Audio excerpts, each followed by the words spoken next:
Chapter 3051 Greater I, history will tend to repeat itself. The woman standing at the center of the transparent codex repeated these words in her mind as she thought of the many weavings she saw, the many possibilities out there. If she could alter them, she could. If she could change the nature of the Imperium, she would, but she was bound by too great a purpose. There were others like her.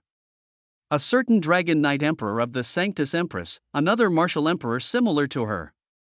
In the Imperium, a star within the omniversal pillagers, and even Sona of the Source of Dignity. But it seemed like all of it was unavoidable, like all the weavings she had seen, especially after receiving the recent weavings of genocide.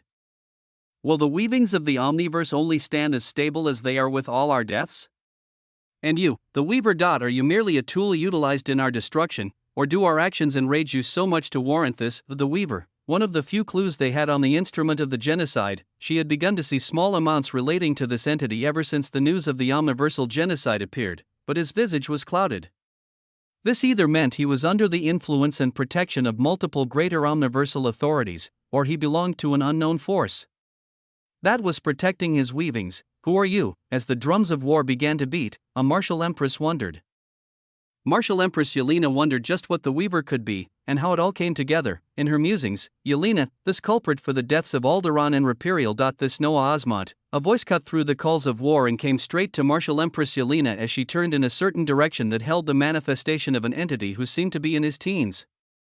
And yet his eyes were filled with age as Yelena's visage bowed down slightly before replying, if we are to wage war against the Sanctus Populi, would they not also be swept up in it and perish along the way? She didn't want the unfavorable paths she had seen to unfold. She didn't want to see the shattered domains of so many beings. But against her wishes, no. Rapiriel was smart, and Alderaan was even more cunning.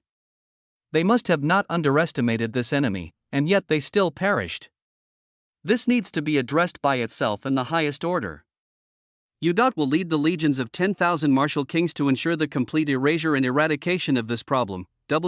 Terrifying words boomed out as the eyes of Martial Empress Yelena slightly vibrated. 10,000 Terracosm stage martial kings, and even her at the forefront. Is this not a force equivalent to a battalion that would be directed towards the source of the Sanctus Populi?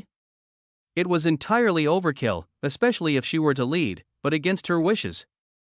The young visage of the manifestation she looked at only stared at her calmly while replying, even against an ant, we must use the strongest possible force. Actually, I will send my existential omniversal doppelganger to join this expedition alongside you and ensure its success. Now, these words caused the pupils of Martial Empress Yelena to dilate before she voiced out sternly, Sir, you are one of the 81 pillars of the Imperium, your glorious role cannot be jeopardized with I decide, Yelena, HUUM. I will take on the role of gathering all weavings of him and those around him. Their lineage, their thoughts, their likings, their homes, their loved ones. We will destroy all of these things first before they even know we are looking for them. By the time we even come across each other, it will be to give them the shattered dominiums and corpses of their husbands, wives, children. Their entire lineages. Before they even know we are coming for them, all the weavings they are connected to will be destroyed. Her words never finished. The entity that was one of the pillars of the Imperium was actually going to send something termed an existential omniversal doppelganger alongside Martial Empress Yelena to ensure the smoothness of a single operation, an operation intent on hunting down a few beings. Sensing the undeniable intent, Yelena kept her sternness as she bowed, as you wish. With this bow, a new reality was set in stone. Causality was twisted and it now paved the way towards a single direction, in an entirely different region of the vast omniverse, back to back. Waves of successive quintessential achievements. The existential Invictus Fatality of Firestarter was successfully brought to fruition. The devoured and amplified existence of Martial King Rapiriel through the existential Invictus Fatality of Firestarter, and further amplification by the boons of Little Csiulaten, is being analyzed and assimilated into your dominium concurrently in order to bring to fruition its illusory weavings. Prompts after prompts come as Noah devoured his fourth Terracosm stage entity. The amount of power his existence was accumulating because of all of this was so maddeningly potent that he had been able to utilize the authority of his Invictus Dominium wings to warp directly in front of the most powerful omniversal pillager that had made its escape from the nest of turbidity. It is time to finish this, his voice calmly echoed out. The starfish-shaped omniversal pillager with the face of an exceedingly gorgeous woman stopped and silently looked at Noah as it didn't even gather any existential or omniversal authority. It stared at Noah silently as within the next moments, The causality of death of this being would twist towards certainty no matter how strong it was, as there would only be a single path for it, but at such a moment, there is something you cannot obtain even if my dominium and weavings lay shattered for you to peruse through. Something that even those above the terracosm stage would want. And its weavings will be lost at the most of my death. The omniversal pillager didn't beg, instead, it calmly stated something that caused Noah to raise his brows. Chapter 3052 Greater 2, the star-shaped omniversal pillager spoke its intent succinctly in order to escape certain death, and it didn't even move a muscle as around it.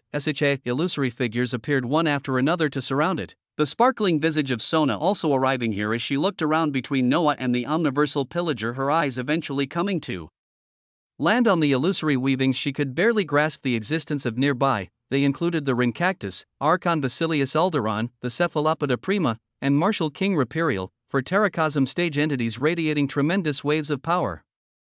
Meanwhile, Noah himself had his existential Invictus Dominium wings on his back and feet pulsing with interminable splendor. Tendrils of massive purple light akin to omniversal snakes were chaotically clashing and smashing into the weavings of the omniverse around him. Sona looked at the stare down between the two beings before she spoke. What is this? A light-hearted talk before death. The eyes of the massive starfish-shaped omniversal pillager blinked as Noah looked at its weavings closely while its intent echoed out again. With my death, what I mentioned is forever gone. Those two, the omniversal pillager pointed to the illusory weavings of the Rincactus and Cephalopoda Prima as it continued. They also knew of it, but if you have already begun perusing through the weavings of their dominiums and the records they hold, you can confirm that nothing like this is recorded within the records of the two omniversal pillagers he had already thoroughly analyzed. Even as Noah compressed and analyzed eons worth of memories, nothing like what this entity before him was talking about could be seen. This entity, after observing its weavings, it was known as Asteria's Virgo. Noah smiled brilliantly under the purple light he radiated as he nodded. Very well. You can trade your life for this information. But of course, you will have to bend the knee. Boom, Noah didn't get a chance to finish his words.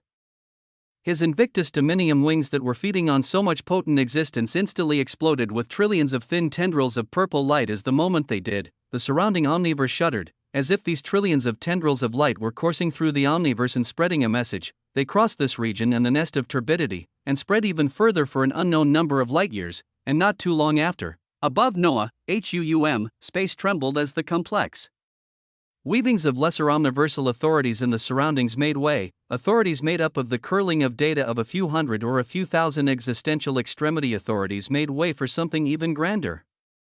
And this something began to shine like a distant star as it was purple-blue in brilliance. It formed into a massive pillar of cylindrical light that beamed down at Noah, this beam of light being filled with so much potent authority that it nearly froze everything in the surroundings. Sona looked at such a light as her eyes came to lock onto the visage of Asteria's Virgo. You better not move a single muscle, she could see it. An unfathomable greater omniversal authority was on its way. To recognize nobody else other than Noah as he couldn't be interrupted, the only question was what exactly the identity of this greater omniversal authority was. While Sona wondered, Noah's visage was bombarded by prompts. Your pace of scaling the Dominium skies is unfathomably fast regardless of the high difficulty. You have reached a stage where few manage to truly take hold and usage of your omniversal organ, radiating a signal to the very omniverse regarding your readiness. Your existential Invictus Dominium wings released a signal, and the greater omniversal authority of Asia answered the call. WAA. Dazzling streams of purple-blue light cascaded into Noah and bathed the entirety of his existence. Little Ciaciulatan, who was fused with him, trembled as boons were generated to it as well. The recognition of a greater omniversal authority, as it began to flow into Noah's existence. You no longer need to exhaust the authority of your dominium to call upon the influence of lesser omniversal authorities.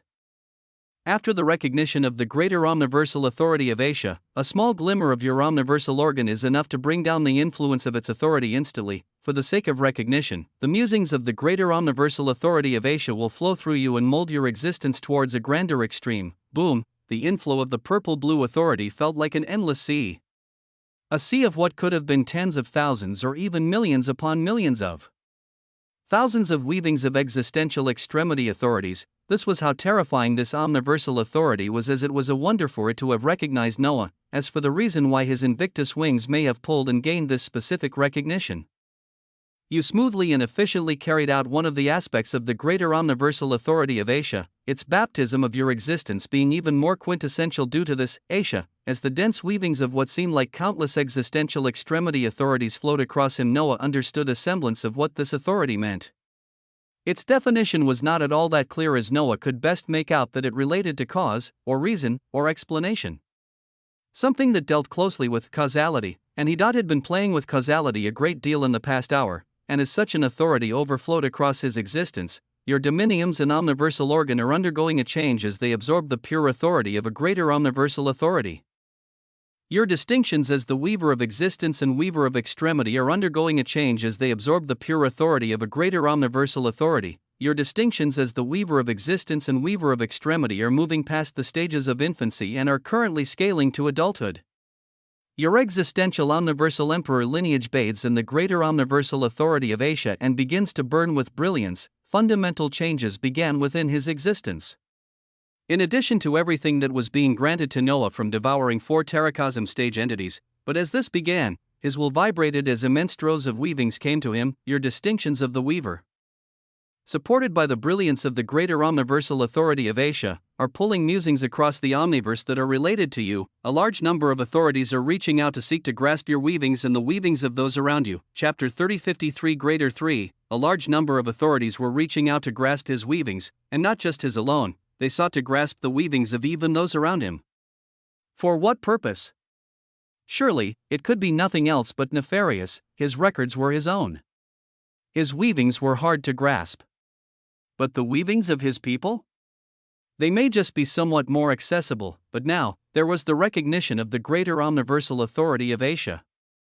Its complex weavings coursed through his existence and elevated it along with his distinctions, his capabilities as the weaver of existence and extremity rising due to it as new capabilities unfolded before his eyes. Authorities originating from various points of existence across the omniverse seek to unravel your weavings and those around you, seeking to violate the dignity and privacy of the weaver. The intent of all discerning weavings are filled with malice. More authority is required within your very existence to allow the maturing distinctions of the weaver of existence and extremity to fully uncover and protect the countless weavings across the omniverse. More authority was required. His existential omniversal emperor lineage was undergoing a change along with his distinctions and dominiums themselves, but they needed more fuel. Noah did not need to look far, though. He felt the boundless purple-blue light of the greater omniversal authority of Asia as he closed his stern eyes and pulled on it, to understand, to grasp what truly made up this massive authority.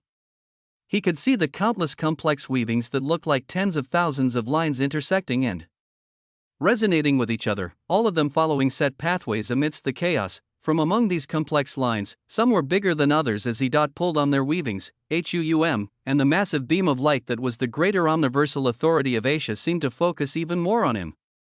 And through the ongoing recognition, your existential dominium has grasped the existential extremity authority of causality, your existential dominium has grasped the existential extremity authority of probability, your existential dominium has grasped the existential extremity authority of possibility. Your existential dominium has grasped the existential extremity authority of weavings, your existential dominium has grasped the existential extremity authority of manipulation. Your existential dominium has grasped the existential extremity authority of luck. Multiple shocking existential extremes that were flowing within the greater omniversal authority of Asia were branded onto Noah's soul. And his dominium couldn't help but bellow out a glorious bellow while his Invictus dominium wings buzzed, the fuel that was multiple terracosm stage entities burning rapidly and depleting within him as his existence expanded and reinforced itself to handle this explosion of authorities: causality, probability, possibility, weavings, manipulation, and luck. The existential extremity authorities of all of these concepts flowed through Noah, coursing across his existence and being. Altered to match him as he took everything in. As he did so, multiple different colored tendrils of light exploded around his body. Sona and Asteria's Virgo gazing on with bright eyes as they sensed the pressure Noah gave out only scaling upwards. He gained a small component of what made up the massive omniversal authority of Asia, and yet these extremes alone should allow him to more easily and terrifyingly manipulate causality, as well as understand it with his weavings. But this wasn't all. This was just the fucking cusp of what was to come. The massive purple-blue beam of light seethed and gushed out, a round ball of pure cerulean authority that smashed and was absorbed into Noah's figure in the next moment. You have attained. Enough authority to be capable of withstanding and utilizing one of the four components of Asia. The component of efficiency can now be utilized and manipulated by you in limited amounts. Its usage requiring the omniversal authority of an omniversal organ to activate. The component of efficiency deals with the manipulation of the effectiveness of all things and authorities within the omniverse, with you gaining the capability to increase or decrease the effect or probability of chosen targets. This can vary from reducing the efficiency of a target's existence, making their extremes hold no actual authority, or making their attacks utterly harmless towards others. Permanently, other variations include placing or removing limiters of existence on others, being capable of manipulating how much power an individual or group can exhibit across the omniverse, along with improbability inducement, structure weakening or strengthening, variable manipulation, and more. Waves of interminable concepts float across his existence. Near one of the four components of Asia, efficiency, its umbrella was too massive as the applications alone were endless. The efficiency of something, it was a hard concept to fully wrap one's mind around, but when Noah focused within himself, he found the weavings of causality, probability, manipulation, weavings. In many of the concepts relating to Asia rotating around a dazzling blue circle of light within his existence. This circle of cerulean light had countless thin blue lines radiating from it that connected outwards to the vast light of Asia. His Invictus Dominium wings buzzed as they were the only thing that could activate this bundle of authority that represented one of the components of Asia efficiency, and Noah probed it at this moment with somber eyes. His pairs of wings shone. He looked at himself as he moved to increase the efficiency of his own existence. The component of efficiency is being utilized to manipulate the variables that make up Noah Osmont. Your current access to Asia has allowed the efficiency of your existential dominiums to be increased by 1%. Your current access to Asia has allowed the efficiency of your extremes to be increased by 1%. Your current access to Asia has allowed the efficiency of your lineage to be increased by 1%.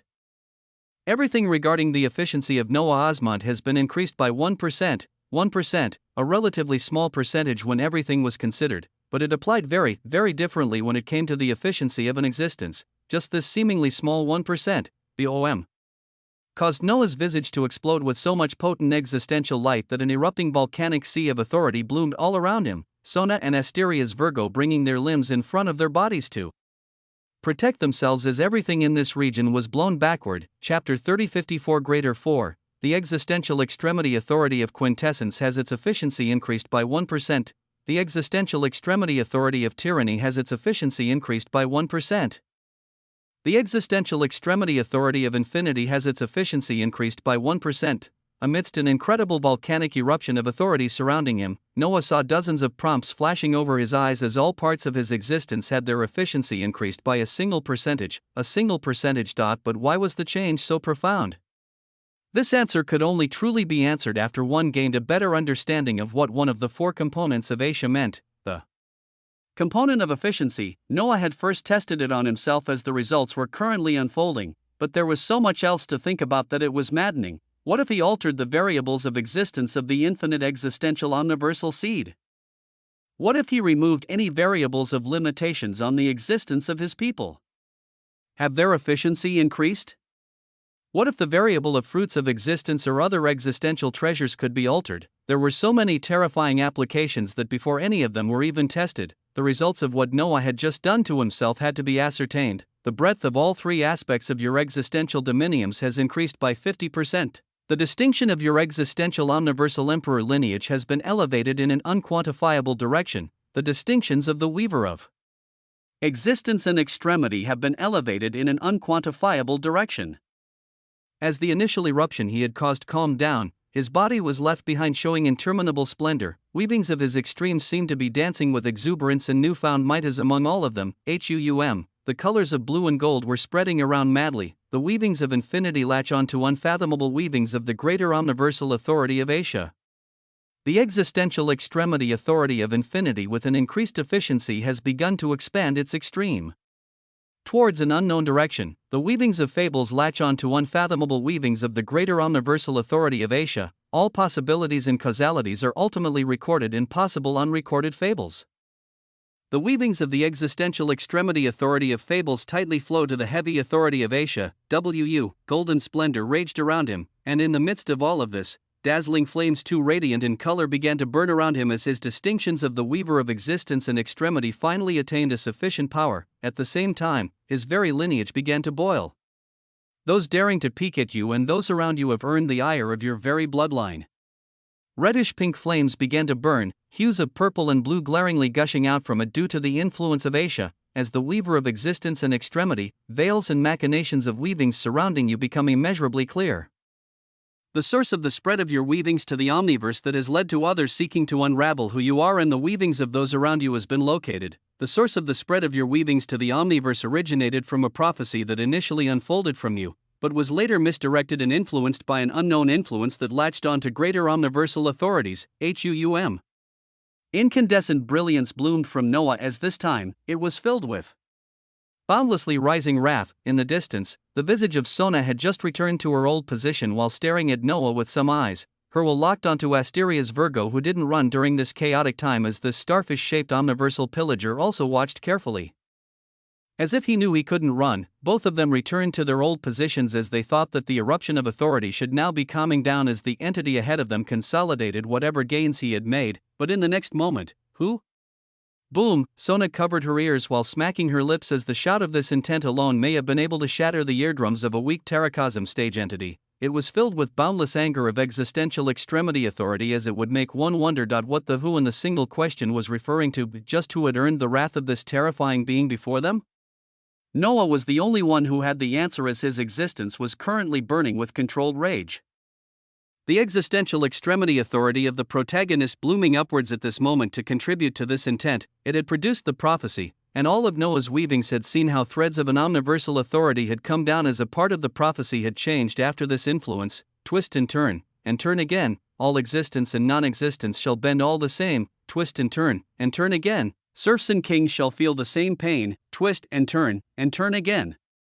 Till the wheel of existence deviates and shatters from pulsing veins, twist and turn again, till a new realm resonates with Eon's reign. The latter part of the prophecy, Noah had left it alone as the sentences within it seemingly foretold his coming grand fable.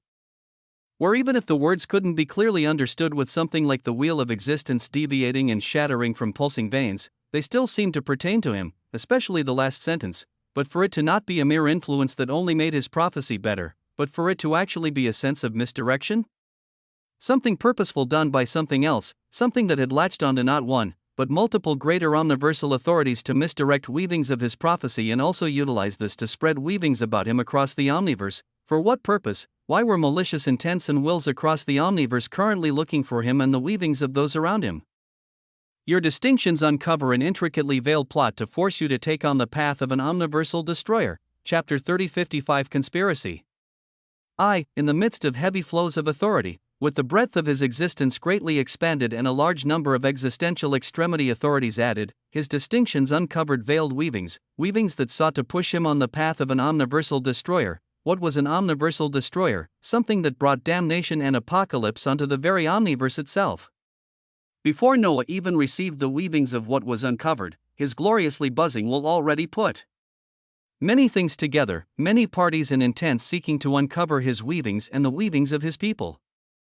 Sona seeing marks of damnation on all things regardless of their factions, with something unknown coming to cause genocide over countless existential dominiums, and then him and whatever influence tried to influence weavings to set him on the path to become an omniversal destroyer. It wasn't too hard to begin connecting the weavings together. HUUM, he rarely became angry. HUUM, he rarely became angry. Rarely did he express rage as he was very laid back, and few things could bring him to anger. But what he hated the most was others trying to control him. Others trying to steer his fate or destiny. Nothing else filled him with such distaste compared to this. First, recognizing you due to the dead paths you took to the existential extremity authorities, a requirement for any recognition of greater omniversal authorities. The unknown source observed through the stacking of multiple greater omniversal authorities, their influence being severely limited. The only action capable of being carried out was through the intricate twisting of weavings of millions of existential extremity authorities through greater omniversal authorities, eventually leading to the veiled spread of your weavings and the setup of paths that were never among the many probabilities and causalities. HUUM, his dead paths through this unknown source in, but it seemed severely limited in what it could do, with this being one of the more terrifying things, as even with such supposed severe limitations, something as dreadful as steering the pathways and causalities of the future was able to be done. Your distinctions of the weaver of existence and the weaver of extremity wrap around the entirety of your existence to prevent any understanding or weavings of your existence to spread or be found. The greater omniversal authority of Asia is pulled upon to veil your existence and even set up a false weaving of who you are and what path you follow. Yes. Noah didn't know where the severely limited unknown source was still capable of observing even now, but he didn't want it to be too blatant. He didn't want it to be entirely clear that he had found out everything. Let them believe he was still following the path they influenced. Let even those trying to seek his weavings and the weavings of his people not come across a blank wall of nothing. Let them find false weavings and plan their machinations from there. The existential extremity authority of the protagonist burns with interminable rage. The existential extremity authority of quintessence burns with endless brilliance. The existential extremity authority of his weavings expressed their intents as none could stand for the conspiracy that had nearly unfolded. Your existential omniversal emperor lineage seeks unfathomable retribution. Cheats simmers in silent contemplation. Cheats gazes at the countless possibilities of the greater omniversal authority of Asia and beckons towards all other extremes. The protagonist steps forward to lead and rectify a blatant error. All parts of your weavings seek greater control of causality. All parts of your weavings seek greater access and control of all weavings relating to you across the omniverse. Interminable authorities surged around him. Everything that Sona and Asteria's Virgo thought the authorities around him would calm, everything only became wilder as the massive cylindrical beam of purple-blue radiance continued to bathe him with brilliance. His pairs of wings folded into his body as if they were doing their best to contain and process unfathomable power. They could all tell that whether through his omniversal organ or extremes, Noah was doing something grand. He pulled in the greater omniversal authority of Asia to support what he wanted to do. At such a time, Sona was watching intently when, her gaze changed. Her eyes shone with an icy gold and blue light, bits of verdant exploding as she closed them. Her weavings had always been keeping track of anything related to those who would bring damnation to the Sanctus Populi, Imperium, and even omniversal pillagers. At this moment, some weavings were finally able to be discovered after so long, even though they still seemed just as veiled and complex. What was it? What exactly was the bringer of damnation? Sona's weavings began to buzz as above her. Reality twisted as a cerulean light of a greater omniversal authority descended on her visage. As this occurred, the weaver of existence far ahead of her had all parts of his existence focused on the design of something that had much greater control of causality in his weavings across the omniverse. The result of this was a unique one. The feature of the existential proofreader is being reconstructed, reformed, and elevated. The feature of existential omniversal editing is being born. WAA. Brilliant blue and golden lights exploded out. Noah's vision altered greatly as in the next moment, all the surging authorities faded as if they never existed, with his will opening its eyes to find itself in an expanse of blue and gold all around him. Blue and gold, this was the only thing that could be seen for light years. With immense calmness and serenity flowing all around as Noah knew this was the representation of the newly born feature of existential omniversal editing. This was further cemented as in the next moment, whap, an illusory screen appeared that showed a group of terracosm stage entities within an unknown existential domain. Existential extremity authorities and distortions of omniversal authorities shone around them as at the forefront, the voice of one of these entities could be heard. Weaver. What are you?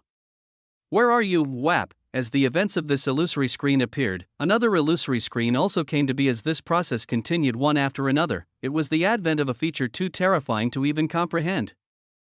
Chapter 3056 Conspiracy 2. Within the source of the Imperium, inside a location within the heart of the visionary enclave, a group of men and women shining with the resplendent light of gold and the grand aura of the terracosm stage could be seen sitting down, a shining golden singularity made up of existential extremity authorities swirling at the center of their encirclement. Tendrils of power leaked from them to join this golden singularity as at the forefront, a man shrouded in the exclusive existential extremity. Authority of the Imperium muttered, Weaver. What are you? Where are you? They had been searching this whole time to no avail as the weavings of the one to bring genocide among the many possible paths out there were hidden too deeply. Shrouded in golden light, the Martial King looked at the 11 other terracosm stage entities who were contributing all their power and influence as he spoke with tremendous righteousness. We will find them no matter what in this, do not falter. His intent bolstered their efforts as moments later, An old man to the left let out a bellow of surprise as he caught onto something and magnified it, the rest of them quickly coming towards this weaving they had found with difficulty as it looked like a massive wriggling tenebrous worm filled with malice and destruction. Their gazes shifted quickly as they held onto this weaving, beginning to scour it carefully. The omniversal destroyer. The face of a terracosm stage entity paled as her golden hair was filled with sweat. From the weaving, they could barely see the form of an endlessly devouring black mass, tenebrous black wings expanding behind it and covering everything. Who are you? The dozen martial kings of the visionary enclave geared towards the discernment of weavings bellowed out, the influence of omniversal authorities in the surroundings becoming even more intense as finally, another clue was uncovered. The 12 terracosm stage entities breathed out while the singularity in front of them shattered, gazing at each other as they each repeated the same thing, the omniversal destroyer, Alexander. They gazed at each other as they had come across critical information, their weavings instantly erupting as this had to be shared, this unfolding reality. This scene that was occurring right here at this very moment. An illusory screen showing everything unfolding was visible in front of the eyes of the weaver in an entirely different location. Noah watched with calm eyes as the identity of the omniversal destroyer was decided, his eyes moving to another illusory screen among the many that had risen in the serene space of blue and gold brilliance. This illusory screen showed a woman sitting on a golden block, gazing at distant sparkling dominium crystals as her hand held a closed codex of extremity.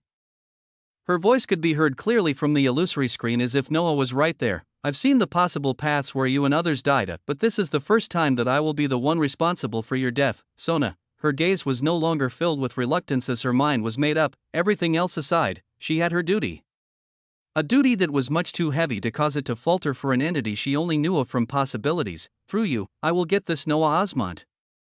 As she spoke, she showed a bewildered expression before she began to raise her head and look around, as if she felt a pair of eyes watching her, but her weavings felt nothing nearby. Was she just imagining things? Or, her suspicious eyes gazed around as moments later, a multicolored brilliance unfurled behind her, an entity stepping out of it as they bowed towards the woman on the golden block. Martial Empress Yelena, I have come to take over during your absence. At such words, Yelena nodded without looking back as within a moment she disappeared, leaving the golden block empty just briefly before a man adorned in multicolored brilliance stepped on it with a somber light, an aura of varying colors that depicted a stage above terracosm. Noah gazed at this screen and made note of how existential omniversal editor was not absolute in its surveillance, with those more powerful beings somewhat capable of sensing something as he moved to another illusory screen. To his left, an illusory screen showing the scene of an entity dressed like a butler could be seen, his visage floating amidst waves of darkness as he bowed towards a massive omniversal pillager whose body hid a terrifying multicolored light. Weavings of our target seem to slowly be getting unveiled. How do you wish to ensure the coming destruction? How do you earn the rage of any being? It is to destroy that which they care for. Let us find out what this harbinger of destruction cares for. Noah's eyes became sharp as he didn't focus on this screen too much, remembering what just occurred with another entity that exceeded the terracosm stage as his eyes moved to another screen. Here, he saw the scene within the infinite existential omniversal seed. His people were grouped together gazing at his distant figure that was undergoing a transformation similar to his dominium soul. Their guidance currently stopped as they absorbed and assimilated their current gains. Gazing at them, Noah's will churned as he sought to put to use another function of this blooming feature. It was the existential omniversal editor, was it not? His hand pointed towards his people as his Invictus Dominium wings began to buzz, powering up the massive cerulean brilliance within him as, through the existential omniversal editor, the weaver seeks to alter the variables of existence of multiple targets. The efficiency of multiple targets is being increased. He increased his own efficiency and faced tremendous results as he began to remove limitations on himself. What about his people? One of the four components of Asia buzzed, and the change began with his son at the forefront, then the queens of the infinite existential omniversal seed, and then all others followed. They had been annealing their existence and assimilating the fruits of existence granted to them when in the next instant, their figures exploded with unfathomable brilliance as nearly all of them felt the weavings of dominiums beginning to form. All of them, among many, the eyes of the daughter of hatred trembled as she actually felt her existential soul, body, and origin dominiums beginning to come to fruition as she and many others began a mass advancement to the primordium stage. Chapter 3057 Conspiracy. 3. The existential dominium realm was not something entirely easy to grasp, as many took a great number of years, resources, and authorities before their aspects of existence became existential, yet at this moment, a few hundred vassals underwent this transformation as the very variables of their existence were altered, if they had low potential before, if the process of elevating their existence was slow. All of this was altered as one of the four components of Asia efficiency was increased on their existence, within the infinite existential omniversal seed. Ra. Raa, a grand emperor penguin raised its beak up high as the rebirth and transformation of its existence allowed the aura of the existential dominium realm to radiate from its body, a lustrous golden light blazing for miles as the existential extremity authority of pride pulsed with majesty. In another direction, little Henry's existential dominiums burned so brightly that it was blinding, the existential extremity authority of nepotism working overtime to ensure that the greater the brilliance of his father, the greater his brilliance was unfathomable. The mutterings of Dr. Hall could barely be heard in another direction as he didn't even focus on the fact that the existential extremity authority of medicine was now pulsing with an existential light. But more so on the changes to his very existence that were initiated elsewhere. In another direction, little Henry's existential dominiums burned so brightly that it was blinding, the existential extremity authority of nepotism working overtime to ensure that the greater the brilliance of his father, the greater his brilliance was unfathomable. The mutterings of Dr. Hall could barely be heard in another direction as he didn't even focus on the fact that the existential extremity authority of medicine was now pulsing with an existential light, but more so on the changes to his very existence that were initiated elsewhere. He knew the only being who could be responsible for this. And he just wondered, how swirling storms of brilliance boomed all around as in another direction. The Sumerian architect shook her head with disbelief while Ishtar and Sargon were dazed, with the most bombastic figure currently being the primogenitor of steel whose body had turned massive, enlarging from a world and beginning to expand towards light years as he warped himself to another location, the glamour of steel, blacksmithing, and other things causing a unique transformation. As he looked like bronze statue of old, one entity after another went through their own transformation, but a single truth remained the same. On this day, an army of existences following a different realm progression compared to the masses was born. This blooming reality was observed by Noah with his connection to the infinite existential omniversal seed in the screens shown by the existential omniversal editor. Noah gaining a semblance of knowledge on just how profound the new tool he had formed was. It was made possible by his distinctions as the weaver of existence and extremity, along with his lineage and extremes that sought to rectify an unknown influence. An influence that even at this moment, the unknown source that was seeking to influence your path remains unknown, their weavings obscured by multiple greater omniversal authorities. The culprit was still unknown, the one who had done all of this was still someone that Noah had no information about as he couldn't sit still.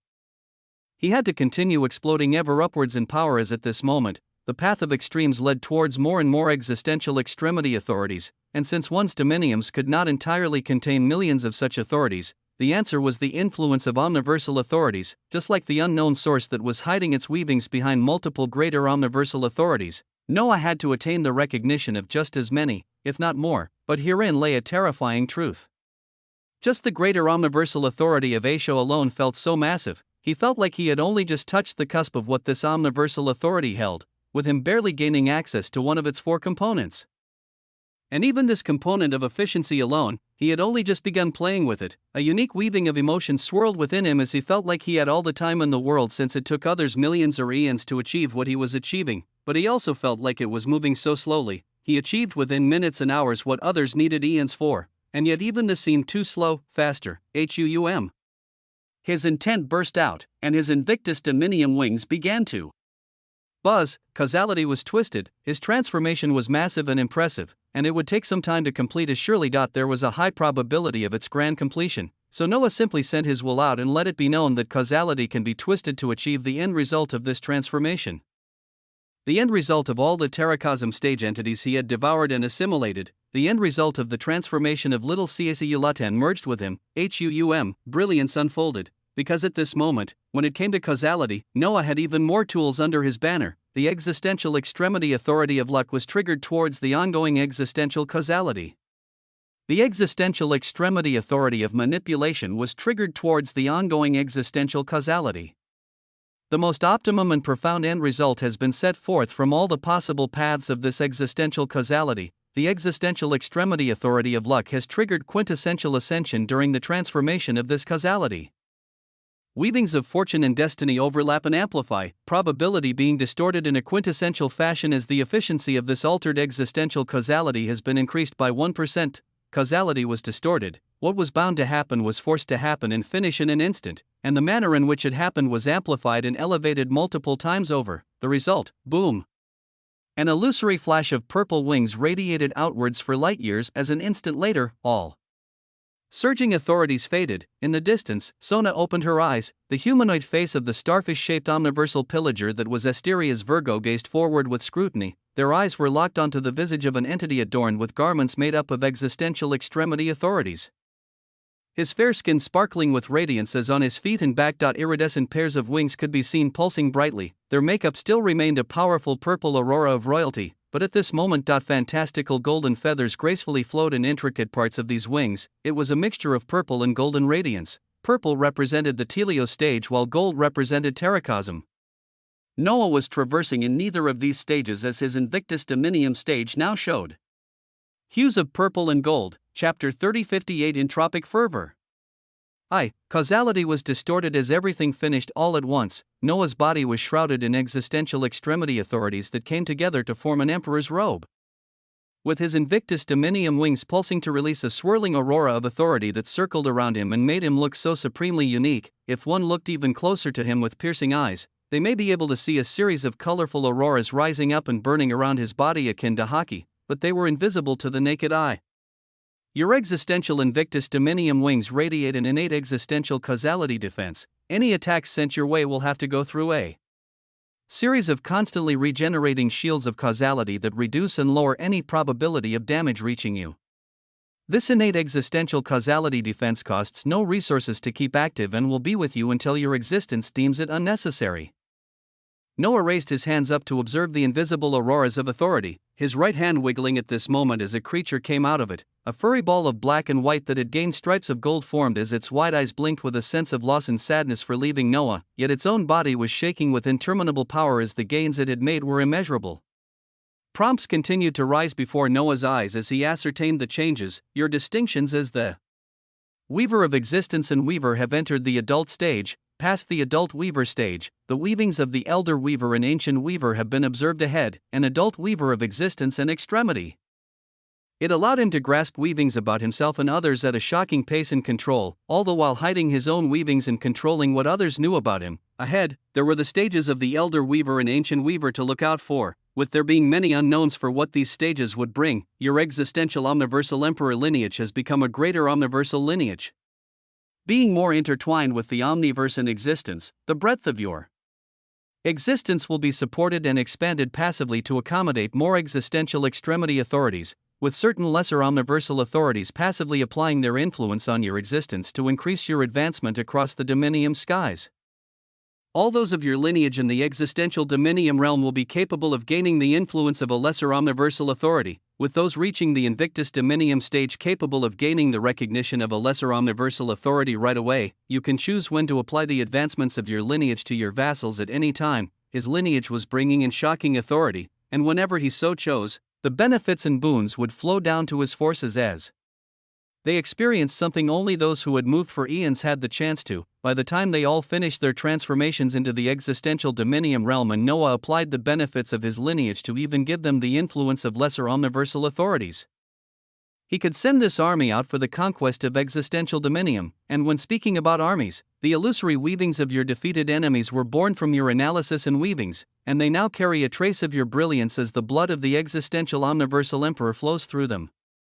All illusory weavings that have reached the Telios stage or an equivalent stage will gain the lesser Invictus Dominium wings carrying a small shred of weavings that mimic your Omniversal organ. The Rincotus, Archon Basilius Alderon, Martial King Rapirial, and Cephalopoda Prima that were unseen in the surroundings showed blazing illusory purple and gold feathery wings on their backs and on their lower limbs as the power they radiated was far exceeding their former past weavings.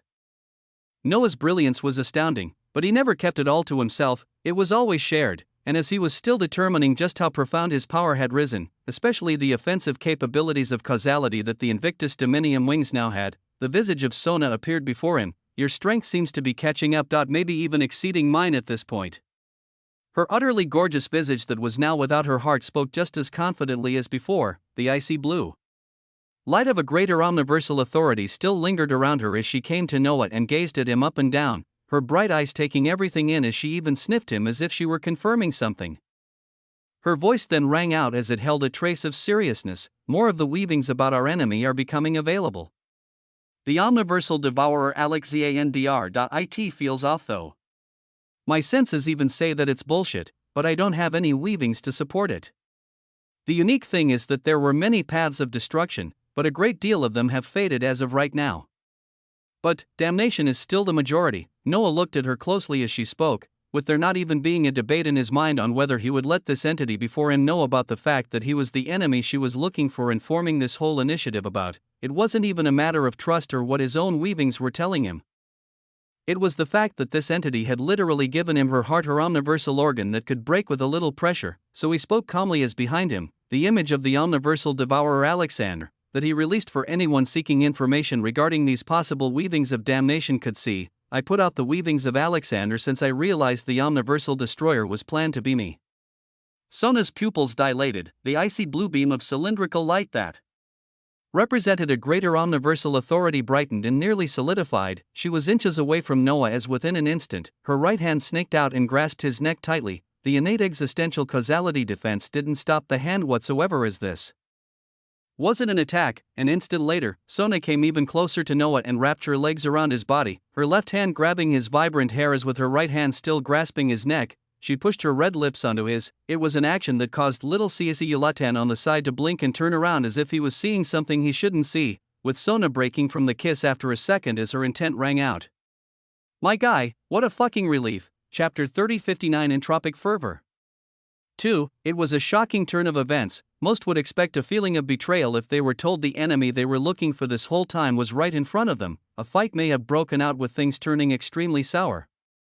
And yet the moment Sona heard Noah's revelation, after the initial shock, she jumped on him to share a relieved kiss amidst the confusion. She kept her hand on his neck as even though it wasn't an attack and she showed relief, it also seemed like she was ready to attack at any point. She was a unique existence. Why would Noah be the source of damnation? Why would he choose to tell her right now, if he truly was the bringer of damnation? What purpose would it serve him to reveal this information? Even more, he held her hard as with a light pressure, he could end her existence. Well, she had a failsafe if the worst possible thing happened, but with his current self, he may just be able to bypass it.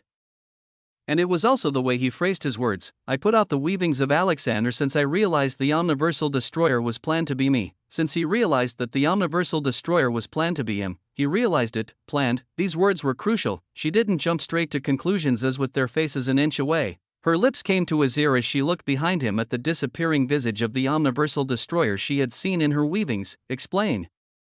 Big guy. There's a lot of things on the line here. Their bodies were entwined like glue as Sona could feel Noah's vibrant existence ever closer, as well as her heart within him. His voice came out naturally as if he were talking about the calmest thing. As he spoke, pinkish blue flames of the weaver began to burn around them, the glow of purple and blue from the greater omniversal authority of Asia beaming down around them as their figures became veiled. Even little Cici Yulatan and Asteria's Virgo could no longer see or grasp any weavings happening between them, nor could any unknown influence outside of this space. An unknown source I haven't yet unveiled has tried to set things in motion for me to take on the weavings to become the omniversal destroyer. To carry out genocide across this omniverse. I only just found out about it now as at this point, this unknown source still believes I'm on this path. His words caused Sona to grasp onto him even tighter as she replied with icy brilliance. So you altered what others could see just now. The breakthrough I made is what you allowed others to see. Her mind was a brilliant one as many things began to click. But even with all of this, her eyes still turned sharp a moment later as she spoke. But this unknown source. What cause or hatred could they have to steer things towards damnation? Not just of the Imperium, but Sanctus Populi, and omniversal pillagers? And even more, why wouldn't they carry out the damnation themselves? Why use others? Yes, what was the why behind all of this? Why steer things to push Noah to be the omniversal destroyer? For what reason? Understanding the why could lead to the who, but things were too convoluted. Noah nodded at Sona's words as his right hand reached out to grasp the vibrant asset behind her, feeling its softness as he continued with simmering brilliance. yes, my weavings show a few possibilities, but none of them fully match. The highest one so far on what could have so much hatred is the omniversal lineage of the past that has been destroyed and all descendants from it used as seeds over the past eons, but even this hatred should only be directed towards the Imperium. So why damn everyone and everything? Noah's words caused Sona to move her face and come stare at him in genuine shock. Yes, Noah's highest theory on what the unknown source could be was actually an extremely powerful entity from the omniversal lineage that the Imperium destroyed and enslaved. Because as someone with his own omniversal lineage, his Invictus Dominium wings paved the way for him to attain the recognition of a greater omniversal authority as the stronger one was, the more recognition they would have, so the unknown source who was hiding behind multiple greater omniversal authorities. Could genuinely be residues of this decimated omniversal lineage. Sona stared into Noah's 9-pupilled eyes as her intent came out. Yes, it would explain why they may not move themselves. Maybe their authority is wounded or they have some form of major limitation. But still, why damn everything? The Sanctus popularly succeeded the decimated Watchers in eons past as we have been fighting the Imperium to save as many entities from their existential farms as we could. We help those who may carry a trace of the past omniversal lineage and work for the will of the people. So why, the weavings didn't line up? Noah nodded lightly as he grasped the assets on the back of Sona ever tighter while his intent weaved out. Another possibility is of course something outside of this omniverse. It's more supported due to them wanting to damn everyone, but again, why use someone else for their purpose? And with this theory, there are very few points of evidence to support it, as absolutely nothing about such entities is unknown. Whether they even exist is another question. It was hard to say, but the anxiousness and heavy weight Sona felt won her all these years faded as she breathed lightly onto Noah's lips while continuing. And the weavings of damnation were ones I had been seeing for quite some time, before anything about you came in. Even if you were placed at the forefront of it right now, but if you were to be replaced for another omniversal destroyer, the same weavings may remain, a truly complex conundrum. But Sona smiled brilliantly with such a heavy topic in hand, her voice now filled with noticeable ease as it emanated. Even with all of this, you don't know how important of a breakthrough this is. So important that I think I deserve a prize. You deserve a prize? Noah blinked questioningly at this gorgeous entity before him as she nodded while the icy garment covering and hiding her blessings began to disappear into flickers of existential extremity authority. Yeah. Who cares about anticipation? This finding deserves a celebration. So, the guy who may be the one to bring my damnation and the damnation of the masses. You think you can take me? A daring question. One that seemed like a challenge, as the weaver of extremity. Was not one to challenge lightly. Purple-blue brilliance unfolded along with a glimmer of icy blue. Two greater omniversal authorities descending as their authority was being used for something they were not in any way intended for. Chapter 3060 Entropic Fervor. 3. Sanctus Princess Sona challenged the weaver of extremity on whether he could take her. Such a daring challenge started a session of dual cultivation of the highest possible order. With the influence of two greater omniversal authorities glaring down towards an area where no others could see, little Cici Yuletan didn't know what was occurring meters away, while Asteria's Virgo also remained right where she stood, her weavings telling her this was the only option that may not result in destruction. Meanwhile, within the blazing pillars of icy blue and purple brilliance, the weavings of your existence are resonating quintessentially with the weavings of a unique entity. Your omniversal organ is resonating with the source of another omniversal organ within the entity Sona. An existential quintessential catalytic reaction has begun as the weavings of both parties begin to experience elevation. A positive feedback loop, with both of them having unimaginable types of existence and secrets of their own. Their dominiums fed off of each other and only propelled themselves higher due to their current actions, and alongside it, the authority of lust pierces along the scales of an existential extremity authority as the other 7 deadly sins gaze on in envy. There were also some less savory authorities that jumped to take center point at this moment as another round of scaling the dominium skies began, but this time through a different path, and even as this path unfolded, the Invictus Dominium wings buzzed and expressed an intent. Would you like to distort causality and arrive at the end result of the current weavings? The Invictus Dominium wings asked whether Noah wanted to skip what he was currently doing to arrive at the end result right away. There was nothing wrong with this action. Noah had distorted causality multiple times now to arrive at the end result quickly and with the most optimum results, but when he heard his Invictus Dominium wings express this intent, he nearly wanted to smack them. No, some events had to be fully experienced, within the nest of turbidity, tenebris. Darkness was still retained amidst the frozen glacial locks, the figures of dozens of Telios stage Imperium knights and omniversal pillagers still remaining frozen due to Sona's single attack, no matter what they did. They could not break out of the constraints of Psychros as their dominiums only became colder and colder. If left alone, they would eventually be entirely frozen of their existential extremity authorities, as they would only feel an endless darkness encapsulating them from here on out. In such a place, space distorted as Noah's existential body dominium appeared with his will, leaving the dominium soul with Sona a distance away from here as he arrived to clean up the last remnants of the battlefield. His arrival caused trepidation and fear amongst all the Telios stage entities here, as not too long ago he had told them to stay still. His dominium body also held the same fantastical purple gold feathery wings and an aurora of swirling brilliance around him. His eyes quickly locating the Imperium legions as he tapped his finger towards them. Crack, the glacial waves of Psychros began to crack around them, especially in front of figures like Knight Akalusia. Moments later, torn and barely healed codexes of extremity began to come out of the frozen glacial cracks, along with a buzz of authority as the illusory figure of Sona's face actually formed from the frozen cracks of Psychros that were her authority. She had a playful expression as she looked at Noah's other body and the actions he was carrying out, her intent flowing out. And here I thought you were giving me your full attention. The disruption of her glacial prison alerted her as her will manifested amidst the dual cultivation of her main body. With Noah's brows rising at her unfettered figure as his dominium soul that was connected with her quite a distance away did something, and Sona's will that had just manifested here changed her gorgeous expression as with a crimson flush, she disappeared. Noah then continued his actions here as multiple codexes of extremity gathered around him, his weavings looking at them closely while he gazed towards the frozen Imperium legions. He saw the figure of Alabalum far in the distance, frozen and filled with complex emotions, ice cracked and shattered around him as he wheezed, his figure coming out of the glacial enclosure as he trembled, his skin cold and blue as he gazed toward Noah. It was a unique reality. Days ago, he was an Archon Basilius of the existential domains of Vitalis and Vacuous, and now he looked like a freezing extra who was about to fall apart at any second. Meanwhile, days ago, Noah could only be considered a seed under his farm. The two stared at each other as many emotions seemed to cross through their eyes, but at the end of the day, Noah sighed while voicing out with a raise of his hand, his finger tapping out, merely an extra, a tap of a finger, and the visage of Alabalum stared forth before it began to crack, its dominium and existence flickering into grains of stellar dust as if he were absolutely nothing to begin with. Noah then stared at the rest of the Telios stage entities before he called out, existential Invictus Fatality. Prior to his advancement, he could carry out the fatality of a single being by distorting causality, but now he felt that carrying out mass fatalities was possible, especially if those he was carrying them out against were lesser beings.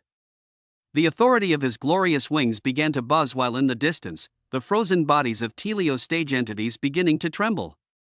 As they felt the threat of death descending from the cracks of the glacial prison, the area where Knight Akalusia was now had some more freedom due to Noah breaking it to attain codexes of extremity. And nearby, the mouth of Knight Pomino was barely free as he spoke out with a raspy voice, Knight Commander AK Alusha is of important heritage. If kill, there will be war. He barely got the last words out as he was freezing with his whole existence. Akalusia was relatively more free, but she didn't say a thing as she only grit her teeth and glared towards Noah. At the words of Knight Pomino, Noah smiled as dazzling lights of causality began to shine above all Telios stage entities here. His intent was a terrifying one as it rang out, didn't you know? WAA, a war is already starting across the Omniverse. A shame that none of you will be there to witness it, but your illusory weavings will bear witness. Chapter 3061 in Tropic Fervor.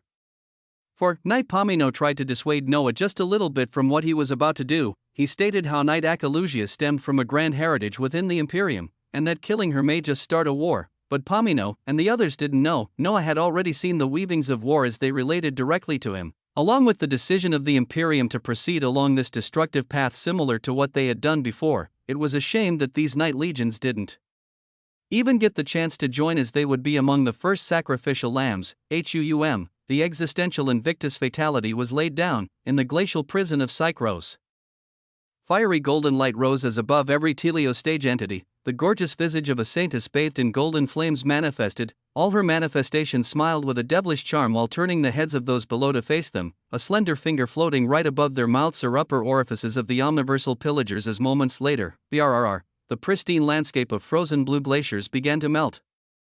The hues of blue became tainted crimson red as multiple figures enclosed in ice shone with increasingly bright crimson gold light, the bodies and all of their existential dominiums becoming filled with extremes of flames and heat as trillions of fireballs scorched their existence. Some of them were instantly vaporized while others exploded into balls of flames, the remnants of their existence all being pulled towards Noah. A moment before it reached him, Noah's hand moved again as space distorted, the visage of little Ciaciulatan appearing as it looked surprised. "Oh, big boss.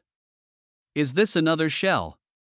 Its eyes seemed to be shining as this omniversal parasite bounced around like a white and black furball, the streaks of gold in its body being prominent as Noah released his palm. Little Ciaciulatan's eyes turning into a smile as it dove directly in. A unique symbiosis was then formed as Noah's palm opened to show a mouth that sucked in all the weavings of existence being destroyed, with their weavings being amplified by little Ciaciulatan, and then Noah as a feast of Teleos stage entities was undertaken. At the same time, the codexes of extremity that Noah was surrounded by began to disappear one after another, sent to another location entirely for a glorious purpose, within the vast stretches of the omniverse, within the source of the Imperium. A middle-aged man with a bald head adorned in the existential robes of a martial emperor was staring at a golden crystal in a room that had a dozen terracosm stage entities lined up behind him. The tone was a somber one, as if they expected a very negative result at any moment, and their fears were realized to be true moments later when, crack, the dominium crystal shattered, and the martial emperor standing at the forefront arose. Holding the dredges of the dominium crystal as from it, he wasn't even able to get any weavings. After hearing of the deaths of Martial King Rapiriel and Archon Basilius Alderon, we expected the worst. His voice was filled with utmost coldness as the terracosm stage entities behind him bent down with respect as if ready to be commanded. The entity with his bald head looked at the residues of the dominium crystal as he continued, "My granddaughter lies dead. Her death be by the hands of the ones they were pursuing. Noah Osmont, a Sanctus princess and their dragon knights. Blood must be paid by blood. Get our legions ready to set off. My Magnate Enclave will scour the ends of the Omniverse if need be. Until Osmont and all the dredges of the Sanctus Populi involved are scorched, we will not stop." The Magnate Enclave that never failed in whatever they set their eyes on, the terracosm stage martial kings behind the martial emperor Magnate only bowed and agreed to the command, as they didn't even bring up the fact that over 10,000 martial kings led by Martial Empress Yelena were already dispatched. The anger of martial emperor Magnate had to be resolved. Like this, a bundle of chaos began to unfold from multiple sources. A fervor of chaos and entropy arose as, after important personages of the Imperium called for war, heavy legions were directed towards the eradication of a single being and those aiding him, Noah Osmont. At the same time, the weavings of the omniversal destroyer began to spread, the focus of many entities coming to land on an unknown entity whose weavings were not entirely known, far from the source of the Imperium. Within the infinite existential omniversal seed, during your transformation, the analysis of fruits of existence and quintessential fruits of existence was completed. A change requiring your observance is beginning right now within your infinite forge, Noah's Dominium. Origin was seated on the massive multicolored throne that was connected to all the weavings of the infinite existential omniversal seed. While these prompts flashed over his eyes, they came while he pushed multiple codexes of extremity towards the manifestation of the infinite existential omniversal seed that was surrounded by heavy tendrils of existential extremity authorities. Mana dynamics was not the only one, as threads of existential entropy, gravitation, polarity, and many other past laws seethed with potent might. Out of all of them, entropy seemed to be burning with unfathomable brightness, as if it were immeasurably intertwined with the weavings of the omniverse. As if the endlessly flowing chaos and nature of disorder of the omniverse only caused it to become that much greater with its authority, at such a moment in time when the completed analysis of the fruits of existence called for Noah to observe something, and an unknown change beginning with entropy. Noah also spoke towards the manifestation of the infinite existential omniversal seed. "Let us begin the design of a quintessential codex of extremity. Burn all others down for its brilliance." It was the start of the design of a quintessential codex of extremity amidst a fervor of chaos and entropy, a war staring at the faces of all forces currently moving within the omniverse. Chapter 3062, Entropic Fervor. Within the source of dignity, brilliant verdant and golden lights fluctuated like seas all around, as the figure of Sanctus Princess Emiliana could be seen standing straight amongst other Sanctus princesses, with the figures of elder queens standing ahead of them as all of them gazed up front on a throne of pure existential extremity authority that was also surrounded by tendrils of the weavings of omniversal authorities. The figure of an utterly gorgeous entity sat with calmness and serenity as she was the elder Queen Mother, the one who currently controlled the source of dignity. Her expression was currently stern as surrounded by verdant and gold lights. Her voice rang out, "Destruction and genocide is coming as the Imperium wishes to enact yet another campaign similar to eons past that eradicated countless life forms. This time, the Sanctus Populi will not sit idly by and defend until our forces are overrun. We will bring the war towards their own homes." They fought for the good of the people, but they were not weak. They would not be etched in the eons of history as another force that the Imperium had erased or enslaved. They could not. Prepare your dragon knights and set off as soon as possible to your set coordinates. Salus Populi Supremo Lex Esto. W.A. Her words ended with a saying that caused the elder queens and Sanctus princesses to shine with power as they returned it in kind, in bellowing tones that seemed like drums of war. Salus Populi Supremo Lex Esto. Salus Populi Supremo Lex Esto. The good of the people reigned supreme. The good of the people was the supreme law. With their hearts burning with purpose, they began to set off one after another. Before all of them could disappear, a weaving from the elder Queen Mother flowed out towards one of the Sanctus princesses. "Emiliana, any word on your sister?" With her verdant gold locks of hair shining brightly, Emiliana was called upon as she bowed down while shaking her head. "No, Queen Mother. None of us have been able to grasp their weavings." Sanctus Princess Sona and the prince she had set off with, their weavings couldn't be ascertained by any of those within the source of dignity as who knew where they would be at a time when chaos was running rampant. Emiliana bowed even deeper as her intent weaved out. "I will continue sending my weavings towards her and await a reply. Knowing her, she likely has a plan or may be far away from any of the weavings of this war." The elder Queen Mother nodded at such words as she permitted Sanctus Princess Emiliana to take her leave. At the same time, she herself arose with a glimmer of thunderous brilliance, multicolored light coiling around her as the heavy influence of a greater omniversal authority could be seen dangling above her. The moment she did make a move, multiple dragon knights glistening with multicolored splendor of the weavings of the stage above Terracosm appeared behind her, their expressions full of majestic glory as the elder Queen Mother disappeared with a flicker of brilliance along with them. The weavings of chaos increased across all directions. A sense of fervor for entropy seemed to only be increasing and couldn't be avoided, in another stretch of existence within the omniverse. A massive omniversal pillager occupied a space filled with chaotic weavings of omniversal authorities and remnants of unstable anomalous existential domains. Its full figure could not be discerned amidst the tenebrous darkness as its massive crimson eyes were the only things that could be clearly seen, with these eyes currently holding a sense of obsession and fervor as the intent of this entity slowly leaked out. Omniversal Destroyer. Omniversal Destroyer. It seemed excited, as if it was heavily expectant on what was to come and how it would benefit. Amidst such a fervor, the influence of a crimson greater omniversal authority descended onto this being as from this omniversal authority there actually emanated a commanding voice, set off to pillage and conquer.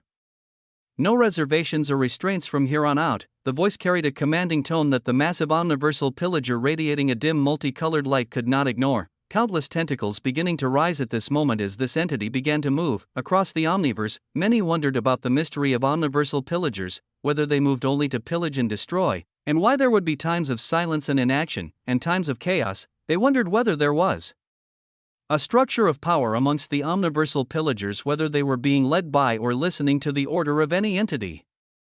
Nothing could be affirmed for sure by others, but at this moment, a will reached out through the influence of omniversal authorities coursing its own extremes amidst millions of complex weavings of extremes to deliver its intent simultaneously across the omniverse, not just to a single omniversal pillager, but all of them, every single one. At such a time of erupting and increasing entropy, it was hard to say after the passage of years or even an eon which entity would come out on top amidst all this chaos. Armies set off. As such weavings began, minutes turned into hours, and the passage of hours came with a great deal of changes. Near the source of the Imperium, clusters of existential domains under the banner of the Imperium were located inside and outside of the source of the Imperium, with many Imperium royals residing within such domains. Similar to Cappadocia, there were thousands of such domains, each one having a martial king overseeing its workings as they were either part of a legacy or enclave within one such domain.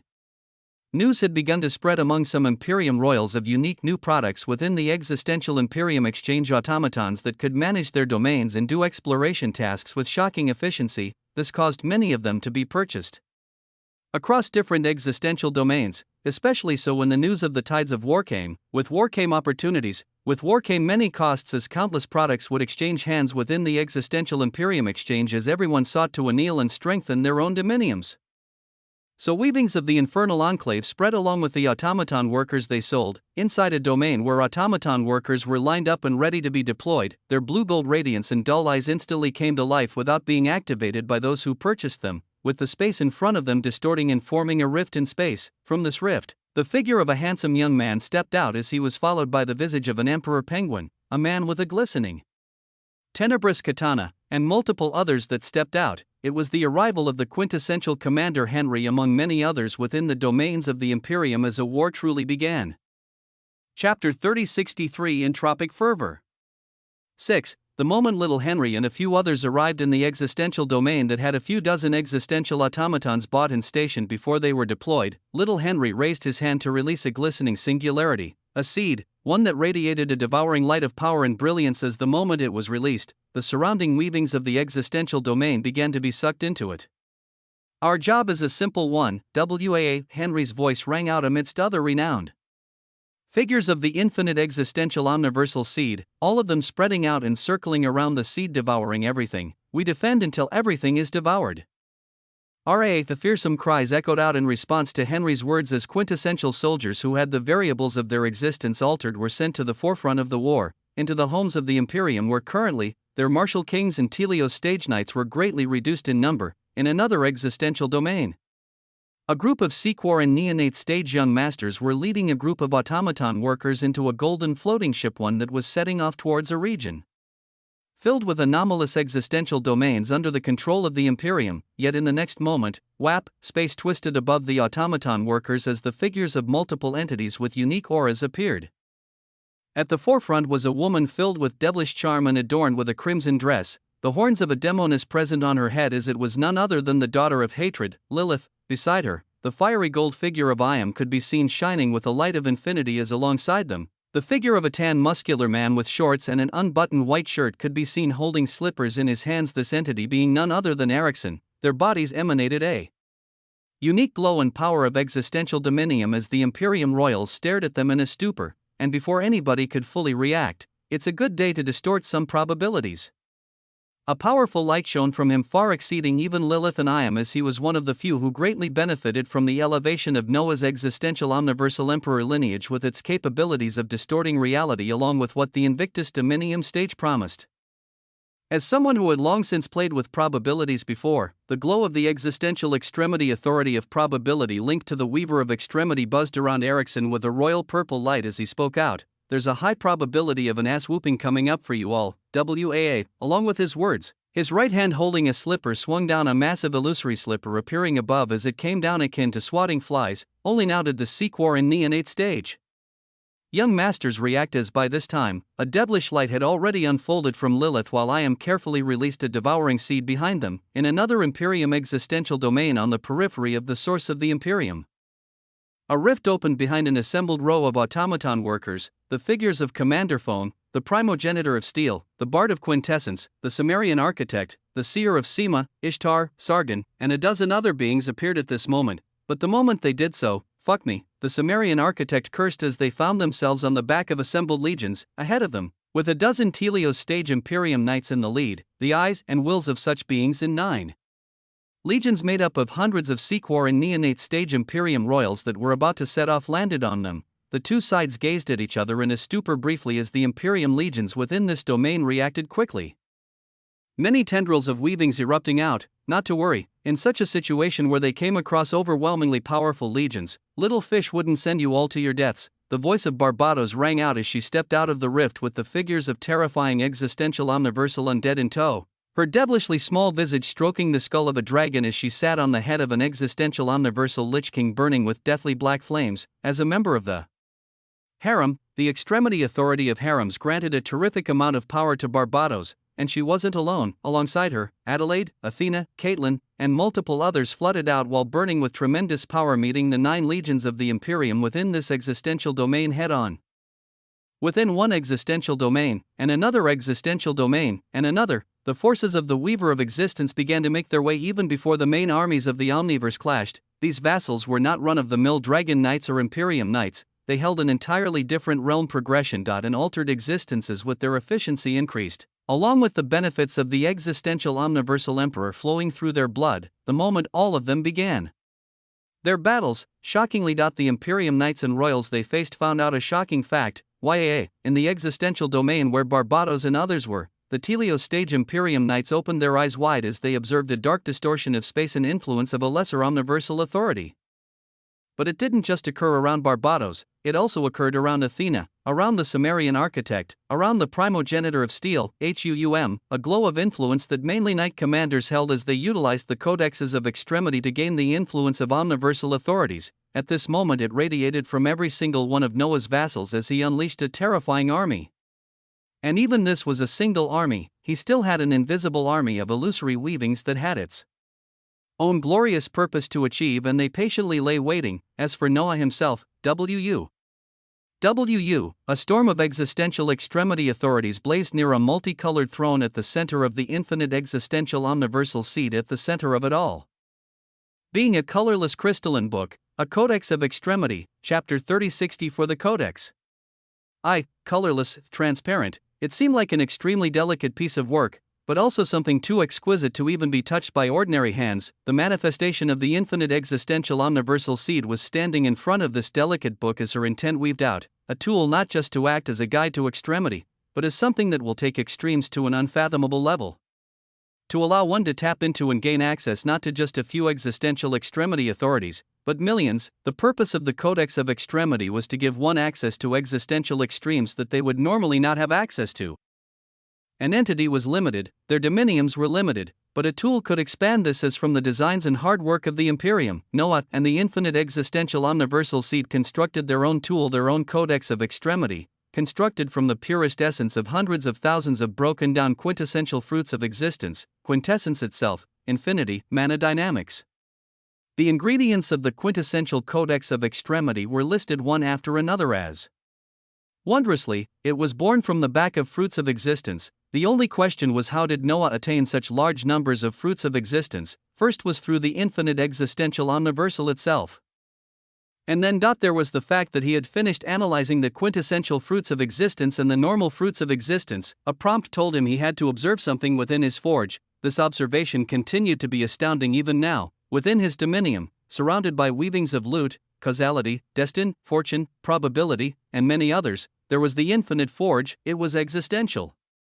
It was omniversal, and it was unfathomably quintessential. When Noah's will stepped inside of it at this moment, what he observed was an array of golden mountainous passages that floated all around this forge filled with seas of loot light, and from the tips of these mountainous passages of golden majesty, there was a constant eruption of multicolored light that weaved together to form dozens of quintessential fruits of existence with every passing second, dozens of fruits of existence every second, from each golden mountain, and there were, Noah couldn't help but smile with contentment at the scene of dozens of golden mountains across his infinite forge, and as his existential dominium was elevated, more mountains were being created as this was only the beginning, and whenever he so chose existential causality, he called out to his vibrant omniversal organ as a purple gold light of brilliance flashed. Noah pulled for causality to be twisted and distorted for the eventuality of him producing as many fruits of existence to be possible in the next day.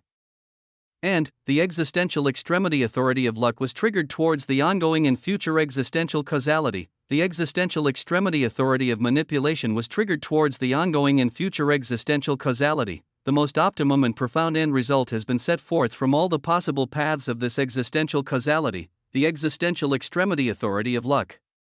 Weavings of fortune and destiny overlap and amplify, probability being distorted in a quintessential fashion as the efficiency of this altered existential causality has been increased by 1.2%. A shocking amount of brilliance erupted, and the many mountains within Noah's infinite forge tensed and contracted, seeming like sonic volcanic mountains that had been waiting for eruption this whole time. Within moments, boom, erupt they did as hundreds of thousands of quintessential fruits of existence made their appearance. Hundreds of thousands very quickly formed into a few million as at the center of it all, ruination floated with interminable splendor, and at the same time, Noah felt nearly a quarter of the authority of the Invictus Dominium wings erased as for this, he had many means to Regenerated, some distance away from the nest of turbidity, Sanctus Princess Sona was tying her hair back while an icy authority formed a garment around her astonishing figure, her body dripping with deeply golden hues of light that solidified her power at the terracosm stage as if she had been in such a stage for over an eon and consumed millions of fruits of existence.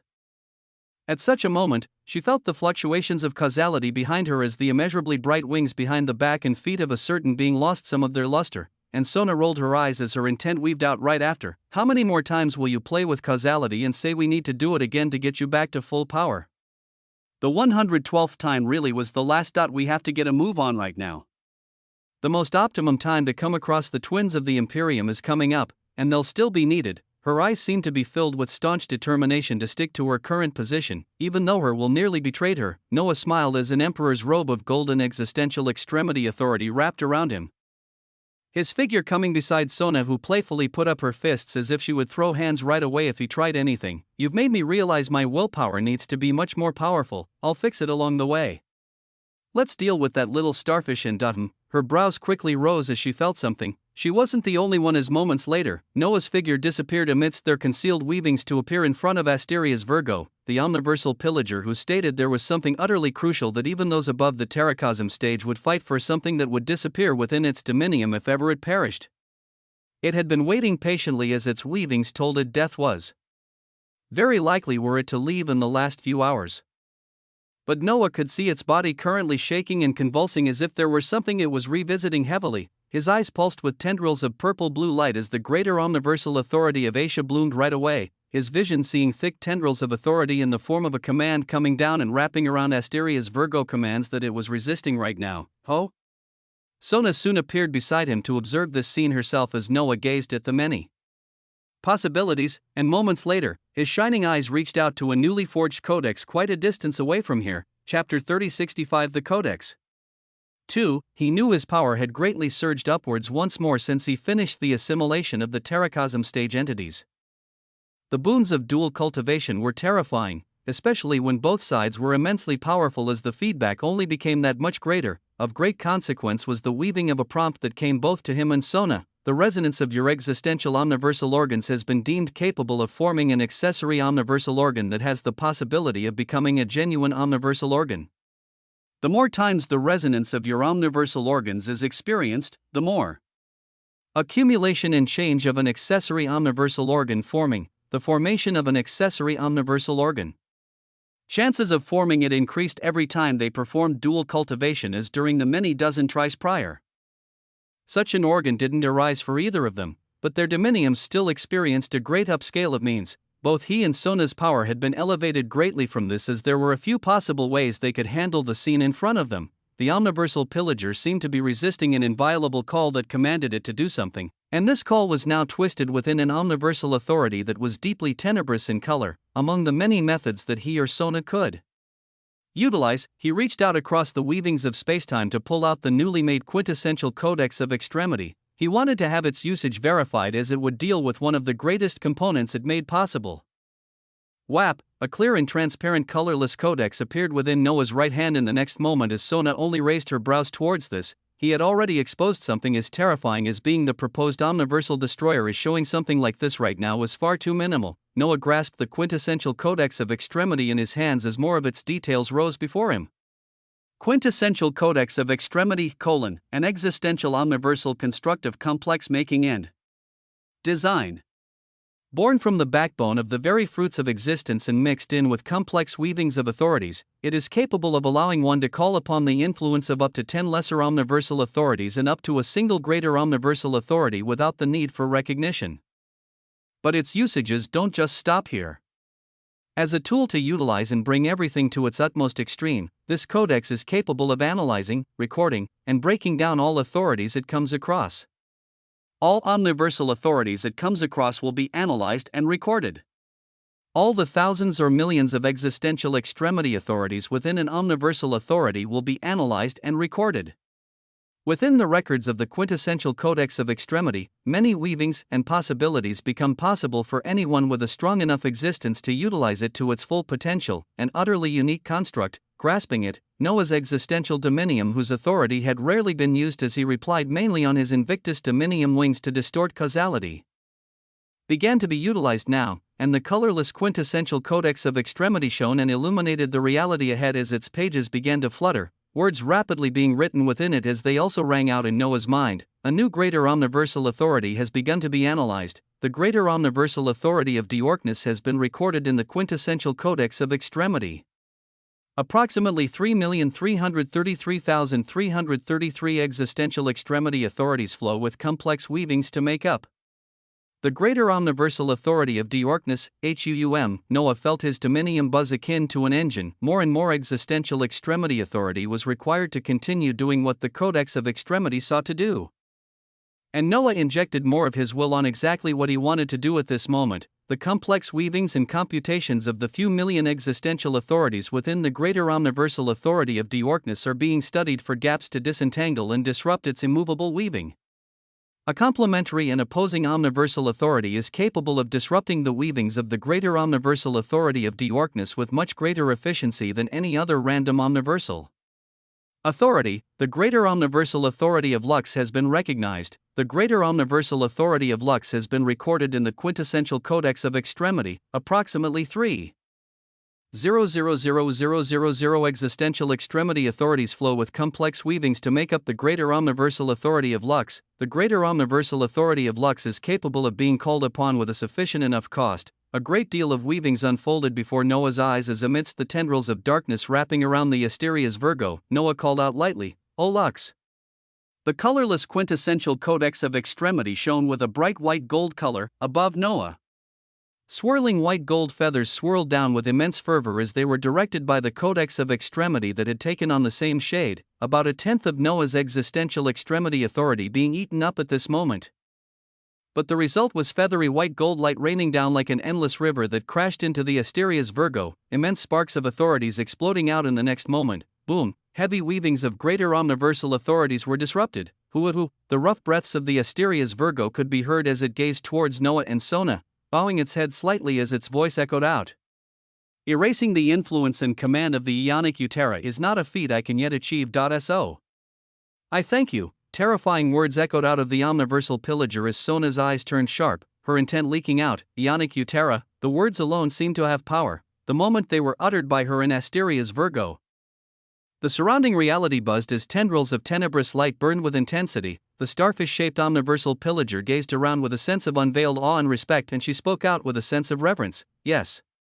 The one who commands the omniversal pillagers, the Ionic Utera, WAA. Many asked whether there was a unified voice behind the omniversal pillagers and what it could be. At this moment, the distinction of Ionic Utera was heard by the weavings of two unique beings.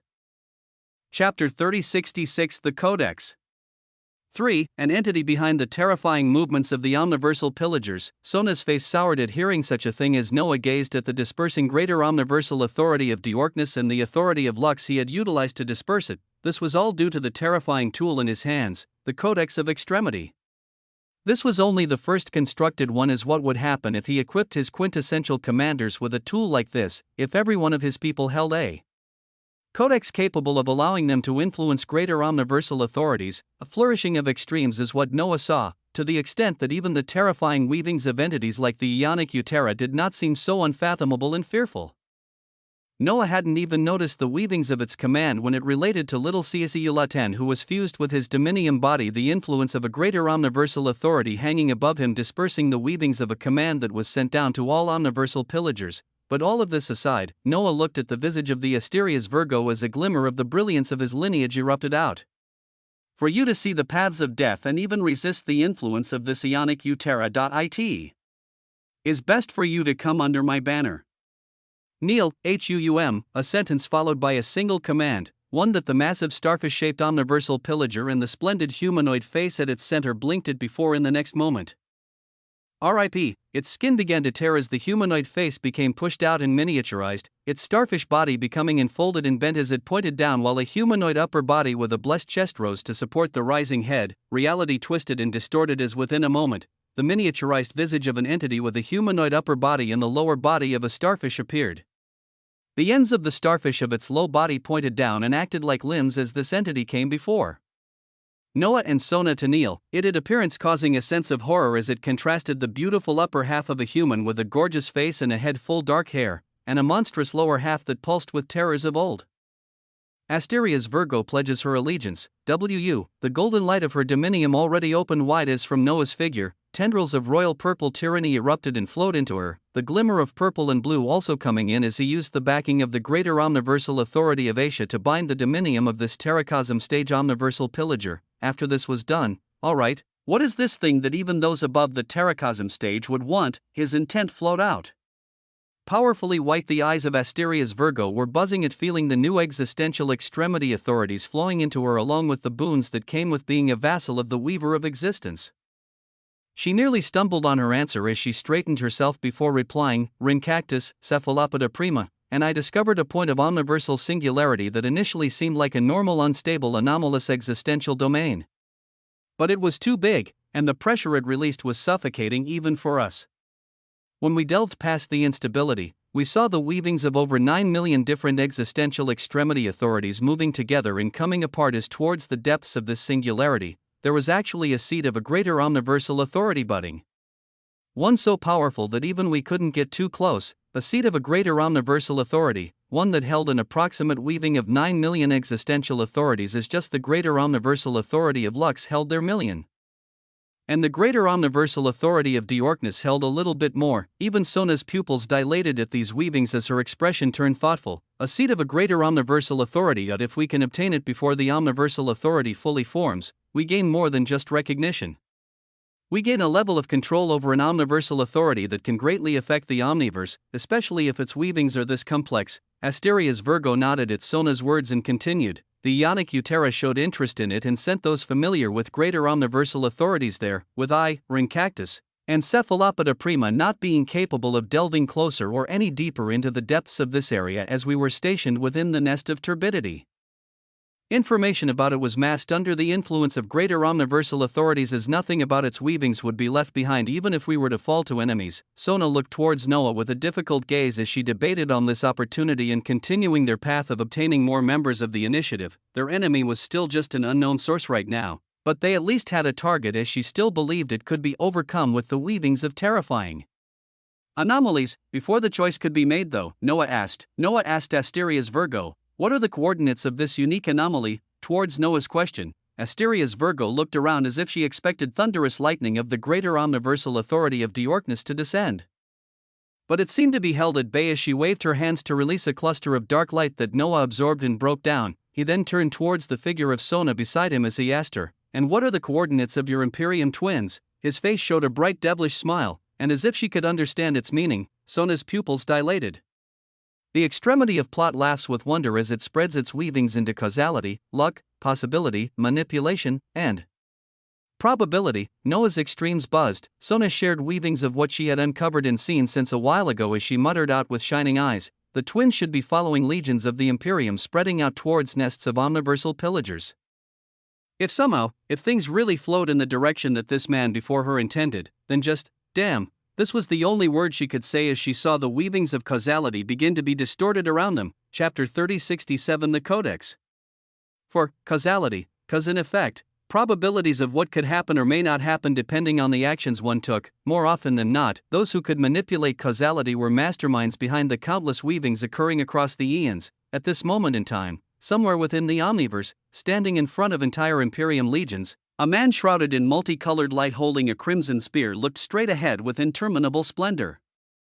Behind him, 100 legions led by terracosm stage entities and filled with telio stage entities floated with immeasurable splendor, with every single one simply waiting for his word to move. Around them, tendrils of calm weavings of the omniverse floated as in a few moments, a figure blazing with pronounced golden splendor of terracosm appeared beside the man holding the crimson spear as he spoke with great respect. Martial Emperor Shi, out of the weavings of 3 possible nests, we have latched onto the feedback of a massive nest, one that may be hiding a great deal of omniversal pillagers. I just don't know whether we should proceed or wait for Martial Emperor Vidais and his legions. Weavings calmly flowed, tendrils of a greater omniversal authority were behind it, but they were so subtle as if this was the proper flow of events. Martial Emperor Shi gazed at the report of the Martial King before him as he waved his hand while his authority began to blaze. Nothing is too big unless we deem it so.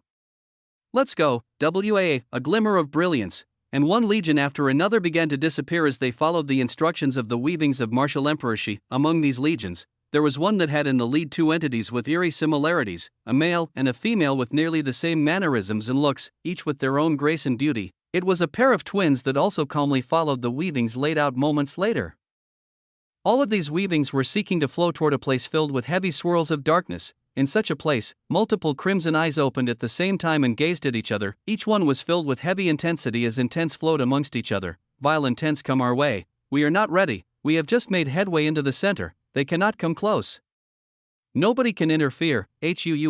Tenebrous authorities mixed in and exploded as, alert the others. The Ionic Utera instructed complete and utmost success. We cannot fail. Coilings of lesser and greater omniversal authorities erupted. Along with it, millions of existential extremity authorities erupted out with fervor and complexity. At the same time, far away from here, near the nest of turbidity, Noah opened his eyes as waves of prompts cascaded down, the weavings of plot sheer with immeasurable clarity. Plot, with a little push from causality, Noah made it so that, it looks like both this opportunity and the next members of the initiative are going to be at the same place. His Invictus Dominium wings pulsed with slightly dim radiance as they already began to recover. Beside him, Sona nodded her head while preparing as she didn't give this man beside her too many praises, or his head might get even bigger than it already was. After all, too many praises had been given for his techniques these past hours. As she thought of this, Sona felt a sense of rising anger at herself for being lost in it. Who was she? She couldn't allow him to take such free control next time. With these emotions in mind, her fist clenched and constructed a massive white rift of frost in front of their eyes. Let's go, WAA. Her words were simple as behind Noah and her figure, Asteria's Virgo gathered along with the illusory weavings of multiple Terracosm stage and Telios stage entities, and moments after, the figure of little Ciasiulatan was returned in front of Noah's dominion soul by his dominium body, all parties being present here as in the next moment. Whap, their figures disappeared into the rift of frost. All around them, it seemed as if they were traversing across a reality of frost as the figure of little Ciasiulatan bounced around like a furball as it excitedly asked, Big sis, big boss, where are we going now? I heard a voice almost reach me to go somewhere. It seemed a little mean. Sona raised her brows at little Ciasiulatan's intent as she replied while taking steps forward, with all of them actually utilizing her source of psychros to traverse across the omniverse towards their location. We are gonna kidnap two little twins and convert them to the right cause. At the same time, there is a seed of a greater omniversal authority to grasp. The words only caused little Ciasiulatan to bounce even more.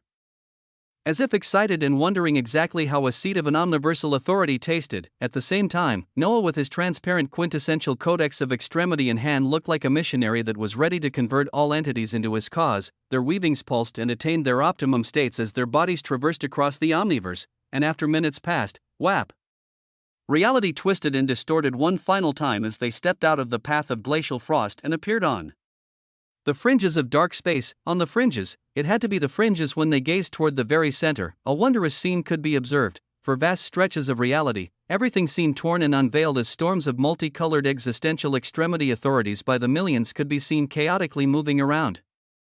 In front of them, there were innumerable and massive figures of omniversal pillagers with ecstatic power, and standing opposite to them, legions of the Imperium pulsing with heavy waves of regal authority. It was their arrival before one of the first battlefields of a war in its beginning stages, and looking at it all before him, Noah couldn't help but lick his lips. Chapter 3068 The Codex. The martial emperor. She gazed at the scene ahead of him as around him, multiple martial kings blazing with golden brilliance were letting their intent be known with shining eyes. We have actually come across a finding of the omniversal pillagers that they haven't been able to extricate yet.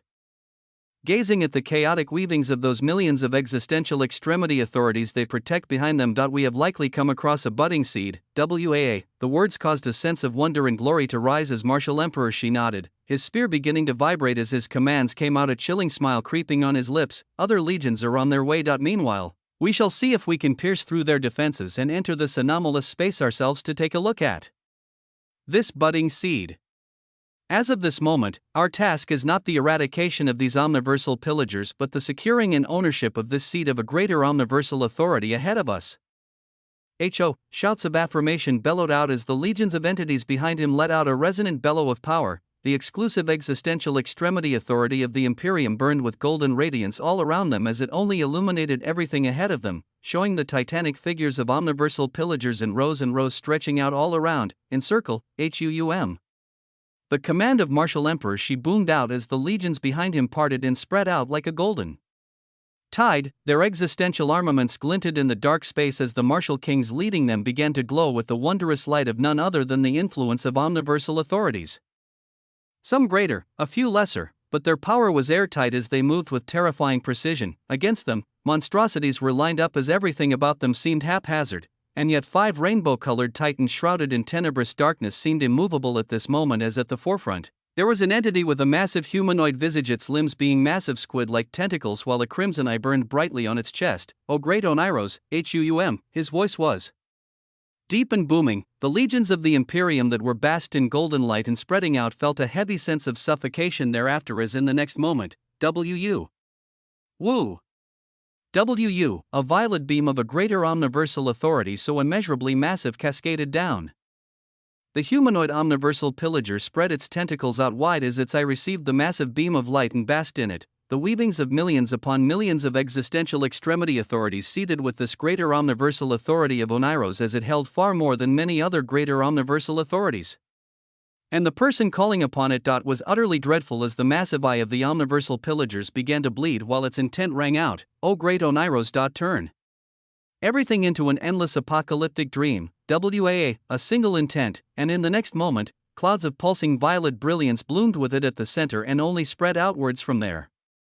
Towards everything, covering everything, the Imperium legions were alarmed as the figure of Martial Emperor Shi moved right away, an untold golden brilliance erupting out in opposition while this endless blanket of violet apocalyptic clouds bathed everything, far away from this unfolding reality, HUUM. Violet clouds filled with millions of interweaving existential extremity authorities as if they were spitting on the face of the dynamis of extremity that entities could entangle.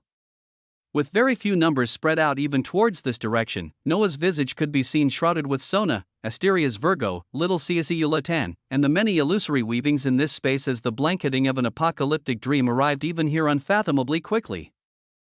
The illusory sleeping omniverse of Oneiros has descended onto all nearby reality. Within its affected space, all other greater omniversal authorities are limited to express 13% of their authority. Within its affected space, all lesser omniversal authorities are limited to express 3% of their authority. The violet clouds descended and wrapped around everything with interminable fervor. Within them, serpentine tendrils of dreamt light sought to dim everything around them as Noah and Sona's figures brightened up, with the transparent codex within Noah's hands actually opening up wide and beginning to devour the violet apocalyptic light within its pages.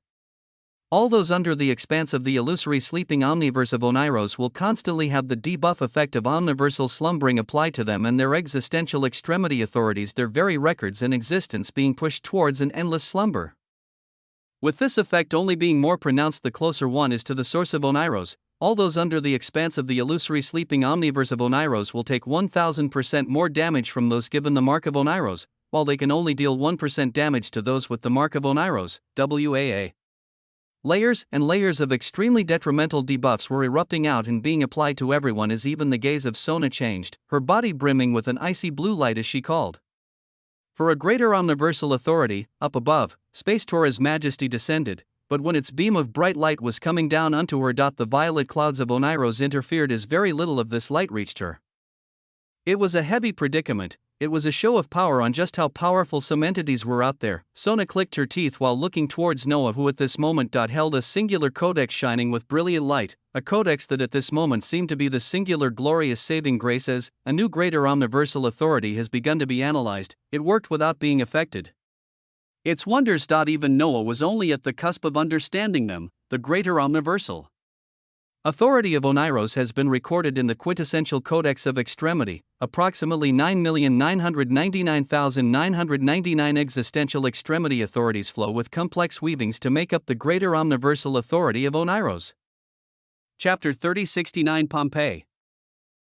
Close to 10 million existential extremity authorities contained within it. It was one of the grandest greater omniversal authorities Noah had come across yet. As wondrously, the Codex of Extremity captured its weavings the same as the greater omniversal authorities of Diorknus and Lux, but the cost for it was the highest yet as Noah's dominium soul squeezed out its authority.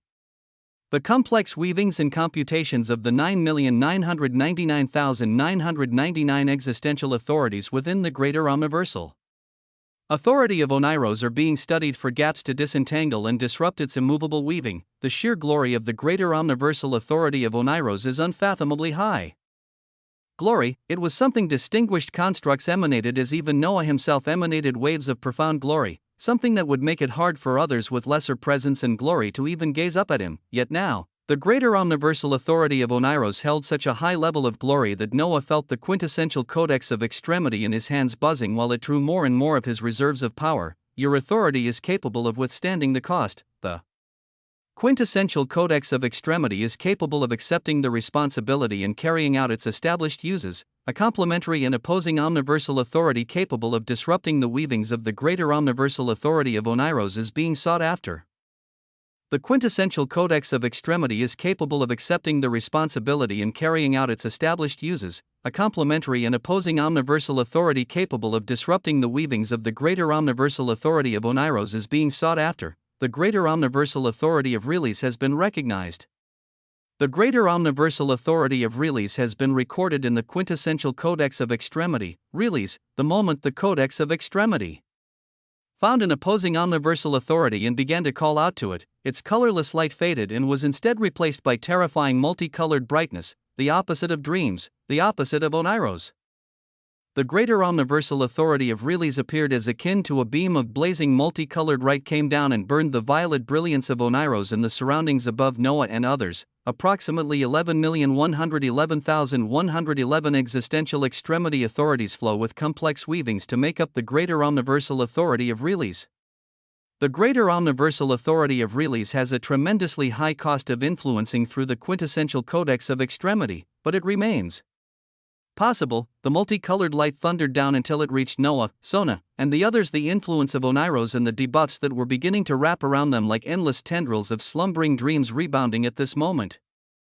And as Noah's existence felt the flow of millions of existential extremity authorities coursing through him and the quintessential codex of extremity is in the next moment, an astounding achievement, the surroundings vibrated. It is unknown how many entities have managed to gain the influence of the greater omniversal authority of Release. But the number is low enough to the extent that depending on the next course of actions, recognition of this omniversal authority towards you may become possible. A possibility of wonder arose before Noah. One of the terrifying uses of the quintessential codex of extremity showed itself. Through it, one could gain the recognition of omniversal authorities if they met certain conditions.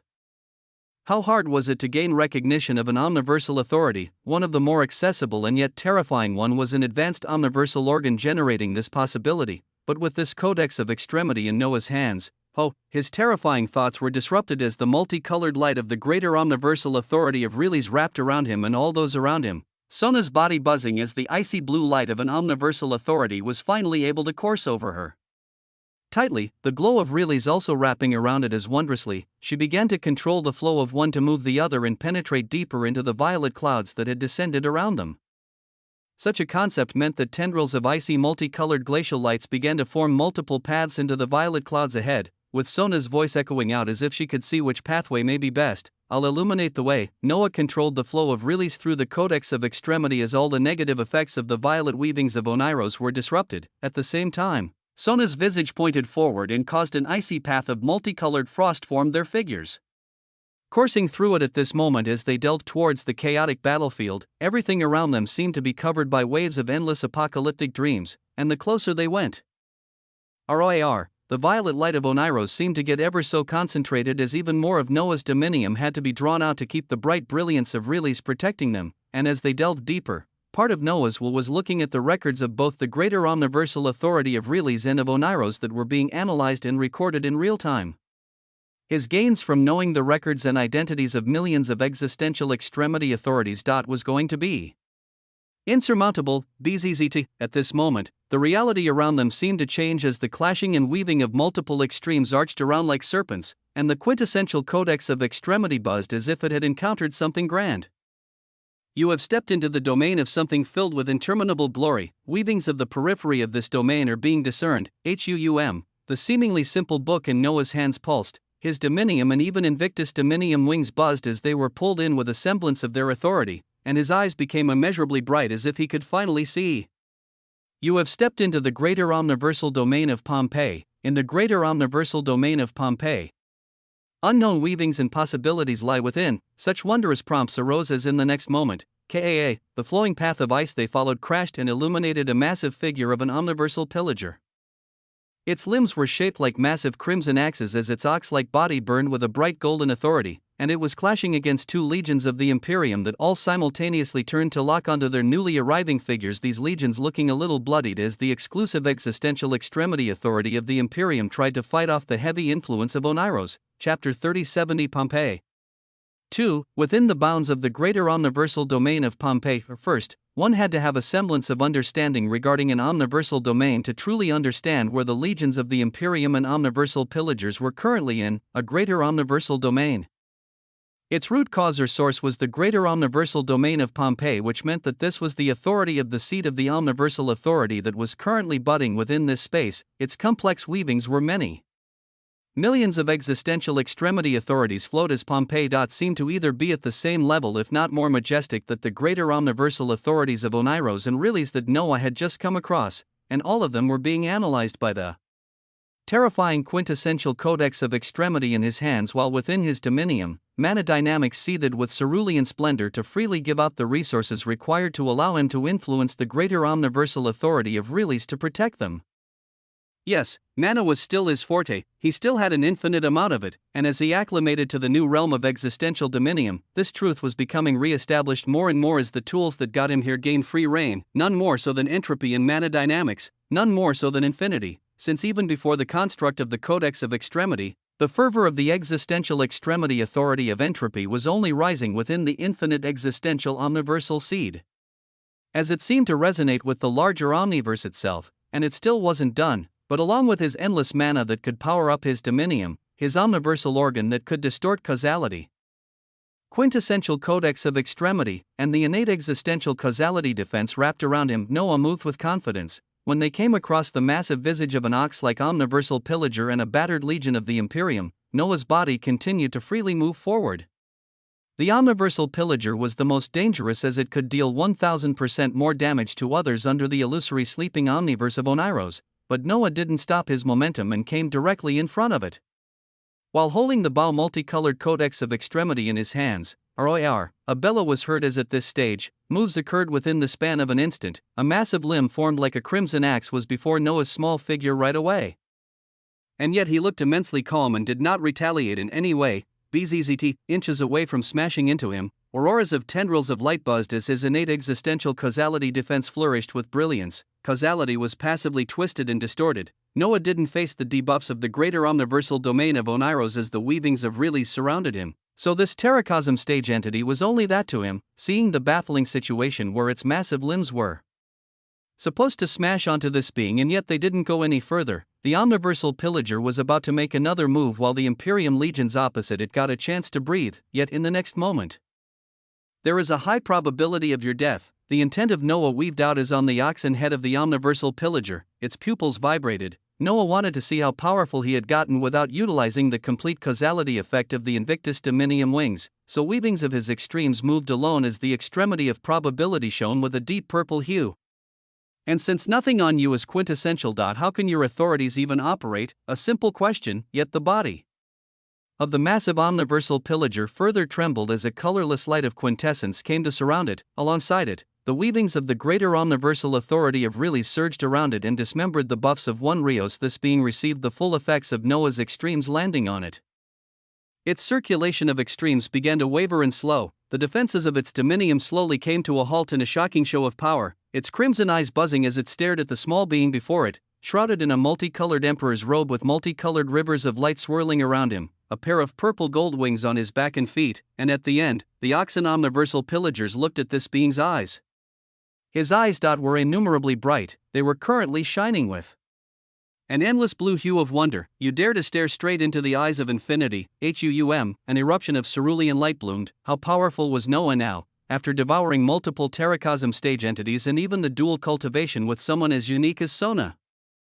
His existential extremity authorities alone held a tremendous amount of power. especially after he tapped into one of the four components of the greater omniversal authority of Asia and increased the efficiency of these concepts. Infinity was one of the concepts whose extremes were now heading towards a place even he didn't know fully well. A target has stared into the endless sea of infinity. Unable to comprehend it and filled with an endless flow of weavings, its existence becomes increasingly overwhelmed until everything about its existential dominium breaks down. From the weavings of infinity, the existential omniversal pupils of infinity have been born and activated for the first time. So long as any entity designated as a target stares into your eyes, they will be blinded by the glimpse of infinity, as depending on their level of power, everything about their existence may be overwhelmed entirely as they cease to operate, or they could combat the endless weavings of infinity until they ultimately fall. A shocking blue hue shone within Noah's eyes as it seemed to expand towards the horizon. And when this light faded, the massive body of the oxen omniversal had frozen as its crimson eyes were now bathed with an endless blue, yet it was not moving. Its dominium was no longer circulating. The golden glow of terracosm had entirely stopped moving around it as it seemed to have stalled and solidified. And against such a being, Noah waved his hands as its massive body twisted and came towards him, disappearing into nothingness as within the next moment it appeared within his infinite forge. It was a shocking scene as from behind, Sona whistled while surrounded by icy brilliance. After his recent upgrades, Noah's power was ascertained. Chapter 3071 Pompeii 3. Noah's visage then came to the focus of the injured Imperium Legion as at its lead, there was a terracosm stage martial king followed by a few hundred teleo stage entities, their bodies still pulsed with power and care as the martial king's visage carefully spoke out. What might the intentions of young friend be? They were not fools, they had lived for too long to be fools, as they couldn't see the glow of the Imperium on these beings, and there were even two omniversal pillagers.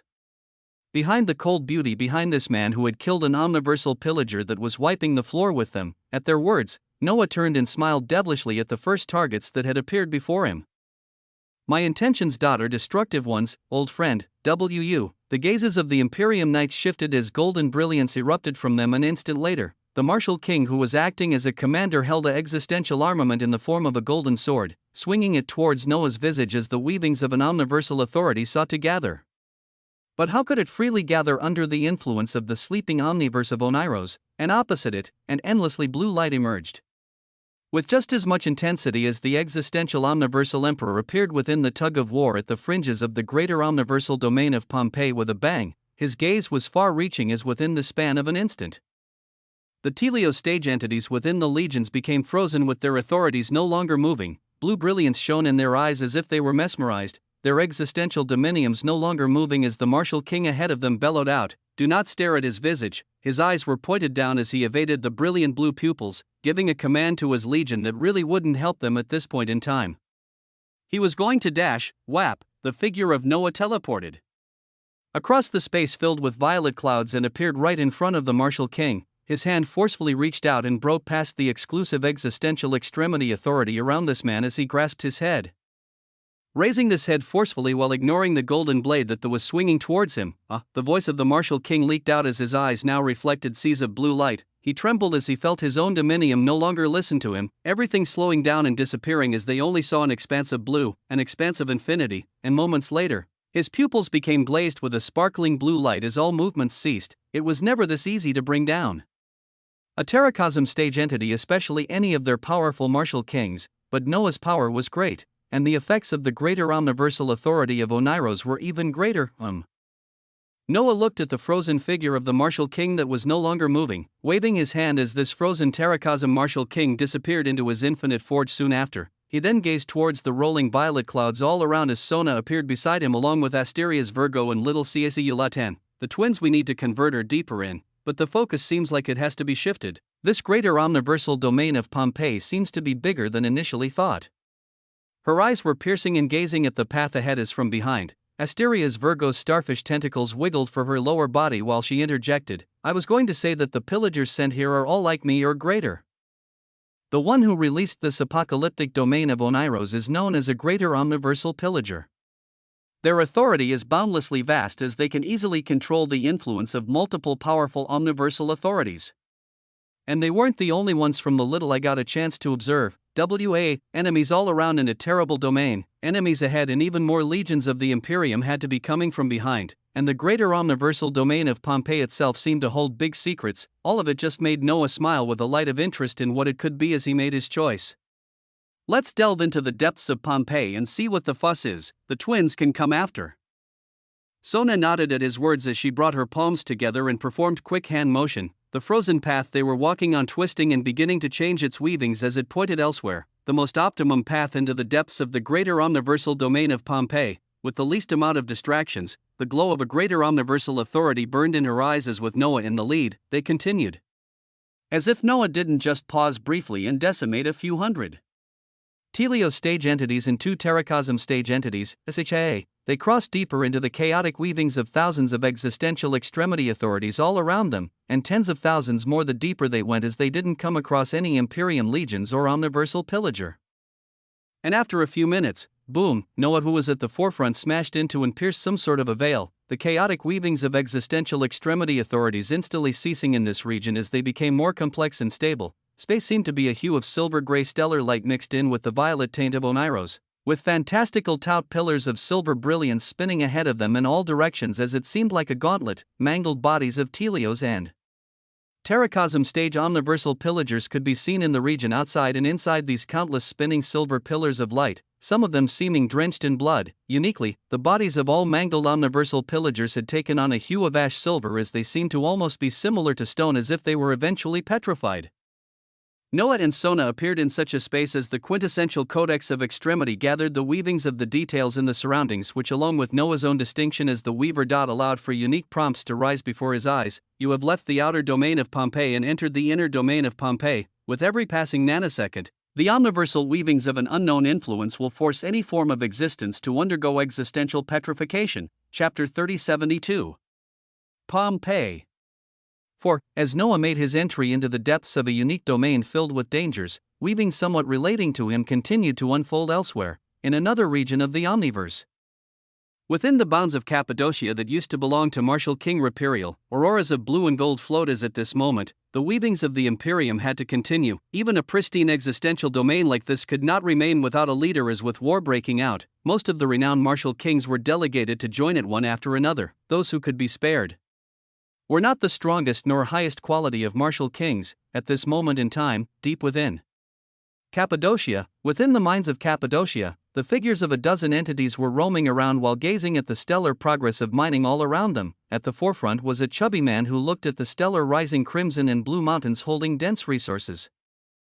A weak golden light of Terracosm shining around his body as he looked at the countless workers still mining all across these mountains. A smile covered his lips as he spoke. They continue to mine as if this was the purpose of their whole life, not even knowing of another war that has just started. The chubby martial king spoke as the golden robes around him fluttered. The Telios stage knights of Cappadocia who were showing him the land he temporarily ruled over only gazing at each other with wry smiles as they waited to continue. But at this time, the brows of the newly selected martial king of Cappadocia rose as in the distance he saw a cluster of prisoners sitting at the base of a blue mountain doing nothing.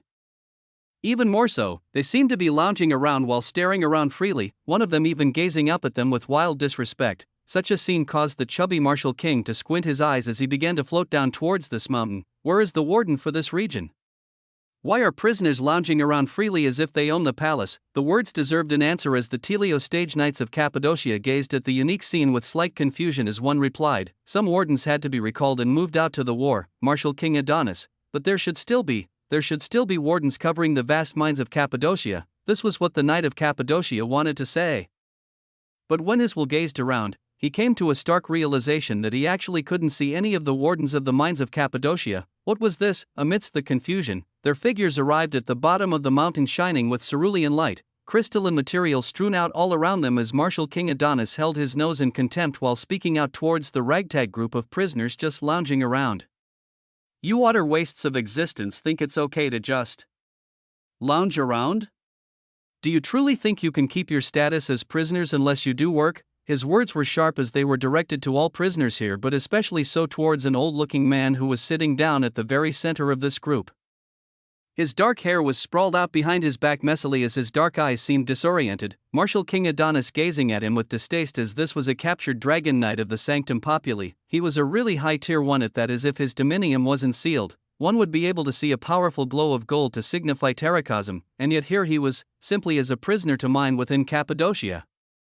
The figure of this old man seemed tired and defeated as Adonis came towards him while his intent echoed out, "A new ruler has now descended in Cappadocia after your people ambushed the great Martial King Rapirial. Things will no longer remain the same here. The output of these mines will be increased as you all." His will gazed around all the prisoners here with distaste as he was speaking when, he blinked as his gaze became locked onto the figure of a silver white-haired woman with shocking grace and beauty amongst all the prisoners here. She looked tired, she looked apathetic, but her beauty, why the hell were you put in the mines? Hey, bring this one to my chambers. With a face like that and a sealed dominium, I can use her for many nights before she is broken, he spoke while pointing to the visage of none other than the jailed Basilius Inane. As she was stripped of her position as a Basilius by Martial King Rapirial, she was currently just Inane. She gazed up at the eyes filled with a light of lust that had locked onto her as she shook her head as if she were looking at a bug. And Martial King Adonis saw this as, he began walking towards her with a sense of cruelty in his eyes. But all of a sudden, something unbelievable occurred. Squlch, from his back, a hand pierced through and came out of his chest. Confusion was the first emotion that came as he and the Telios stage entities following him came across this reality, their wills acclimating to see the figure of the old dragon knight having somehow risen and used his hand to pierce the chest of Martial King Adonis. The weakness from this entity had long since faded as he looked straight into the eyes of the turning Adonis, who now became incredulous. Your sealed dominium, they should have no power. Their dominiums should be sealed, so what? There are always exceptions, my dirty friend. Thanks for coming down though, it is about time for me to leave and begin expanding out there. The voice coming out of the old man was a unique one. It felt young as at this moment. Tendrils of blue light burned brightly in the eyes of the old dragon knight, the will of the great usurper, Noah Eckert, burning brightly as tendrils of his weavings went towards the replacement ruler of the vast existential domain of Cappadocia. Chapter 3073 Pompeii. Freedom. Outside of the existential mines of Cappadocia, Martial King Adonis held eyes radiating blue tendrils of light as he looked out at the expansive plains of existence and countless domains around him. The will and controller of his dominium currently being someone else entirely, as all of his records, extremes, and existence were under someone else's control. All were under the control of the great usurper. With his eyes acclimating to his new vision, Noah Eckert gazed behind him to see the tattered visage of the old dragon knight he had taken over with much difficulty. But it catapulted him where he was right now, as everything was worth it. His gaze eventually came to land on the visage of Basilius Inane as he smiled. Used and discarded by my old friend, do you still share hatred, little Inane? Eckert asked calmly, even though he knew the answer. He didn't leave behind any loopholes, as even Inane held traces of his oppressive will inside of her, and within her, he felt the weavings of uncontrolled vitales. From the old dragon knight, he felt the weavings of uncontrolled dignity, knighthood, valor, and more existential extremity authorities. From Martial King Adonis, he could feel the weavings of the exclusive existential extremity authority of the Imperium, along with multiple other existential extremes. His eyes already looking far ahead to a glorious future. Other beings were limited in how many existential extremes they held in their dominium, as this number was never too high. But if he could continue dominating the souls of his enemies and expand his will into the dominiums of hundreds, thousands, or even millions of entities of the existential dominium realm, would he not grasp the weavings of and control hundreds of thousands or even millions of existential extremity authorities? Would he not be able to put together the complex weavings of an omniversal authority all by himself? While others were looking to gain the influence of an omniversal authority, he could bring together all those he dominated in Gully, unleash not a mere influence but the true power of an omniversal authority. He went towards the center of Cappadocia, where a few legions of the Imperium still remained, as he was expectant of the future. After all, what better time could there be to grow in power if not in times of war? And most of all, what about a certain someone? The weavings of a certain entity circled within his mind as he gazed back briefly past the boundaries of Cappadocia towards the unknown. He wondered, how far ahead are you, Osmond? A competitive spirit still welled up inside of him. There were many things to be done if he wanted to stand a chance. First of all, little sister, Europa, it is time for you all to make your return. From the depths of his existential system, those he cared deeply for were waiting to come out this whole time. Entry into the inner domain of Pompeii. this restricted space showed a great deal of events occurring as the omniversal pillagers who had been seeking entry deeper in had a great deal of casualties here.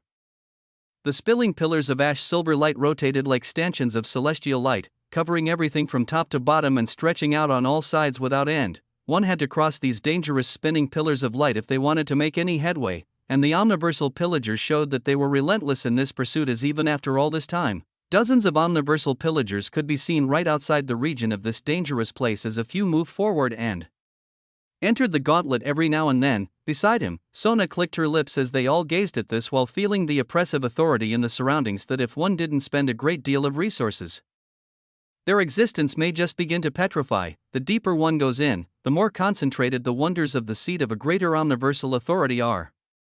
But I didn't expect it to be such a bloodbath, her words echoed out as Noah agreed with them, gazing ahead as he sent his own weavings out. Pompeii, this was the name of this domain. It was also the distinction of the seat of the omniversal authority that was budding here. He wanted to know, why were the omniversal pillagers doing everything in their power trying to get behind these dangerous spinning stanchions of light?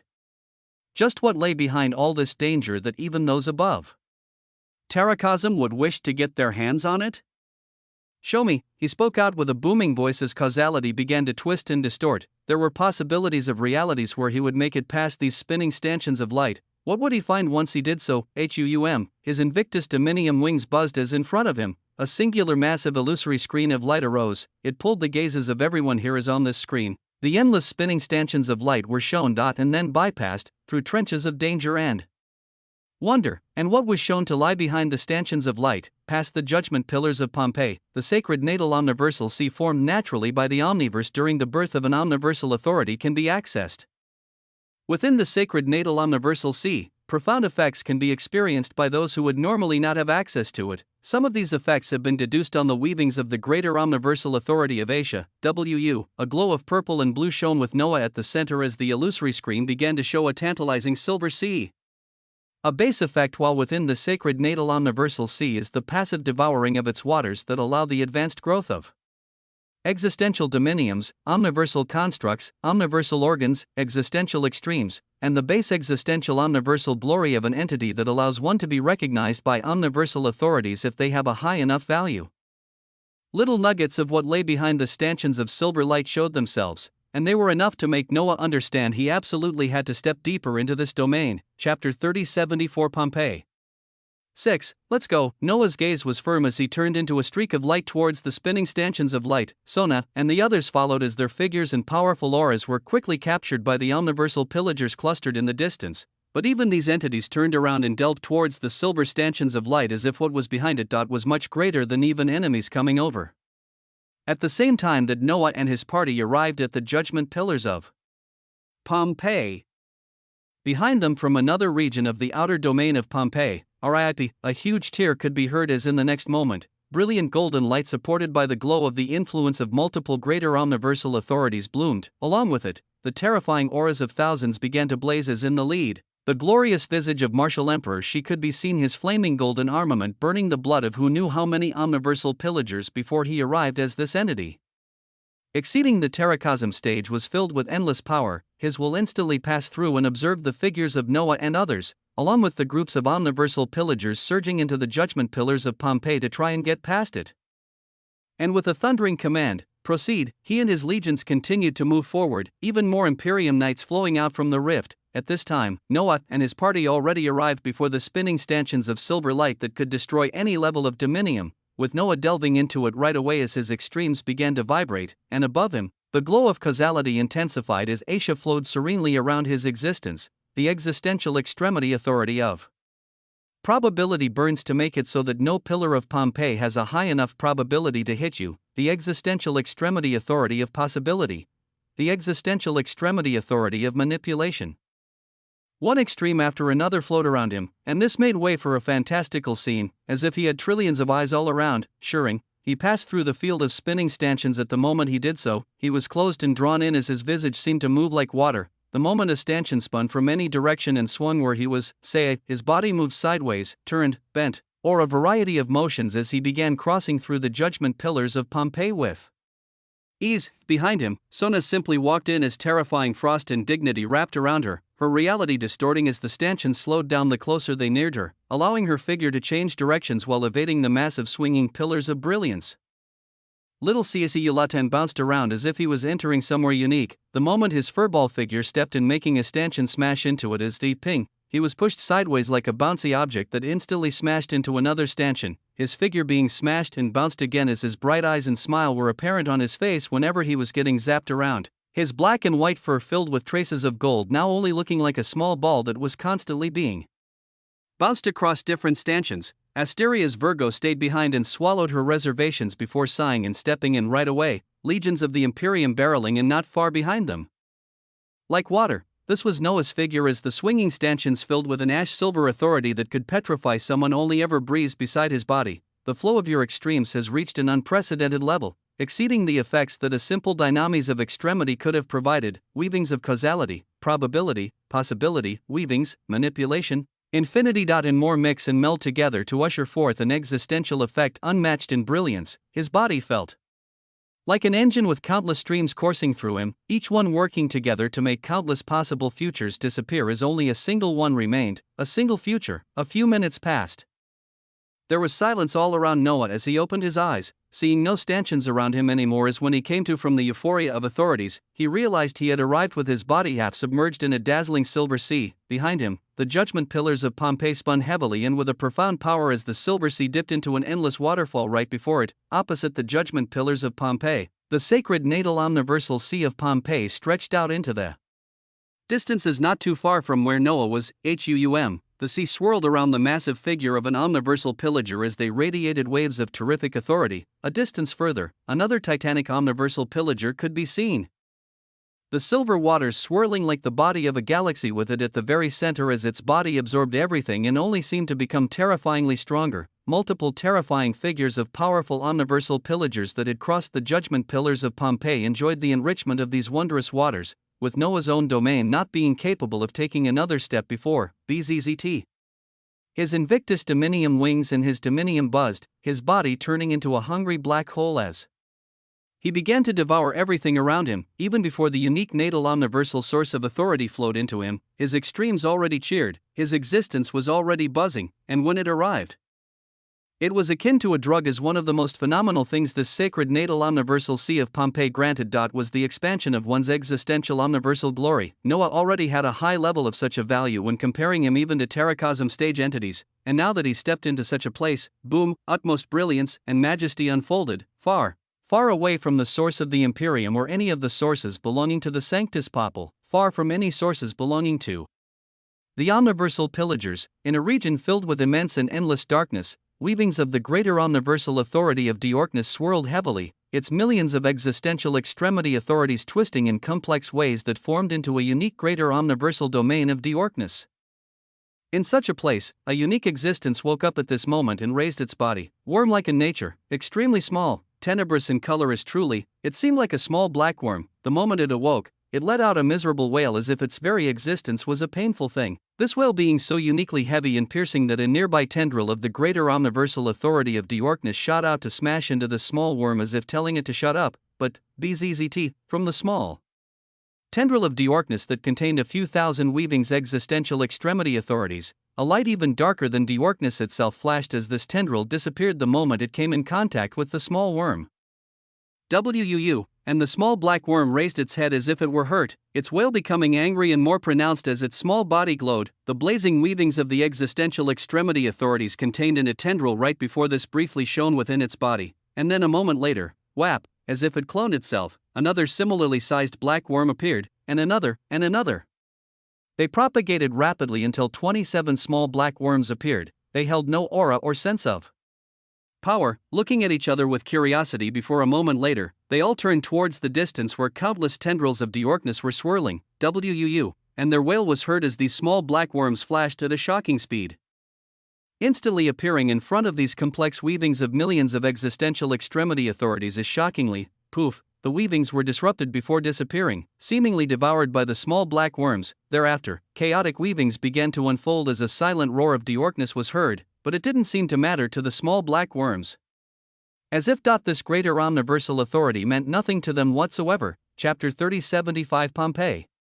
7. Little tiny black worms, unknown in origin and nature, with a single one seemingly appearing not that long ago, and yet the terrifying weavings of a greater omniversal authority seemed nothing to it, with any tendrils of authority sent its way being ineffective as they were simply sucked into the bodies of the small black worms as if they were nothing. And within moments, from the 27 small black worms, 81 appeared, WUU, their wailing cries became ever louder and more pronounced as their speed became ridiculously fast, all of them now seeming filled with an intent against the greater omniversal authority of Diorkness as they delved deeper and deeper into its domain. More and more of the millions of existential extremity authorities that made it up disappearing one after another as a horrific scene unveiled itself. Noah was in the middle of absorbing a pure source of omniversal authority based on Pompeii itself. His existence felt like it was becoming ever so massive, with a value he had yet to fully define slowly increasing as he became ever so aware of it. Existential omniversal glory, a high amount of it, and one could gain the recognition of omniversal authorities, and Noah knew that its accumulation depended on one's omniversal organ. It was his Invictus Dominium wings that allowed him to attain the recognition of the greater omniversal authority of Asia, and all the subsequent boons that followed. The more his Invictus Dominium wings advanced, the more he played with causality, the more he would peer into the weavings of Asia and understand its remaining three components.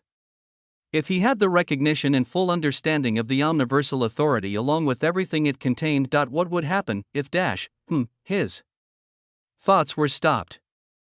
The clear quintessential codex of extremity in his hands buzzed, its pages fluttered as it flipped open to the records of the greater omniversal authority of Diorkness, and the millions of existential extremity authorities recorded as parts of its weavings. They shockingly began to dim as if they never existed to begin with, and a moment later, Noah felt his weavings begin to vibrate with interminable fervor, his lineage and all parts of his existence rolling alongside it. He felt the countless paths he could take dim at an unfathomable rate, whereupon the trillions and trillions of possibilities out there, it felt like half were erased in the span of a second. These were probabilities of the future.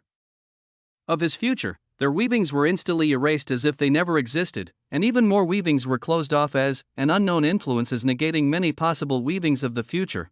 What else was there apart from the unknown source that was trying to steer him to take on the path of an omniversal destroyer? What a piercing scream echoed out as behind him, tight after the spinning judgment pillars of Pompeii, the figure of Sona has just crossed through as she clasped her head while a fierce bellow erupted from her, her face twisted in pain as her eyes were glazed with an icy gold light. Noah's visage instantly appeared beside her even while seas of silver splendor surged inside of both of them.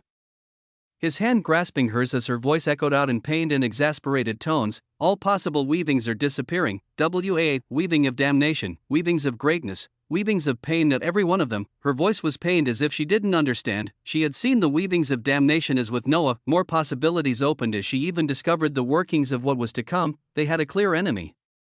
An unknown source that may not even be capable of moving by itself. Something that even steered Noah as the perpetrator of damnation, and as long as they controlled this while collecting more anomalies for the initiative, they would be able to overcome it as more possible weavings were flourishing. So why?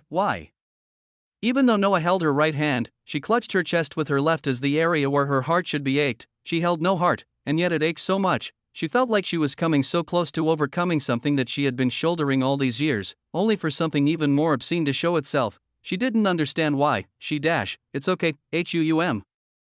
The voice of Noah echoed out serenely as it stabilized the weavings that Sona was seeing. Whatever it is, we'll overcome it. Noah said such words while he turned Sona's gorgeous face towards his. Golden blue light surrounded her, hues of green bathed her. Her eyes twinkled with gold and blue icy light as her pupils focused. A firm light rising within them as she spoke while gazing deeply at Noah. Do you know that all other paths have turned dark as somehow a singular path is all that remains, that path that has you at its lead? The only thing not consumed and negated completely in all paths. Why is that? She seemed to genuinely be asking him a question, but he didn't have an answer for her. He couldn't tell her that even for him, more than half of the possible paths of weavings of the future were already erased as others were slowly following. Something immensely destructive and unfathomable had occurred as it made things very, very serious. But he didn't know what, at least, not yet, but he wasn't alone.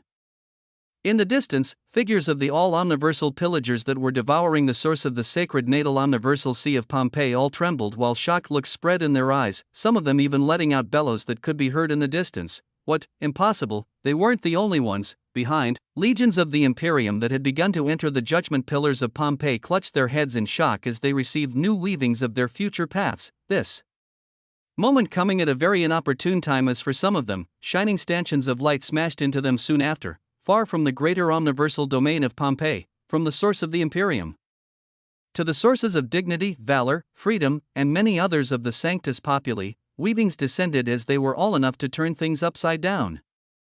Chapter 3076 On the Brink of Fear. Within the vast stretches of the Omniverse, the figure of Martial Empress Yelena was leading one of the most powerful forces of the Imperium yet. With 10,000 martial kings following her lead, their pathway seemed to be leading directly towards the source of dignity, yet simultaneously, without needing the specific insight of certain extremes like those from the visionary enclave, all of them were able to grasp the weavings of their possible futures, the fact that suddenly, all possible paths were gone. They couldn't see any possibilities of weavings in the future. It was a shocking finding, but one had to also look closely at the method by which all of them realized this. Every single entity realized these weavings at the same time, as if what was coming for them didn't even bother to hide it. Finding out anything about the omniversal destroyer that a few select powerful beings was hard, with most others not knowing about it, but whatever just came now that they all found out about it freely, did it not have any authority to mask its weavings?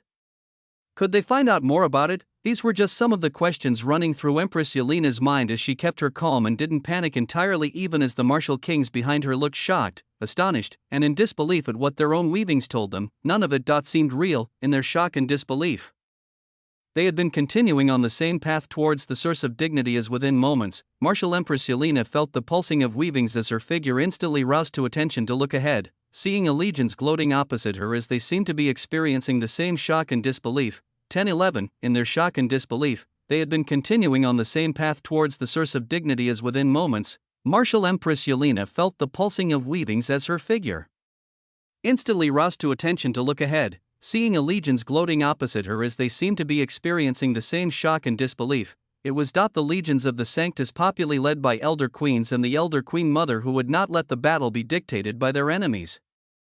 Massive and magisterial dragons floated like omniversal vessels, their backs filled to the brim with legions of other dragon knights and Sanctus princesses, the legions of the source of dignity of Sanctus Populi. They chose not to react defensively as they had set off, and were even close to ambushing their enemies. At the same time that Martial Empress Yelena and her legions noticed them, the legions led by the Elder Queen Mother of Dignity and some of her dragon knights also locked onto them and came out of their own stupor. They stared at each other as if they wanted to know if they felt the same weavings right now. Immense silence permeated across the surroundings as tensions built up. With the eyes of Martial Empress Yelena shining moments later as she raised her hand to command her legions to hold, her figure floating up as she stared at the most powerful entity opposite her, she looked at the Elder Queen Mother and spoke calmly. "Did you see it, WAA?" She didn't say what exactly. She had to be sure that it wasn't just related to the Imperium. And as if the Elder Queen was also thinking the same lines, "Did you see it?" she got back the same question, and the rising silence and tension only became that much deeper as both sides buzzed with authority. Martial Empress Yelena half expected some of the more battle-hardened martial kings behind her to even ignore orders and radiate their righteous judgment of the Imperium, as this would spur on a full battle.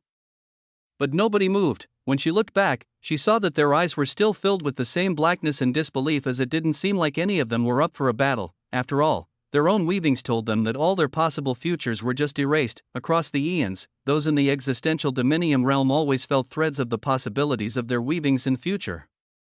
Combinations of thousands or millions of possible paths as the most probable ones would unfold. There were always possibilities, there were always paths. Until at this moment, they couldn't see any, that even with all of their power, annealing of their existential dominiums with countless resources, and the many years perfecting their extremes and techniques, none of it mattered as they held no future. Such a realization was extremely shocking, as who would have thoughts of battle after that? What were they even fighting for? Martial Empress Yelena felt these despotic and shocked weavings within her own forces as she came to a decision right after, her voice echoing out amidst the heavy silence. "Set up camp, WAA." Even though the Elder Queen Mother ahead of her didn't answer, Empress Yelena could see her eyes and the eyes of her forces. Their weavings carried the same resonance as those of her and her people, so she released the command that was followed by her legions in a dazed fashion. A golden bastion of light erupting underneath them as the hazy golden light of the exclusive existential extremity authority of the Imperium began to blaze around this region. Ahead of her, the elder Queen Mother seemed to have spoken similar words as the many dragons retreated into a calm and coiling formation, with her figure actually floating forward while surrounded by 2 dragon knights. Martial Empress Yelena did the same as 2 martial kings covered her left and right, and she moved forward to meet the elder Queen Mother of one of the domains of the Sanctus Populi. They should have been battling by now with both sides suffering major losses, but their priorities were just greatly changed. The leaders of the 2 legions appeared at the center point between their forces as Martial Empress Yelena gazed at the elder Queen Mother of Dignity and her Dragon Knight, her intent echoing out, "I stand here by my own authority, with my actions not being a reflection of any stance the great Imperium is making." She began succinctly as towards her words, the elder Queen Mother waved her hands dismissively as she replied, "Are all possible paths closed for you all as well?" "Everything," she spoke to gain affirmation as towards such a question. Empress Yelena nodded without hesitation. It was an affirmation that only caused the eyes of the elder queen to turn somber. With the legions of both sides on standby as the gazes they shared were one and the same, there was too much confusion. The unfolding of the current reality didn't make much sense, so Martial Empress Yelena came to a decision as she spoke calmly to the elder Queen Mother. "I will send word to the Imperium Exarchs for dialogue to be opened between our sides to try and understand, respond, and resolve the absence of future possibilities we are all experiencing." Chapter 3077 On the Brink of Fear. 2. She spoke such drastic words as she could see it. She didn't even turn around to look at her own forces with her eyes as Earl had already noticed the same emotion in all eyes here. On the battle-hardened Martial King and others, she could see that after seeing the cessation of any and all possible futures, apart from their shock and disbelief, they began to teeter on the brink of fear, because just what could cause the cessation of all their possible futures for every single one of them without fail? Martial Empress Yelena could see the rising fear as she had to control this, and fighting a war at this moment was far from being advisable as she instead sought dialogue. The elder Queen Mother of Dignity gazed at her coldly as dialogue was never something the Sanctus Populi would have with a group of beings that had enslaved an entire existential lineage to be seeds for the production of fruits of existence. They were not good people, they were entirely against the will of the people, but in this moment of utterly profound unknowns of the future, where the fate of all people lay in peril. The guidelines of the Sanctus Populi showed what had to be done, so the elder Queen Mother of Dignity nodded while gazing behind her, confirmed the extent of the cessation of future weavings. "I will check on my side and let the Sanctus Populi know of this expanded dialogue." Yes, they had to confirm the extent of this terror. Was it widespread for all beings, or were there some who didn't face it? More information had to be obtained as at this moment, a point of communication was made between the Imperium and the Sanctus Populi. Around the same time, within the farthest reaches of the Omniverse, absent of light and any brilliance, a low howl could be heard amidst a powerful wail that seemed like a cacophony of sounds at this moment. The dazzling weavings of the greater omniversal authority of Diorkness, made up of millions of existential extremity authorities, had dwindled to absolutely nothing as at this moment a massive tenebrous worm sucked in the last weavings that made up this complex authority. Around it, tens of thousands of wriggling black worms could be seen, such a reality expressing a sickening feeling as each one seemed to be emitting wails once more. The biggest worm that had just finished devouring the last shreds of Diorkness looked around with more cognizance, all the other worms having split from it as at this moment. Even it let out a wail as it felt a sensation flooding back into it. It didn't like this sensation, the others didn't like this sensation, so they wailed. But when they were eating up tendrils of that authority, tendrils of existential extremity authorities, they didn't feel that horrid sensation. They had to look for more authorities like that. They had to, otherwise this vile sensation within them would only grow stronger. The wails became louder and louder as on the body of the largest tenebrous worm, segments of it wriggled before soon enough they turned towards a certain direction. It couldn't see anything, it couldn't sense anything. The only thing it had was the vile feeling within it as it turned towards what it believed would have the cure, a direction where more of those authorities would be. And then, boom, it shot out at speeds that cracked the surrounding omniverse as behind it. Prongs of wriggling worms also turned towards its direction and followed. In the sacred natal omniversal sea of Pompeii, Noah supported the figure of Sona that was still looking at him with complex emotions as his gaze was drawn towards nothing else but the quintessential Codex of Extremity, because on its pages where the records of the greater omniversal authority of Diorkness used to lie, the millions of existential extremity authorities that made it were all grayed out. Not a single one was missed, not a single one remained, all of them were dim as if they never existed. And the big distinction of Diorkness was also gray with weavings of the end, Noah stared at this scene with stern eyes as, of course, he connected the disappearance of an entire greater omniversal authority to the same thing that was causing the cessation of possible futures for Sona and all others. There was something out there devouring greater omniversal authorities, as the same thing was the cause of the end of weavings for many entities. What was it? Its power, was it exceeding the terracosm stage? Or even beyond that, was Huum? He was taken out of his thoughts as he came to observe the quintessential codex of extremity buzzing, transparent tendrils of light wrapping around it, specifically on the pages holding the records of the devoured and deleted greater omniversal authority of Diorknus. Along with these transparent tendrils of light, intents flowed toward Noah in a shocking fashion as they formed into prompts. You hold the last remnants and records of the weavings of the greater omniversal authority of Diorknus. The balanced weavings of the omniverse are disrupted by the cessation of Diorknus as they seek to go towards equilibrium. Holding the last remaining records of the greater omniversal authority of Diorknus, you have gained the authority to spark the greater omniversal singularity seed of Diorknus under the right conditions. The conditions for the spark of the greater omniversal singularity seed of Diorknus are unknown. It is recommended to move rapidly before the composition and records of the greater omniversal authority of Diorknus entirely enter oblivion. A shocking finding fell onto his lap, an obscene opportunity because of nothing else other than the quintessential codex of extremity. His entire existence began to think and try to grasp the weavings of this phenomenon rapidly. Why he urged Sona behind him. The figures of little Ciasiulatan and Asterius Virgo appearing from the judgment pillars of Pompeii at this moment and also stepping into the sacred natal omniversal sea of Pompeii is truly, they had to hurry, too many things were rapidly changing as at this moment, Noah felt like he was on the clock while something utterly disastrous loomed in the distance. Chapter 3078 Chaos Theory Time. It was something that others had a great deal of. And also the thing that determined much about the power of an entity. Those who had more time in existence generally had more power. Noah had not gone through a great deal of time, and yet he found himself always embroiled in the midst of things that occurred just as he was moving.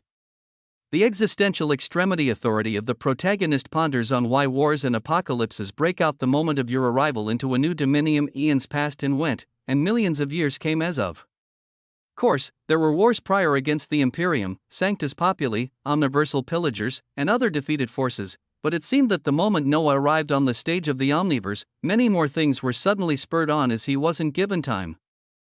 Time to simply and in a laid-back manner explore, get stronger, farm fruits of existence, develop and understand millions of existential extremity authorities, and observe the continued growth of the infinite existential omniversal seed. If he was given a month or even a year with no conflict, given the rate of the production of fruits of existence by him and the infinite existential omniversal seed, he may just have grown strong enough to topple the strongest entities here. But no, wars and apocalypses bloomed left and right as soon as he arrived, and in this manner, the progress of months or years could be obtained in a short period of time by burning and devouring the hard work of the enemies that threw themselves at him.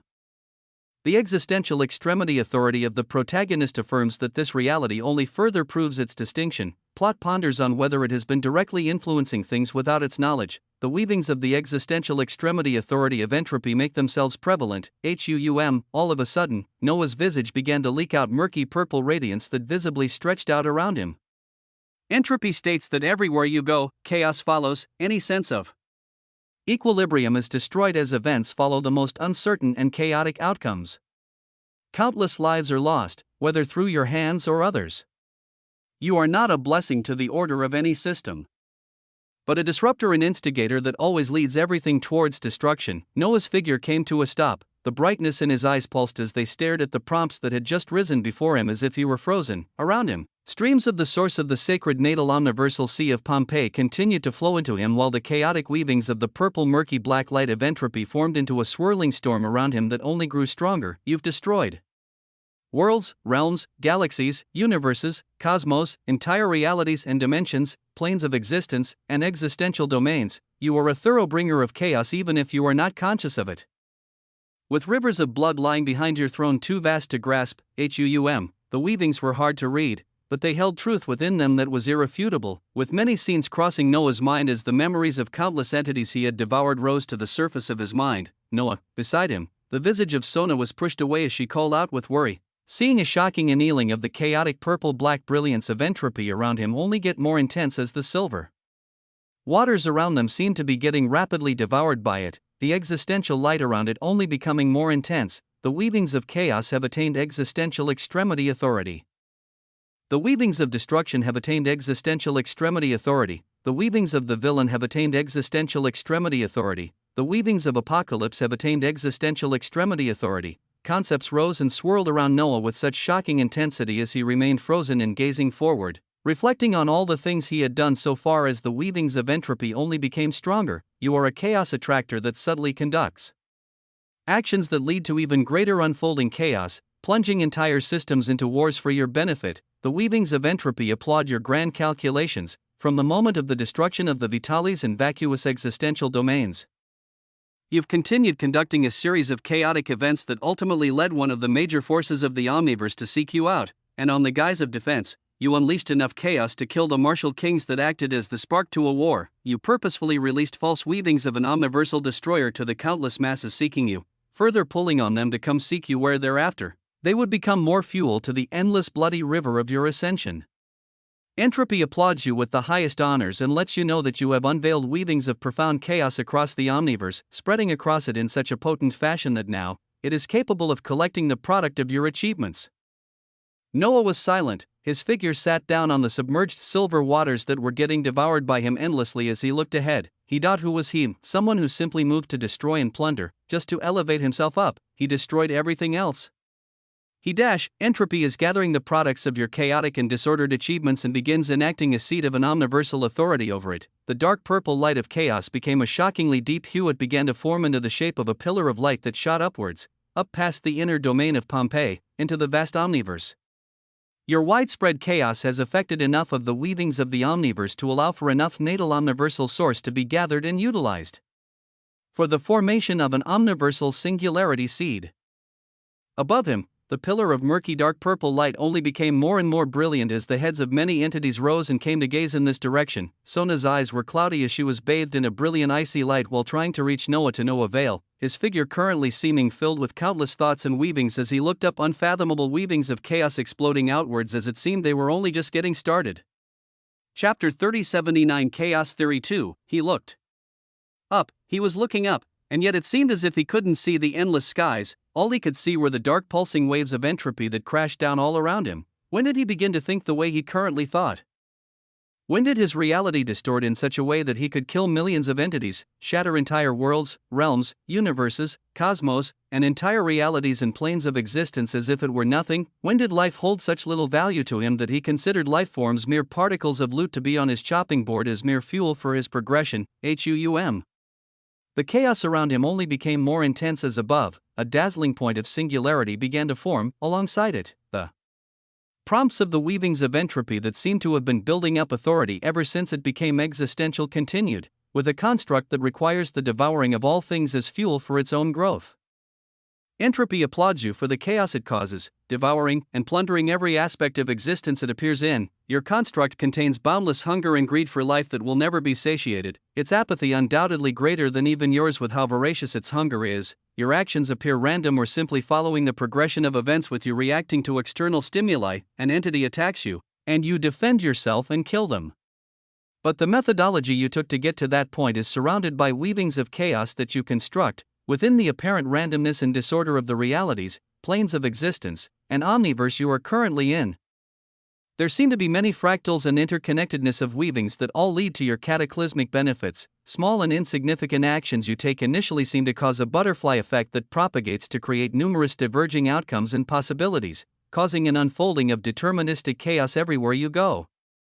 You express annoyance in any new domain you go to if ever the unfolding weavings lead to a sort of cataclysmic apocalypses, all without taking hold of weaving that is partly true and partly false, a weaving you know of deep within you, past any unknown sources or anything else that may try to influence you.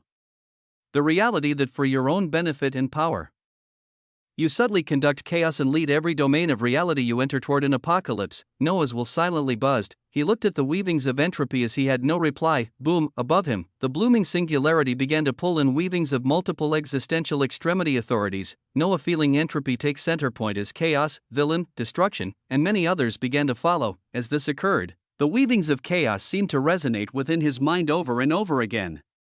He looked back over the path he had taken. He knew he was a selfish man and accepted this long ago, but for him to bring death and misery wherever he went, for him to be the bringer of apocalypse in every domain he went to? It was not something Noah could deny. Any domain he and the infinite existential omniversal seed entered. Did he not devour everything about it until what it used to be was entirely erased? The blue planet, the 9 dimensions, the desolate mausoleum, vacuous and vitalis. He came, he conquered, he devoured, and he left. This was who he was. The entropy in his surroundings picked up and became even more intense. Noah, in the distant surroundings. The voice of Sona could be heard as surrounded by freezing icy brilliance. She tried to reach out towards him to no avail. Someone who only produced immeasurable weavings of chaos and induced apocalypses in every land he went to. He killed those he designated and gave the label of enemies to, and those labeled as friendly. Were utilized, discarded, and forgotten as soon as they arrived. He even went as far as labeling himself the protagonist while he gave the label of extras to all others. He had even distinguished the women he considered closest to him and even his own son as chosen extras. His own son, he called an extra, his own son. His Invictus Dominium wings, his omniversal organ, and even his very heart pulsed as he felt a sense of shame and pain at even treating his own blood this way. Even the figure of Sona that was trying to reach out to him in the distance. Did he actually have any genuine feelings of attachment towards her? Or was he simply utilizing her for power and as a tool for dual cultivation? From her side, she looked towards him for answers and for hope. Or not too long ago, she had even asked him why every single path of hers was now shattered and destroyed, as the only possible path that showed life and possibility stemmed from following him. As someone she could rely on after so many years of a heavy burden, some genuine feelings for him may have truly formed in her heart. But what about him? He didn't have an answer. He looked down at his hands that had taken countless actions, and felt the beat of his heart, and he then felt his weavings that had made countless choices. They all felt so immensely heavy at this moment, but his mind remained resilient. He accepted it. He accepted the definition of entropy when it related to him as truly. He could not deny it. He did devour and kill. Every land he had entered so far had fallen and been devoured by him. His infinite existential omniversal seed was voracious and unending in its hunger. Yes, he was all of these things. But that wasn't it. This wasn't all that he was. Mana dynamics rises in contention. Genesis rises in contention. The weavings of the hero rise in contention. The weavings of the protagonist rise in contention. The weavings of extremity stand firm with belief. The weavings of infinity and quintessence assert their own weavings. Amidst all the chaos, you are the one to save countless more lives and rebuild and restructure what would have been lost. Were you to not exist, the system of existence would lose a tremendous overall benefit. Chapter 3080 Chaos Theory 3. The current reality was a profound one as it felt like everything else faded, Noah's eyes dimming and shining ever so often as if clarity came and went. In the distance, the figure of Sona felt a sense of frustration as she couldn't reach Noah. No matter what she tried, and she could see a sense of distance developing that caused her heart to ache. What was going on? Far from her, the martial emperor Shi of the Imperium arrived with his legions as they also bathed in the majesty of the sacred natal omniversal sea of Pompeii. With the eyes of this being and his legions carefully locked onto Noah's figure and the omniversal pillagers in the distance, they could sense something profound happening to Noah's figure in the distance. But the benefits of the sacred natal omniversal sea of Pompeii were equally profound and important to them after the cessation of the weavings of their futures that they just experienced. So Noah's weavings were undisturbed.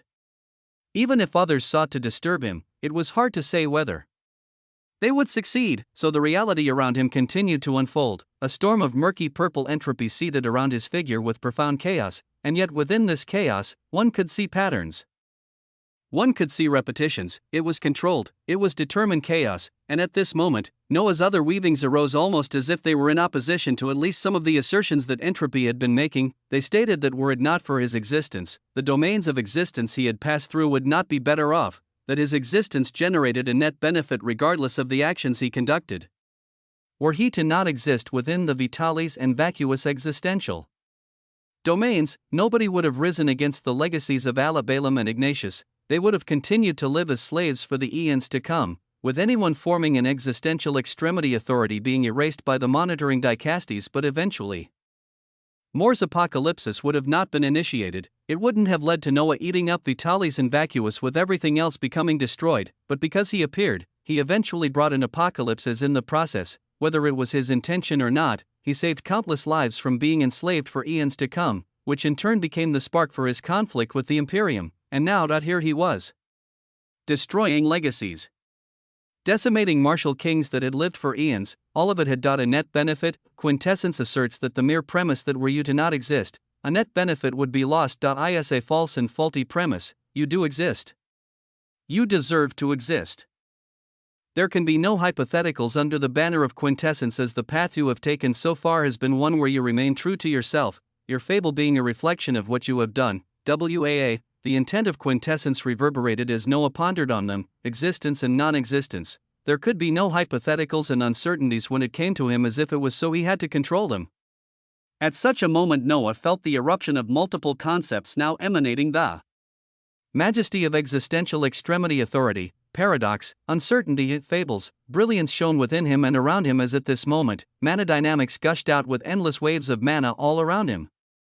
The purple storm around him became tinted with a deep cerulean hue as another grand intent boomed out. Reality is never simply black and white. WAA, you do not destroy or create anything, you merely act as a conduit to transform. It felt like the very concept of time came to a halt. Noah's figure seated on the silver sacred natal omniversal sea of Pompeii gazed out before him as his eyes were innumerably bright. Who he was, this was a question that may never truly be answered, but the intents of his concepts had shed some light today. But at the end of the day, they were his concepts, and he was himself. He gazed up towards the dazzling purple singularity that was whipping everything into ordered chaos and entropy as he raised his hand and pinched.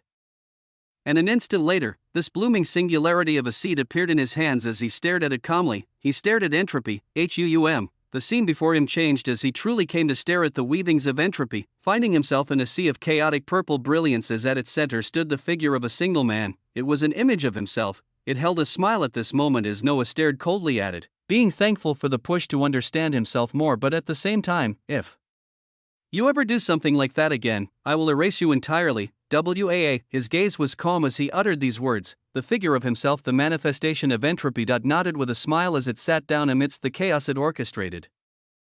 He was himself, and his concepts were only a part of him. They did not control him, nor could they steer him towards a route of only chaos and disorder that entropy just tried to go towards in order to achieve its paramount extreme. After this warning, Noah blinked as the scene disappeared, his vision returning to the silver sea around him while he grasped onto the singularity of an utterly pristine seed.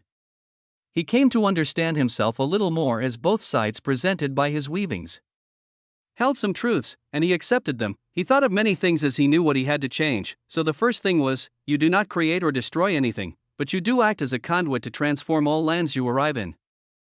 Entropy was gathering concepts of disorder and chaos alone into the seed before him, but Noah controlled it at this moment to insert mana dynamics, quintessence, infinity, and many others. He did so with intent and purpose to change as the greater omniversal authority of entropia is coming to fruition from your own distinct design.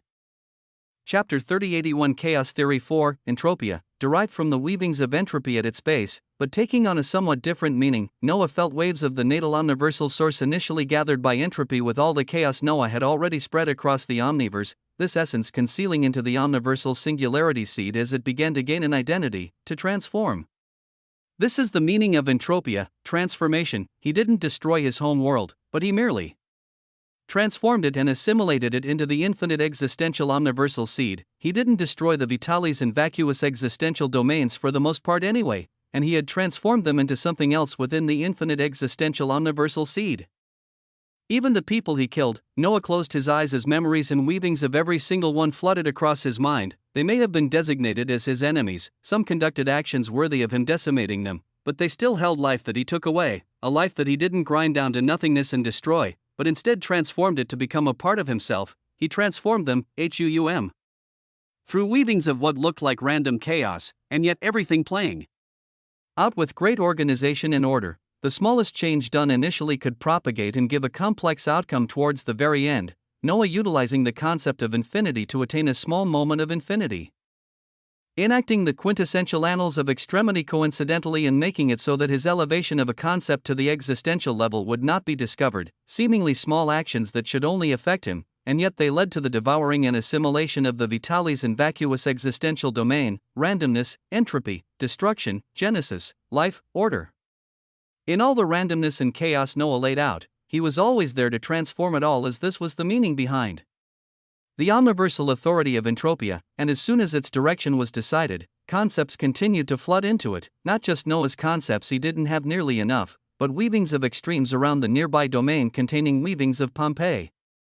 Extremes in this small corner of the omniverse, if they matched disorder and order in some way, they were recruited. It would mean that Noah wouldn't be able to say that this forming omniversal authority was wholly under his control. He couldn't say so, as a large portion of the complex weavings of existential extremity authorities would not belong to him, but from threads of the omniverse that the forming omniversal singularity seed was pulling in. But this was okay, he was only starting out. There would come a time when the construct of a whole omniversal authority could fall under his banner, and even more wonders he could foresee in the future, because he had the alteration of causality under his hands with the influence of the greater omniversal authority of Asia. And now he would have the tremendous influence of chaos and order, of the very foundational control of the transformation of the cycle of destruction and formation. He didn't lie to himself. He wasn't some changed man all of a sudden because of this event that entropy had sparked, but he had gained a change in his perspective on how he could be a better man, a better father, a better protagonist that didn't need to lower others as mere extras that didn't have their own lives and stories. He had many things to do and correct with this newly forming perspective, and there were even terrifying things occurring in the background with an enemy that was causing the cessation of an entire omniversal authority and possible weavings of countless beings. But he would overcome it with everything he held as he began to hold expectations even in the difficult future to come. So he rose from the dazzling silver sea that was still being devoured by him crazily. As he transformed the essence of Pompeii and elevated himself, he turned towards the worried figure of Sona in the distance, and he took a step forward, within some of the furthest reaches of the omniverse. WUU, a wail of misery echoed out for light years and only continued to build up, its weavings being extremely unique as after the sound itself passed, it was like it never existed. A single worm had been moving at rapid speeds based on mere sensation, while a whole cluster of dark worms tumbled after it. And after moving for such a long period of time at such a speed, they were bound to come across something or someone, on top of an anomalous existential domain that formed red crystal spikes that spread outwards valiantly. The figure of an old man floated above while stroking his golden beard, his hair shining with a brilliant luster of the terracosm stage as he held robes depicting the dignity of the Imperium. Getting called back for war just as all possible weavings become blank. What a mess, this entity sighed as he finished his exploration of the domain before him, intending to turn back at this moment when, he heard the sound first, and without his knowledge. Whap, he came to realize that a pulsing segmented black worm had somehow appeared right in front of him, but this wasn't the truly terrifying thing. What was truly terrifying was the fact that it wasn't his will, awareness, or any authority that allowed him to see this creature. He just saw it in the corner of his eyes as his head was turned to seek the horrid sound. If his eyes were not on it, he wouldn't even know that it existed. Extreme dread began to fill him at such a reality as in. The next instant, he erupted with a dozen existential authorities, a codex appearing in his hands as the influence of multiple omniversal authorities came down. But this actually caused the massive worm that had been before him to pulse in excitement as its upper part just moved forward. And instantly, all weavings and authorities were devoured. The black worm felt the familiar easing of the sensation it felt as it nodded to itself. Even though the entity before it only held a glimmer of authority compared to the weavings of Diorkness it had swallowed, it still served its purpose. So in the next moment, the Terracosm Imperium Martial King was the first one to come to an understanding that somehow, no existential extremity authority or omniversal authority worked against the horror in front of him. He was the first one to gain this knowledge. And he would die with this knowledge as in the next moment, his body began to break into glimmers of ash that was drawn towards the worm in front as nothing was left behind. Chapter 3082 Change WUU. The moment that the massive tenebrous worm devoured the Terracosm stage Imperium Martial King entirely, the wails of tens of thousands of other worms reached as they also arrived in this space. The segments of the source worm pulsed at this moment as unlike the greater omniversal authority of Diorkness it had devoured. This entity it ate up just now had weavings of memories of other places, of other entities just like it, and oh were there many. A screech of joy that was different from the wailing screech emanated from this source worm at such a finding as in the next moment, its body gushed out dark radiance as four limbs emerged on the sides of its body. In the sacred natal omniversal sea of Pompeii, Noah came to float before the worried figure of Sona as a storm of purple radiance followed him, his eyes releasing a ray of calmness as Sona asked him, "Are you okay? You seemed out of it for a second there. Was he okay? He was more than okay. He just had a change of perspective as there were a few things that he needed to get done from this moment on, so he nodded towards her with a smile while pointing to the heavy weavings of entropy behind him that were gradually becoming mixed with thousands of other matching extremes stretched out across the omniverse. A blooming omniversal authority showed me a few things. Let's finish up here and delve deeper soon. Time is not on our side, time was not on their side, but, you have another body, yes? Let me take that somewhere for a bit, he spoke calmly, but Sona's eyes squinted as if she could sense the change and weight of his words. At the same moment that Noah spoke about time, he also felt the extremes of Chronos among others begin to move, as even if time wasn't on their side, they could always influence it. While such a thing began regarding the weavings of time along with the continued construction of the greater omniversal authority of Entropia, Noah had his other bodies make a move to usher in a few changes, far away from the greater omniversal domain of Pompeii. Within an existential domain of the Imperium, Henry was floating above golden skies as he watched the reality around him be pulled towards a single point of singularity, all of it being devoured by the infinite existential omniversal seed. As in the surroundings, sounds of battle still rang out against the remaining Imperium knights that were stationed within this domain. At such a moment, whap! Henry's pupils trembled as he saw the visage of his father appear in front of him, his figure coming to attention as he bowed while calling out, "Father." He kept his head bowed respectfully as many possibilities crossed his mind on why his father would be here. Had a great enemy they had not foreseen about to appear?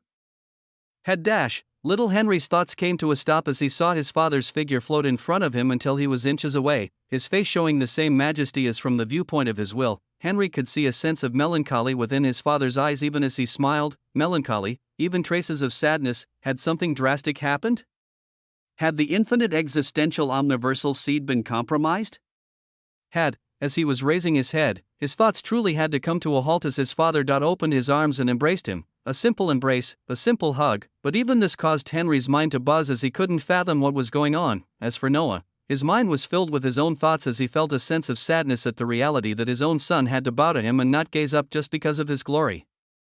Even the embrace he put him in right now, when was the last time that he even held his son close? When did he not impose a heavy and unbearable pressure on his own son for him to improve and be just a fraction as powerful as he was? He couldn't remember, so he embraced his son as at this moment, little Henry was so shocked that he didn't even know what to say. "I am sorry, my son, for any heavy expectations I placed on you.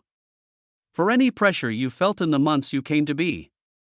I am sorry." At such words, little Henry truly began to panic as he wondered just how bad things were. Was the erasure of many possible paths he and the others had felt this massive of an issue? Was an apocalypse that even they couldn't escape coming? He couldn't help but feel the warm embrace of his father as his intent asked lightly, "Has something happened, father?" "No matter what it is, nothing has happened. We just need to take a pause amidst all the chaos and control things at our own pace. Come on." With a smile, Noah looked at his son while a rift opened up beside him, beckoning for him to go in as Henry gave a glance at the domain being devoured before he listened to his father and stepped into the rift. After reality distorted and stabilized, Henry found himself in one of the more unique locations of the infinite existential omniversal seed farm. Stretches of fields holding multicolored trees budding fruits of existence could be seen, while a ranch rearing domesticated winged animals with the lineage of dragons and phoenixes could be seen grazing in the distance. Near an orchard of fruits of existence, little Henry finally came to as he saw the figure of his father embracing his grandmother, tears present on Amelia Osmont's face as she brushed Noah's vibrant hair while laughing lightly. "What's gotten into you now?" Her words were those filled with the love of a mother towards her son as Noah only smiled while shaking his head at her, his intent ringing out at this moment as he looked upwards. Isolate this domain and impose the weavings of time dilation fully. Take any concepts and extremes needed to achieve it. Chapter 3083 Change 2, HUUM, Weavings of continuity and infinity began to rage, weavings of Chronos began to buzz, relativity shone brightly, time bloomed with fluorescence. Amidst a time of great chaos and unknown dangers, the existential omniversal emperor sought to take a chunk of time out for those important to him that he had not really given enough time to, and he sought to take the span of a second or even an instant and stretch this to days or years for himself. The manipulation of time, if he could do it sufficiently enough without breaking all bounds of balance and control, the boost to his own power was also bound to be something that took the reins. But the initiator of all of this Was his family? As the infinite existential omniversal seed began to churn, Noah waved his hands to adorn an apron as he looked at the ranch in the distance, the extremity of cooking rising around him as he spoke. We used to microwave canned foods before, so let me cook something containing the lineage of dragons and phoenixes dipped into fruits of existence right now. Why was he doing everything he was doing? It was all for him and his loved ones, all for him to explore the very end of these wondrous realms of power and mana, with him progressing through the stages of power at great speeds to do so, toppling entire realities and existential domains. He did it for himself and for them.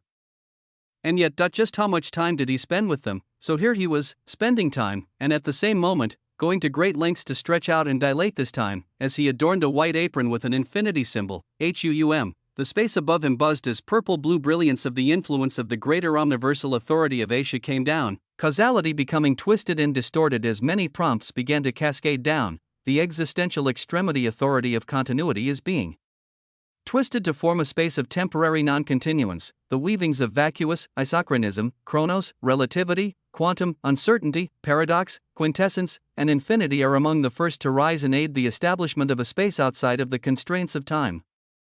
The greater omniversal authority of Asia exerts its influence on this endeavor. Multiple concepts rose up first, and even more followed thereafter as Noah's dominium buzzed, and his Invictus dominium wings became even more active. He reached out towards the ranch and plucked out a massive winged cultivated farm phoenix, beginning to prepare this creature for a barbecue as above him. A multicolored storm of existential extremity authorities raged. His son and his mother watched this with bright eyes as behind them a rift opened that showed the figures of Adelaide, Barbados, Valentina, Ioan, and others starting to come through. The storm above only became more intense as before Noah's eyes.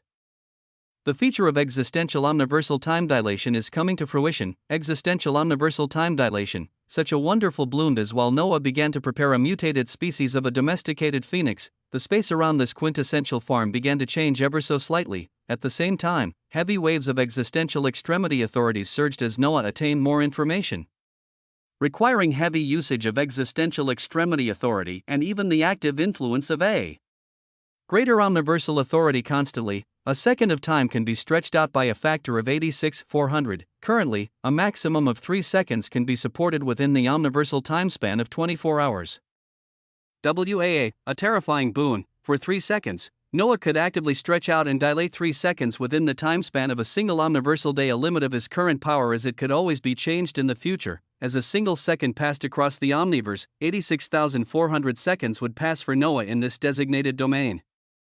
A whole day would be fully experienced where he could theorize and expand on his existential extremity authorities, analyze omniversal authorities, alter causality to produce even more fruits of existence, and even more unfathomable wonders. A whole day within the span of a second, and he could do this another 2 times, as in 3 seconds, he could experience 3 days.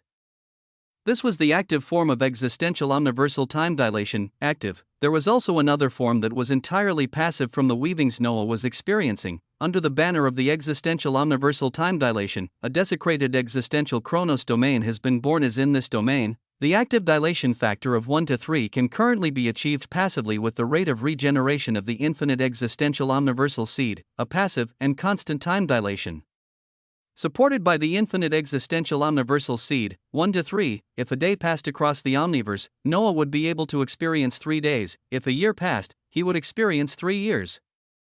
This was at his current stage of power. This was what the infinite existential omniversal seed could currently support. Once it expanded and became even more powerful, there were still bound to be many avenues for change. Noah nodded at such a wondrous addition of time as right away. Existential omniversal time dilation, HUUM, his dominiums buzzed, his Invictus dominium wings buzzed.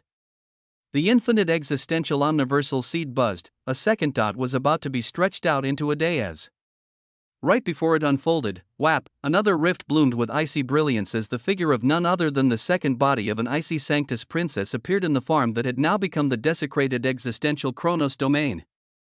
Noah's eyes came to lock onto her, and then the other women who were looking around with bright eyes, as well as his own mother and his son. As golden flames began to simmer the meat that was being sectioned in front of him, he gave a nod of affirmation as this was it, the reality he was fighting for. Every person has their own story. Yes, everybody had their own story along with their own individual hopes and dreams.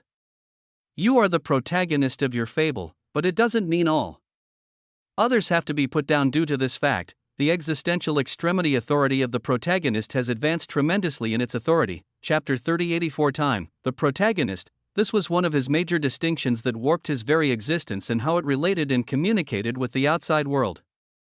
He had looked at the outside world before and only seen himself as the only one worth anything, as he was the only protagonist while all others were mere extras. He had reduced everyone and everything to nothingness as if they didn't have their own wills, their own lives, and their own dreams. When the weavings of the protagonist went a step further at this point in time and acknowledged that they didn't have to lower others in order to promote themselves, the very concept of the protagonist advanced greatly in value. The protagonist is never a perfect entity being filled with points of greatness and points of inadequacies, but the points of greatness should always outweigh the inadequacies as they work to correct the few things they are deficient in. A protagonist doesn't just elevate himself, but acts as a beacon that enriches others around him. WAA, it is good to be compassionate, disciplined, and persistent, but a protagonist can also be ruthless, ambitious, and capable of bearing the weight of heavy tasks that others cannot carry. Kind, but ruthless. Noah read the weavings of the protagonist as at this moment, it was seeking something that didn't even seem to be there. The protagonist seeks an even more unique distinction past that of the existential extremity authority. After an authority is existential, it can only weave together with the musings of other existential extremes to form an omniversal authority. With there currently not being any elevated distinction for existential extremity authorities, once a concept was existential, that was it, an existential concept of flames utilized by a terracosm stage entity versus by a neonate stage entity would hold vastly different weight and power, but it was nonetheless still an existential extremity authority. It didn't have another distinction. The weavings of the protagonist sought to bypass this. Among the many qualities of the protagonist, innovativeness and creativity are supposed to be immeasurably high, so the protagonist innovates and states that it is reaching for an expanded form of power by granting itself and other viable and capable concepts a new distinction. The protagonist states that when an extreme reaches such a high level of its meaning and is backed by sufficient power, it can become an ascendant existential extremity authority. WAA, the protagonist began to run wild just from Noah's own reflections and change. It was so daring as to actually randomly design a new distinction within the set groupings of existential extremity authorities. Existential extremes that have culminated to such an unbelievable level can become ascendant existential extremity authorities that represent a single authority, but carry the weight and power of multiple existential extremity authorities. The protagonist seeks to design this path of ascendant existential extremity authorities as a way to have a single extreme radiate the weavings of multiple extremes, whether it be thousands or tens of thousands, and thus allow the true possibility of forming an omniversal authority entirely with your own bound extremes fully without relying on natal existential extremity authority around you. Even now, as the greater omniversal authority of entropia was being designed, Noah only contributed the core concepts of it as it was being filled with the weavings of tens of thousands of existential extremity authorities that came from the omniverse itself. Things he himself had no bindings to. The protagonist wanted to innovate a way past this as it used its elevated authority from Noah's self-actualization to enact the distinction of ascendant existential extremity authority. The protagonist pioneers the way forward and takes the first distinction as an ascendant existential extremity authority. Innumerable tendrils of radiance erupted within Noah's existence. Within, he didn't explode with glorious waves of light outwardly, as he didn't want to show off like this before his own family anymore. To constantly bombard them with the brilliance of his changes as what? So that they look at him in awe?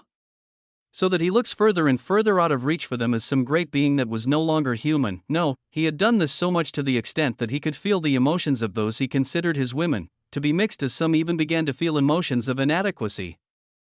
As if they didn't deserve to be with an entity like him. This was an error he didn't want to propagate, even if he was doing it unconsciously, whether it was Adelaide all the way from when he was still roaming around worlds, or even Sona right now who was a terracosm stage entity moving around the omniverse. He should never treat them in a way that would ever make them feel inadequate. He had to elevate not just their power, but also their self-worth and glory, as he thought of this end. As the weavings of the protagonist exploded with power within him, he stared at the figure of Sona that had appeared and was gazing around curiously, his intent weaving out, Sona, this is my mother. My son, and he gave a simple introduction as the Sanctus Princess, who was an anomaly, was not shy, nodding towards everyone while teleporting before Amelia Osmont, taking her hands, and kissing them respectfully while calling out, Mother. Amelia Osmont nodded with a smile as Sona gazed around and continued, I was going to say that as great as it is to meet the family, we may not have time. But it seems you're playing around with the weavings of time itself. She could sense the altered flow of continuity in this region as she stood beside Noah's mother while gazing around at everyone else. At the head burning golden flames that had begun a barbecue, Noah gave a light nod while his own intent weaved out. I wanted to have a moment of time with what is most important amidst all the chaos. A moment to breathe, a moment of time. To buy this moment, a great deal of authority was utilized by Noah as right now, he had the next 3 days for continued growth, chapter 3085 time 2, 3 days to at least gain a grasp and understanding of what was coming, all the while spending time with those who mattered the most, besides Noah. The figure of Barbados came up and smacked her lips as if she were analyzing Sona up and down, her voice succinct as it echoed out, another cute sister joins us. Little fish, are you sure you'll be able to make time for all of us? Her question was a bold one as Sona raised her brows and looked at the dazzling women around here as she recalled Noah's words before she fell into his embrace. And even though Barbados said her words jokingly as always, Noah took them seriously. He even replied to her while increasing the flames simmering the barbecued phoenix floating before him. We'll make time for the important things now more than ever. The extremes all around us will ensure it. Come, forget about any possible weavings you have all felt or any worries. For now, let's have a feast. Glistening golden radiance glinted off the meat he was cooking as with great trust in him, his family stopped worrying about the many paths of futures that were erased. If Noah said it would be okay, then it would be okay. Promises were the one thing he never broke, and even as he took some time to breathe and truly recognize his family, Noah's existence never stopped utilizing this borrowed time within the desecrated existential Chronos domain where he now had 3 days, and just within the first minute of these 3 days, the protagonist designed a new distinction of ascendant existential extremity authority as after it was brought forth, its boons now fully unfolded. The existential extremity authority of ascension stares at the distinction of ascendant existential extremity authority, his brilliance was hidden. But it continued to burn brightly nonetheless. Quintessence burns brilliantly while questioning if it doesn't hold such a distinction, what else could be deserving of it? The extremity of extremity glares at the distinction of ascendant existential extremity authority. Sheets eyes the newly enacted distinction, infinity. One concept after another rose at this moment as a dream truly bloomed. It was a dream that wasn't even possible minutes ago, but now, it seemed like an inevitability, a dream of his concepts being able to represent hundreds of thousands or even millions of concepts, a dream of his concepts alone making up an omniversal authority, far away from Noah. There was something else with a semblance of a dream, barely discernible. Flashes of darkness, this was all that they were as the source worm was currently organizing all the knowledge of locations it had gained while beginning to go towards them. Behind it, the massive clusters of tenebrous worms wailing loudly followed ever closer, as if they were afraid of missing out on whatever meal should be waiting for them. But the omniverse was vast, getting from one place to another was never straightforward as in between, one would more often than not run into something else, and at this moment, the limbs that had sprouted on the body of the source worm wriggled like antennas as it sensed something nearby and turned in a certain direction. There, it could sense a veiled domain hiding potent authorities within it. Instantly warped to this location as behind it, swarms of worms followed suit. Inside of a certain nest at this moment, murky verdant light swirled to form a poisonous grassland that was filled with thousands of omniversal pillagers waiting to move out. And at the very center of these murky verdant grasslands there was a massive tree shining with stellar brilliance where a terrifying omniversal pillager could be seen. Like all of those within this nest, it held a physiology most similar to that of a mantis, limbs that seemed like sickles sticking out like jagged blades in its front as an aurora of verdant wings shone brightly behind it. A golden glow of terracosm could be seen as it gradually held traces of other colors, its power being so potent as this creature that had lived for eons was tipping past the peak of terracosm. It had 2 crimson eyes much too large for its head as they shone with power and thought, with it currently thinking of the command it had received, as well as the complete cessation of weavings of its future. What did it all mean? What dash? Its crimson eyes blinked in incredulousness the next moment as it noticed the tenebrous form of a worm-like entity with 4 dark limbs. Noticed, with its own eyesight, there weren't any fluctuations of authority nor did its dominium warn it of any danger, but in the next moment, the limbs of the worm-like entity extended and sunk into its body, its defenses being treated as if they didn't even exist as the terrifying glow of a terracosm dominium about to enter the next stage acted like it didn't even exist, and moments after, silence, a terrifying silence that was then followed by a cacophony of wails.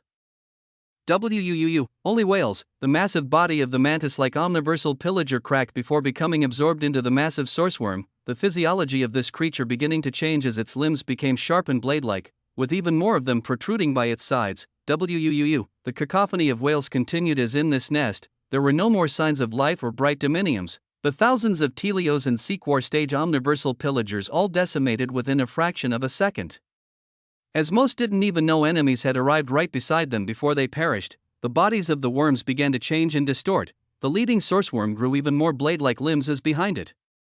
Tenebrous wings bloomed as terrifically. It now seemed like a worm-like centipede with dazzling wings of oblivion blazing brightly behind it. It let out a screech as in the next moment, even the domain of the nest it was in began to distort and disappear, its wail carrying somber traces as it also captured the weavings of movements of omniversal pillagers only in the memories of particularly powerful ones like the mantis it had just swallowed that was about to step past terracosm.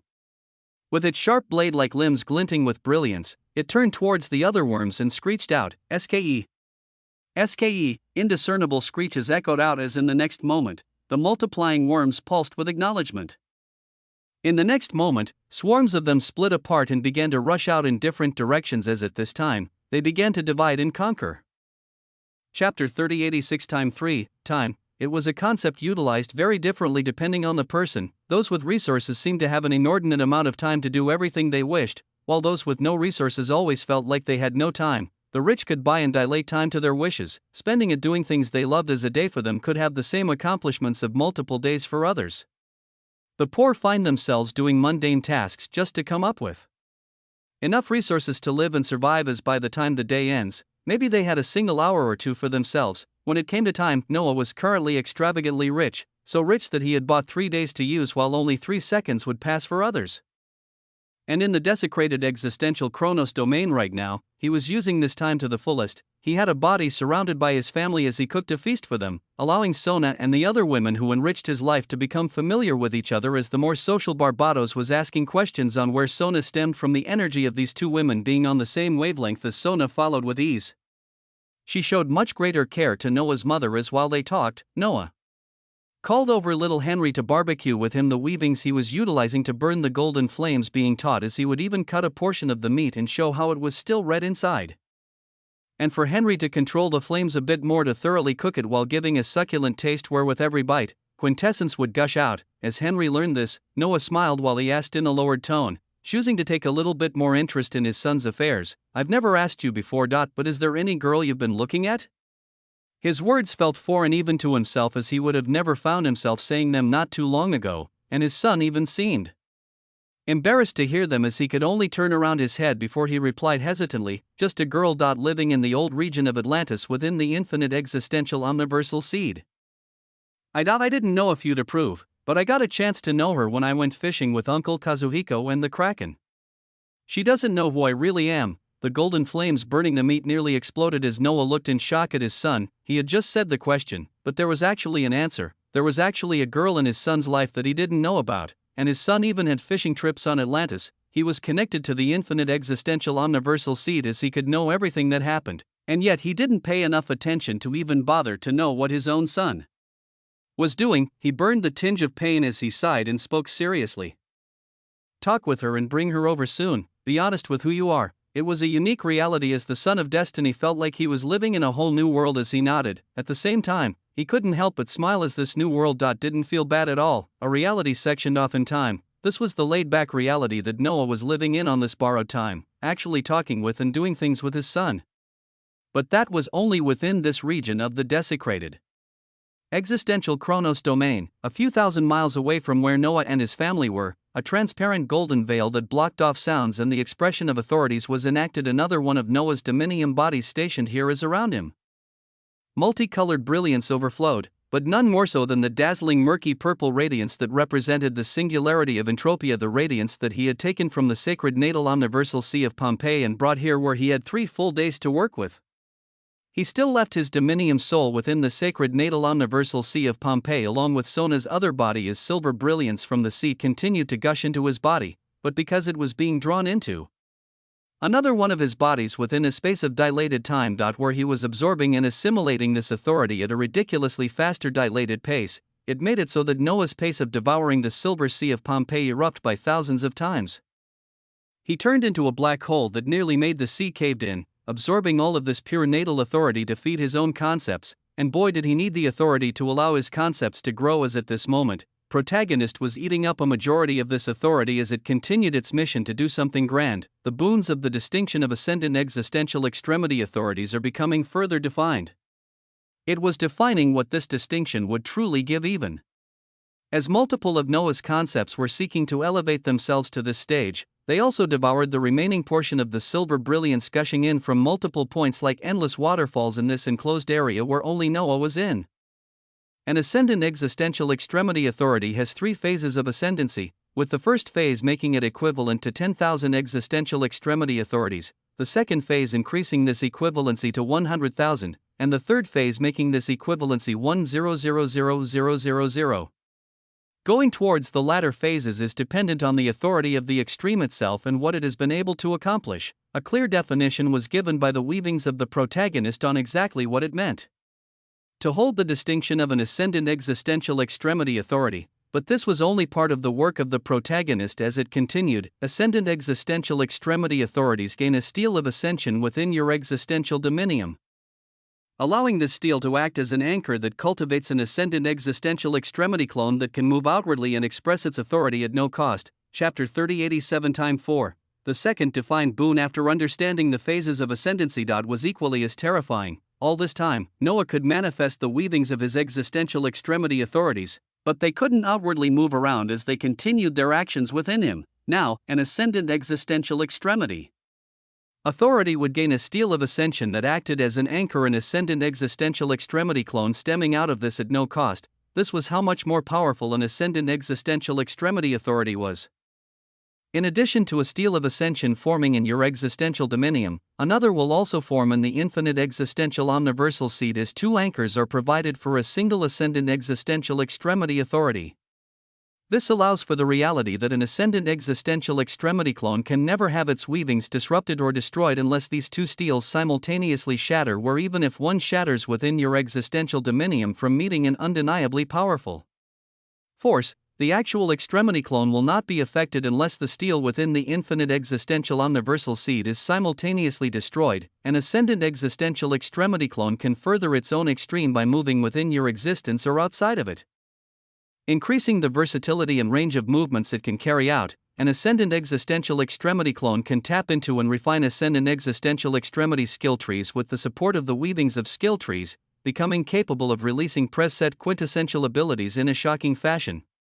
Due to a single ascendant existential extremity authority being equivalent to 10,000 extremes just in its first phase, such an authority is capable of commanding the influence of lesser omniversal authorities at no cost, and may grow to be capable of commanding the influence of greater omniversal authorities at its latter phases. The protagonist was cooking, and Noah read its weavings and steered them closely as he let it cook. While it conducted such a wondrous refinement and elevation of a distinction, there were other concepts within Noah that could no longer wait, and they held their extremes in such high regard to the extent of being similar to the weavings of the protagonist, if not more. These concepts now rose. In the midst of the defining of the distinction of ascendant existential extremity authority, entropy rises. Its extreme has affected too many weavings and meets the requirement to advance as an ascendant existential extremity authority. Its extreme was already there, it just needed fuel, and even this was there as seas of silver brilliance flooded into entropy to bring to fruition the reality of entropy is the second authority to step into the distinction of the first phase of ascendant existential extremity authorities. Its equivalency to other existential extremity authorities is 25,000. The weavings of chaos jumped above all others as the purple singularity above Noah buzzed before becoming even more radiant. The core concepts behind it just seemed that much grander as it would allow it to have greater control of the budding greater omniversal authority. At the same time, the steels of ascendancy for the protagonist and entropy begin actualization within your dominium and infinite existential omniversal seed, HUUM, a radiant gold monolith, a flaming murky purple monolith.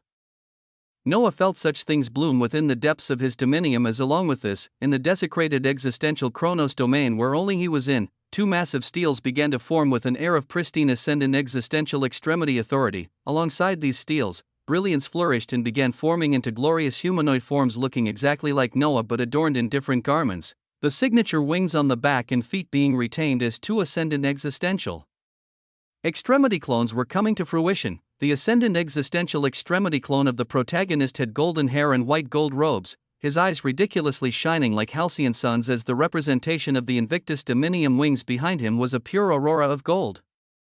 The ascendant existential extremity clone of Entropy looked exactly like the figure Noah had worn not too long ago that looked exactly like him, his wings blaring with hues of dark purple chaotic brilliance that tinged his hair and robes the same color, uniquely, both on the ascendant existential extremity clone of the protagonist and Entropy. Blazing golden and purple flames of hockey constantly burned around them and warped the reality nearby to what their extremes stood for, these majestic flames making them look extremely otherworldly and menacing. Effectively, they were Noah's bodies that would never perish out there. Two steels of ascension existed within Noah's existential dominium and also within the infinite existential omniversal seed.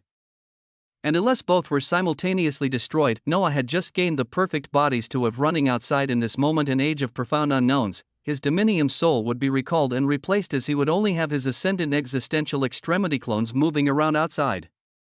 The weavings of the protagonist are reaching the end of their definition of the distinction of ascendant existential extremity authority for its current stage. One final push is made by all supporting authorities, WAA, from the now fully manifested figure of the ascendant existential extremity clone. The ascendant protagonist brought his hands together, his golden hair whipping around madly, and one final definition was added.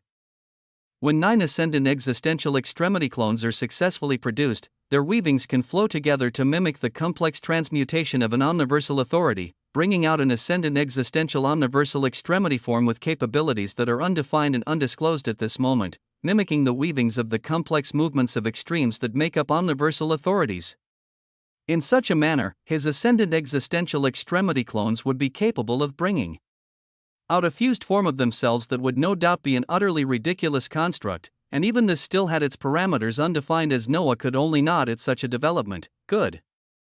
His eyes shone with controlled brightness and regality. Only seconds had passed within his 3-day expansion of time, yet things began on an extremely wondrous schedule as he just had to keep it up. Chapter 3088 Transformation and Cultivation. The definition of the distinction of ascendant existential extremity authority came to a slow close for now. It could always advance even further in the future as its products were many, ranging from a single concept now being able to stand for 10,000 concepts or even more. The rise of ascendant existential extremity clones, the formation of the steel of ascension within his dominium, and the infinite existential omniversal seed that made it nearly impossible for his ascendant existential extremity clones to perish. Ascendant existential extremity skill trees, and lastly, ascendant existential omniversal extremity form. When 9 extremity clones were brought together, this was the product of Noah's self-actualization that made the weavings of the protagonist undergo a change, and so far, the ascendant existential extremity clone of the protagonist and Entropy had formed, with these merely being the first as many of his other concepts wanted to follow, but of course, their extremes had to have reached a sufficient level. They couldn't just do it because they wanted to, and which among Noah's extremes had reached a level similar to the protagonist and Entropy. Noah didn't have to look far as he looked within himself.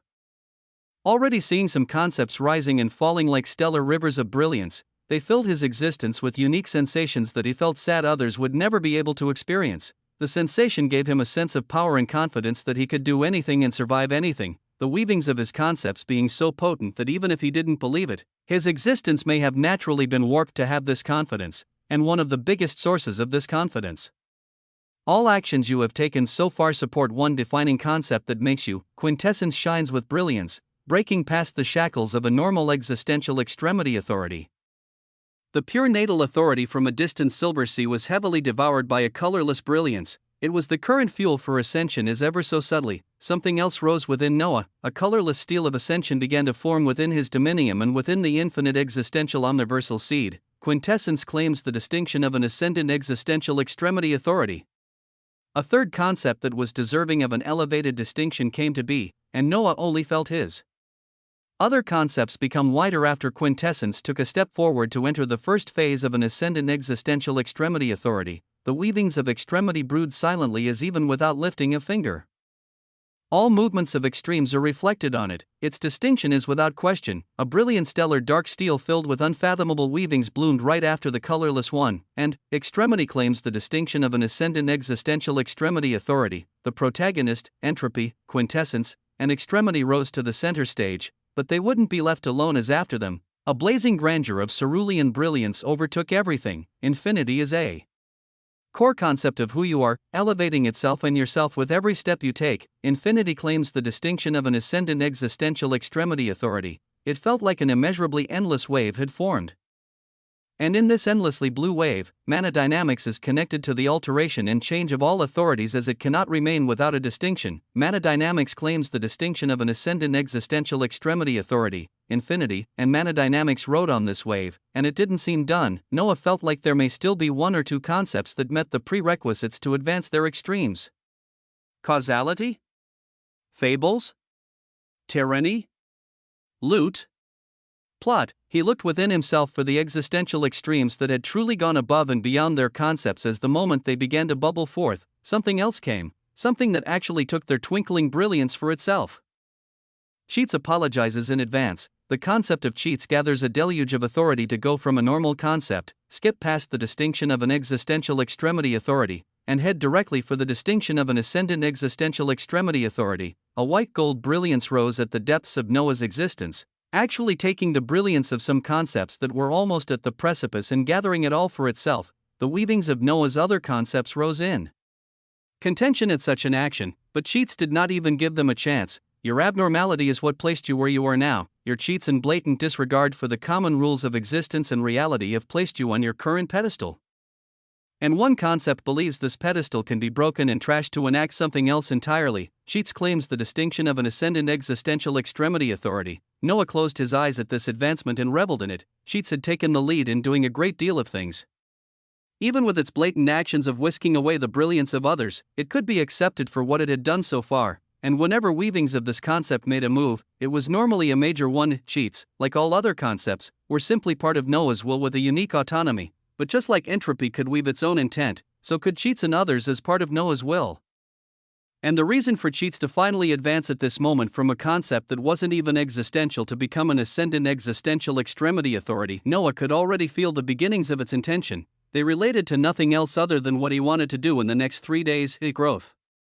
He wanted advancement that didn't depend on him destroying and butchering others as if all of their existence was just somehow made for him to eat and destroy. His whole existence didn't have to revolve around constant murder and enemies. A grand steel of ascension forms within your dominium, an infinite existential omniversal seed. The ascendant existential extremity clone of cheats is coming to fruition. White gold brilliance spread out akin to spinning galaxies as another visage of Noah appeared, adorned in white gold robes, hair shining white gold, and with a calm smile. He looked towards Noah, and Noah looked at himself. Both were one as their weavings resonated, their thoughts singular as a single intent bloomed out. It is time. Chapter 3089, Transformation and Cultivation.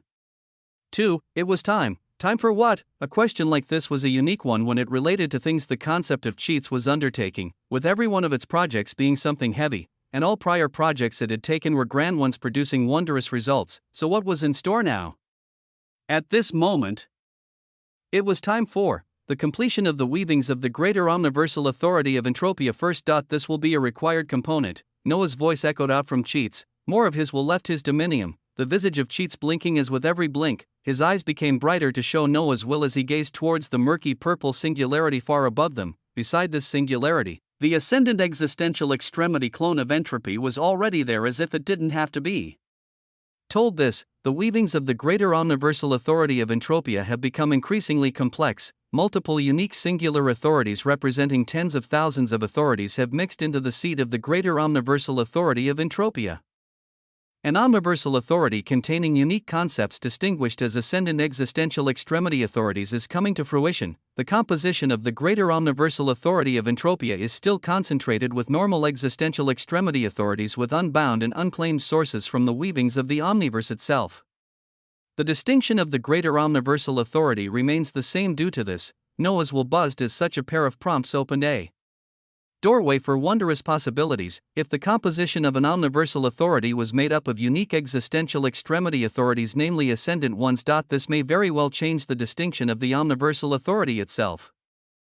Even grander possibilities of power waited ahead. Entropia may not have qualified, but the ones to come afterward would undoubtedly face a different result. Even though its distinction wasn't altered, the standing of the greater omniversal authority of Entropia is high amongst greater omniversal authorities.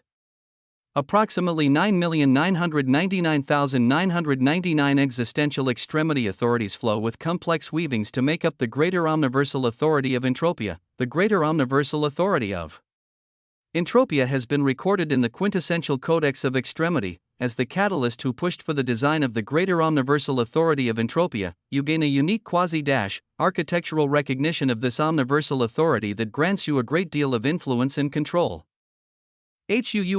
What was previously a singularity came together under hundreds of thousands of complex weavings, this singularity blooming and transforming into a massive pillar of murky purple brilliance filled with mixtures of cerulean hues. Its color uniquely seems similar to the omniversal authority of Asia, but it seemed to be different shades of purple and blue that at this moment actually remained stable above Noah. It never left. At the center of this blazing greater omniversal authority, the ascendant existential extremity clone had his arms spread out wide while laughing with booming bursts of chaos, quasi-architectural recognition. Noah would have to unravel just what wonders such a distinction granted him as the moment this greater omniversal authority of entropia was formed.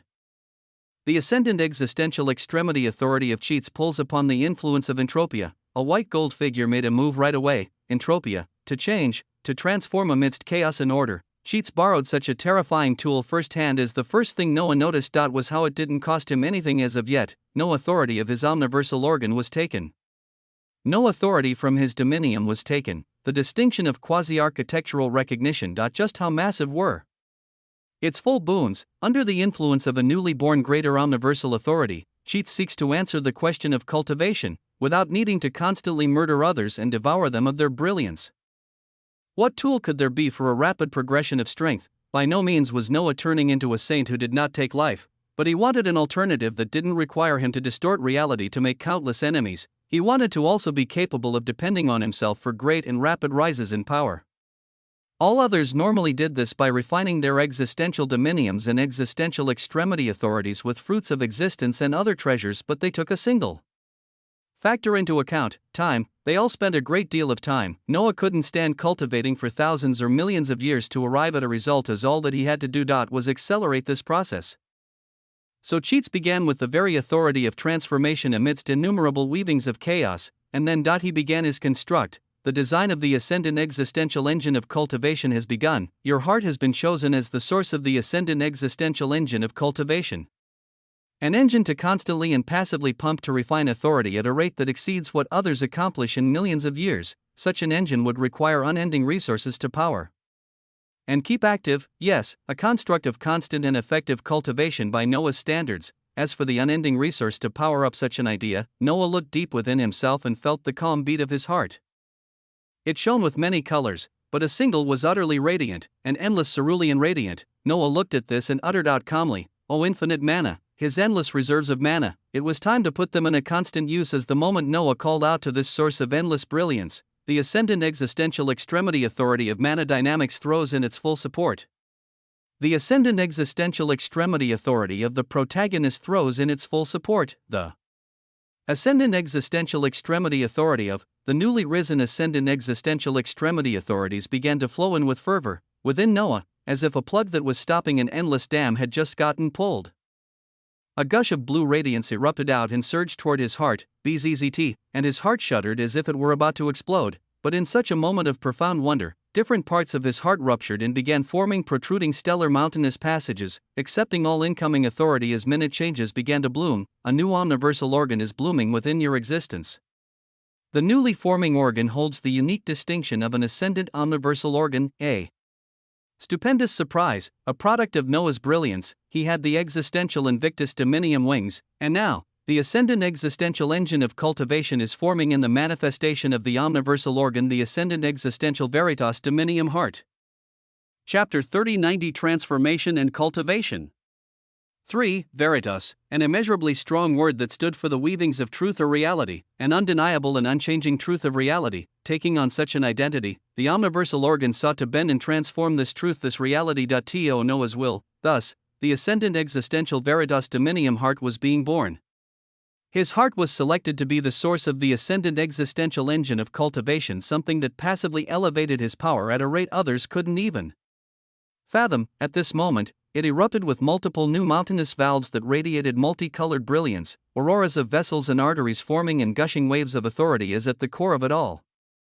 Was mana, your infinite mana will keep the cycle of endless turns of the ascendant existential engine of cultivation. The ejection fraction of your heart will always remain above 90% as you constantly pump and refine authority across your existence and extremes, with this percentage capable of being augmented in the future and even exceeding 100% with the growth of the ascendant existential veritas dominium heart. Your ascendant existential veritas dominium heart will beat at a rate of 60 beats per minute, with every beat being equivalent to 1 trillion beats of an average entity's rate of refinement of existence at the apex of the terracosm stage, DUM, like an ancient drum.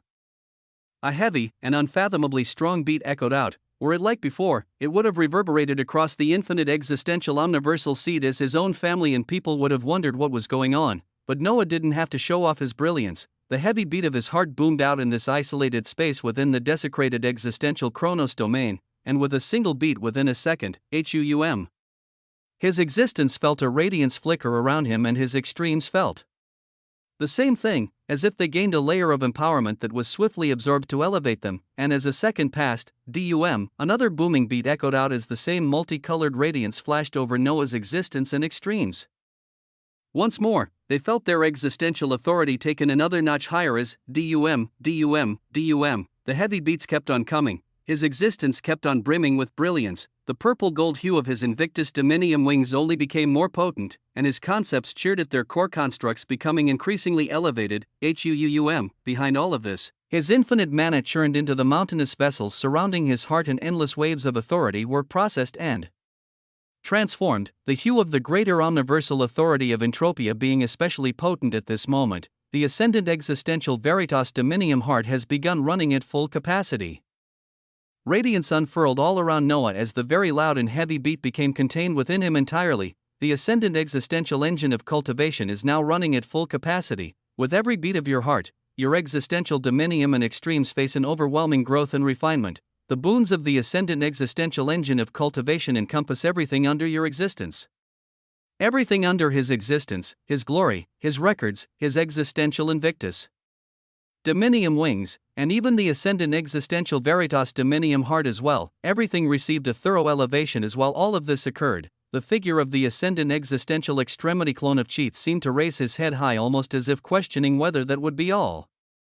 And of course, the answer was no. The ascendant existential veritas dominium heart is the engine that will be constantly refining your existence, and it is not alone in doing so, as apart from mana, another source of enrichment for it is your infinite forge, providing a constant outflow of fruits of existence. WAA, another part of himself blazed and showed its brilliance. Within it, the figure of ruination raised her head with utmost clarity, her eyes blazing gold and crimson as she was at the very center of it all, constantly refining endless seas of loot light and multiplying them as she served like a catalyst to further exponentially increase the rate that fruits of existence formed. She gazed up as she felt the call of Cheats at this moment, a variant of her master, wrapped in the weavings of loot. She only nodded and followed this will. Within the infinite forge, golden mountains floated gloriously as they gushed out new waves of authority. They were laden with dripping golden brilliance. The weavings of Cheat modulates and channels the authority of all newly advanced ascendant existential extremity authorities through the core of the existential extremity authority of loot as it seeks the production of ascendant quintessential fruits of existence. Fruits of existence are the main resource of advancement utilized by others, but their boons remain limited. Ascendant quintessential fruits of existence are a resource meant to come to fruition 1,000 times as fast as even quintessential fruits of existence, with their efficiency being even greater. HUUM, efficiency, one of the four components of the greater omniversal authority of Asia, was uttered by the weavings of Cheats as at this stage. The influence of this authority that Noah held the recognition of was also pulled forward. It was pulled forward to achieve a dream of the singular concept of Cheats. The visage of ruination turned into a massive crimson gold sword to achieve this, delving her sharpest point into the endlessly vast golden sea of loot below the floating multicolored mountains as the brilliance was further multiplied in quantity and quality. And from the blazing golden mountains, boom, there were volcanic eruptions of immense glory. From these eruptions, incandescent white gold fruits that would make one's mouth water gushed out. By the millions, and this was only with a little of the twisting of causality put in along with the greater omniversal authority of Asia and the component of efficiency applied further on this process. It was made even further feasible and potent as the apex of transformation. The weavings of the greater omniversal authority of entropia. Were laid heavily onto it as well. It caused for the birth of utter undefinable resources. Chapter 3091 Transformation and Cultivation. For, ascendant quintessential fruit of existence, an elevated version of the fruit of existence that is so profoundly above its old self in value that a direct comparison is hard to make. A single ascendant quintessential fruit of existence is capable of nudging a concept towards the level of an existential extremity authority, with 10 being capable of elevating one's aspect of existence towards the existential dominium realm. Due to their unique nature, they are able to aid in the maturity and advancement of omniversal organs, glory, and even the distinction that an existence holds. If an existence devoured enough authority from the ascendant quintessential fruits of existence, the budding of a natural omniversal organ may even be possible, a stupendous white gold fruit, a fruit that could do so many things to the extent that if Noah were to list it on the existential Imperium exchange, there was no doubt that all eyes would be on it, and yet it was a resource born just for his usage. The moment these white gold fruits were born, a heartbeat echoed out, and thereafter, all the millions of produced ascendant quintessential fruits of existence disappeared, turning into dazzling white gold lights that were pulled towards a terrifying engine of cultivation. Before a second even passed, all the immeasurable glory contained in these fruits of existence was broken down and subsequently spread out across Noah's existence. And his whole being felt like it had taken many more steps forward, so much so that the light of Lut illuminates your existence with such brilliance that brings it ever higher. Your body continues to undergo endless rounds of ascensions as much of your identity is gaining the distinction of ascendant. Lut reaches out and claims the distinction of an ascendant existential extremity authority.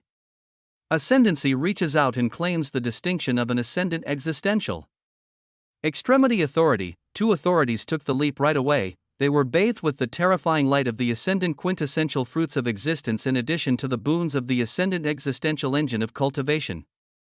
Given the fact that both concepts were also inherently connected with everything currently happening and further elevating their extremes, they took the step as well, but they wouldn't be the last. There was a great deal of time ahead of Noah as with the passage of a second, his ascendant existential engine of cultivation beat like an ancient drum, and his infinite forge pulsed while a crimson gold blade raised wonder all around, mountainous passages gushing out ascendant quintessential fruits of existence that were processed right after, and then, it repeated, over and over again. From this point onward, a well-oiled machine began to move and carelessly charge forward as at this point. We do not need to do anything else. The voice of the ascendant existential extremity clone of Cheats echoed out as all of Noah's will resonated with it. The visage of his dominium rose as around him, utterly gorgeous waves of heavy authority constantly surged, his invictus dominium wings vibrated with brilliance constantly as the gilded color of gold became even deeper, the purple brilliance slowly becoming faded out. What was cultivation? Others struggled day in and day out, looking for resources or meditating to understand their existential extremity authorities while refining their existence ever so slowly. Maybe they had epiphanies, maybe they became more in tune with omniversal authorities. Maybe they attained enough authority to even develop an omniversal organ. Noah went able and beyond all of this as what he was doing was true cultivation. The moment this thought arrived in his mind, yet another authority that was already radiating an existential light after all this took another step forward. Cultivation reaches out and claims the distinction of an ascendant existential extremity authority. Noah's eyes were bright as he knew prompts like these would continue to come in the next 3 days, and each one may just provide even grander results as since ascendancy and cultivation attained the distinction of ascendant, ascendancy seeks to elevate and enhance the advancements you have every second. Cultivation seeks to further define and increase the effectiveness of the ascendant existential engine of cultivation. Some of his recently advanced concepts already sought to enact change as Noah knew when it came to him, nothing would sit still, but he wasn't alone. As his other bodies explored and observed the progression of cultivation here, another body was amidst his family as Noah had finished grilling utterly succulent phoenix meat, and he laid it out on golden plates atop a pristine white table that was surrounded by his close family. At this moment, along the center of this white table, reality glimmered as dozens of white gold ascendant quintessential fruits of existence appeared. Alongside them, golden chalices filled with the silver glow of the compressed liquid of the sacred natal omniversal sea of Pompeii began to appear, with Noah about to enjoy a feast with his closest family that included boons which would propel them greatly in power. In a short while, he would extend invitations into this space for entities like Kazuhiko and Emperor Penguin, and all those who had helped and contributed to getting him where he was right now. This would be how Noah spent his borrowed time in the desecrated existential Chronos domain, ceaseless getting stronger, and also spending time with the reason why he was getting stronger in the first place. Now then, as he experienced multiple sides with a single will but multiple bodies, Noah smiled while converging a major part of the power of his will towards the ascendant existential extremity clone of the protagonist. He did so for another reason as to why he enacted this borrowed time. Another reason to close himself off for 3 days. It was, of course, to find out just what was responsible for the cessation of weavings of so many entities across the omniverse, for something so obscene. Observing its weavings was bound to be near impossible when Noah had yet to even uncover who the unknown source that sought to steer him towards destruction was, but even this thing held some strings related to him as he would try nonetheless. Chapter 3092 Unseen Enemies. Obtaining information on something that was causing widespread cessation of possibilities, something that Noah hadn't heard any word from Sona about, even though she was one of the most proficient beings in seeing across weavings. But so long as there were threads of weavings from what this enemy was relating to him, he should be able to pick up something. His heartbeat, and an ascendant existential engine of cultivation churned. At such a time, Noah uttered out calmly, "Existential Omniversal Editor." He called out to a unique feature. His lineage, which had begun to get extremely active since minutes ago, buzzed while his distinctions ran rampant. Immense waves of authority tumbled around Noah as within moments massive screens of light began to appear all around him. They showed different regions of the omniverse, some showing hues of darkness, others showing auroras of different colored lights, but uniquely, they never stood still. The scenes constantly shifted, and even more uniquely, there was nothing else within these screens of light. There was no figure of entities or any lifeforms, or even a glimpse of a dark shadow. The weaver of existence and extremity stares forward with perplexity. Yes, there was a basal thread that Noah was able to pull on to try and gain information on his enemies, this basal thread being capable of showing him the multiple screens that were currently shining all around. Yet these screens held nothing. Such a reality made way for a few possibilities. One of the more deadly ones was that even with the weavings of multiple existential extremity authorities and the support of greater omniversal authorities, Noah could glimpse at the image of his enemies, but he still couldn't see them. His eyes became immeasurably somber as he gazed at all the screens around him with intensity. They constantly changed scenery as if something was moving, his threads of weaving following it, and yet they still weren't able to discern them. This went on for over 10 minutes before suddenly, his eyes shifted to lock onto one screen in particular. This screen had been showing the same constantly changing scenery. But at this moment, it came across an existential dominium that when Noah looked at closely, it seemed to be an outpost of the Imperium. The Imperium was stretched out across the omniverse more than any other forces. When one waded across it, they would come across forces of the Imperium more often than not. Noah saw many vessels stationed outside of this existential domain, as within these vessels, Imperium knights filled with utmost vigilance were guarding the outpost while looking around.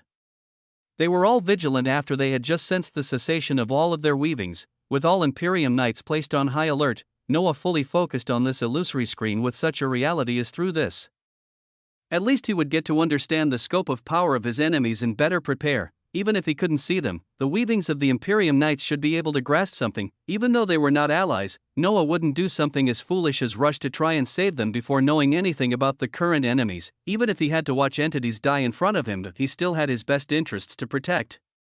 The weavings of the protagonist nod in agreement. His extremes flowed along with him as Noah watched silently, and the source of the cessation of weavings across the omniverse should have appeared right before the vigilant Imperium Knights. They should have been right ahead of them, so why were they continuing to stare vigilantly as if they couldn't see anything? Noah watched with a sense of foreboding as the scene of the illusory screen shifted right on top of the stationed Imperium Knights that were either within vessels or floating outside of them, and in the next moment, the eyes of all Imperium Knights in this region bulged out as if in shock and horror, gazing right in front or beside them as if they could finally see whatever culprit Noah was following. And as they tried to react, squlch, their bodies were pierced from different directions as they quickly lost all their existential brilliance, becoming husks within moments before they cracked and splintered, turning into flickers of ash that subsequently disappeared entirely as if they were swallowed by an unseen black hole. And then, Noah steadied his will as he heard it, a terrifyingly horrid wail, a screech that seemed to unsettle everything about his very existence, a screech that actually destabilized the weavings of existence all around the desecrated existential Chronos domain, causing the stable distortion of spacetime to fluctuate as Noah moved to cut off the threads of weaving. Connecting sound out from all the illusory screens around him, he then continued observing the screen ahead of his as the vessels buzzing with existential extremity authorities all around the existential domain outpost of the Imperium soon lost their light and began to crumble before they disappeared into nothingness, and the existential domain ahead that was being protected this whole time, it began to lose its luster at a ridiculously rapid pace. Within the next few seconds, the existential brilliance around this domain faded rapidly before it also began to crumble, a massive implosion blooming out thereafter due to this instability. Countless shattered planes of existence then became strewn about, the bodies of injured Imperium Knights that were within this outpost roaring out in shock as before they could do anything, they showed similar eyes of horror as something even their wills couldn't grasp appeared near them.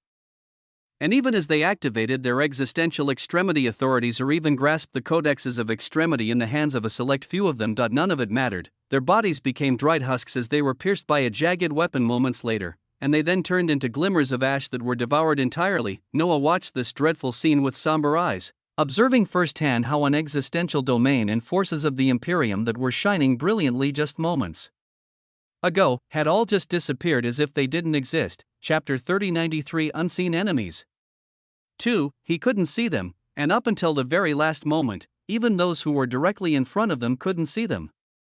It meant that one could not rely on their own will or sensory existential extremity authorities with these entities actually bypassing all of these. There were too many bundles of information from what Noah had just seen as the smallest details provided the biggest clues. One of the more dreadful clues was the fact that no matter if it was a Sequor stage Imperium Knight or a Telio stage Imperium Knight, the moment they became aware of the enemy, they died as if their realm didn't matter.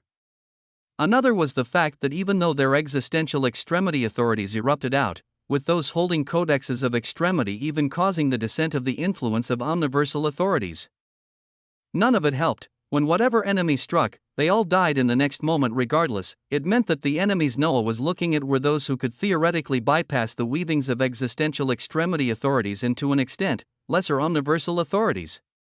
And if Noah connected the disappearance of the weavings of the greater omniversal authority of Diorknestot, then an even more horrific reality lay ahead. Noah watched with a pondering gaze as on the illusory screen he was focused on, he saw that once more the scenery began to change rapidly at great speeds, as if the enemy he was focused on was moving yet again. A lot about them was unknown even now as Noah was mulling over the grandest and most terrifying thing.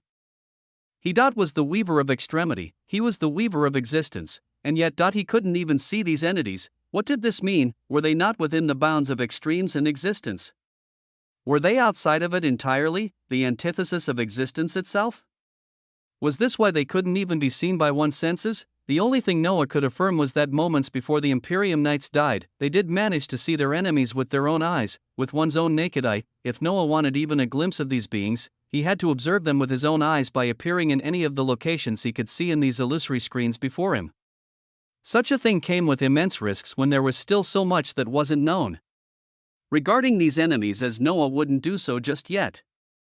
Even though he had the Ascendant existential extremity clones, even though they couldn't die due to the steals of ascensions in his existential dominium and within the infinite existential omniversal seed, the risk was still too high as while he kept his eyes on the constantly changing screens in front of him that held unseen enemies, his intent weaved out. What have you recorded regarding non-existence or anti-existence? His weavings were asking none other than the infinite existential omniversal seed itself, his construct that held grand ideals, his construct that didn't deny anything that entropy had uttered out. Its database of knowledge was constantly expanding as its weavings intricately went out across the omniverse.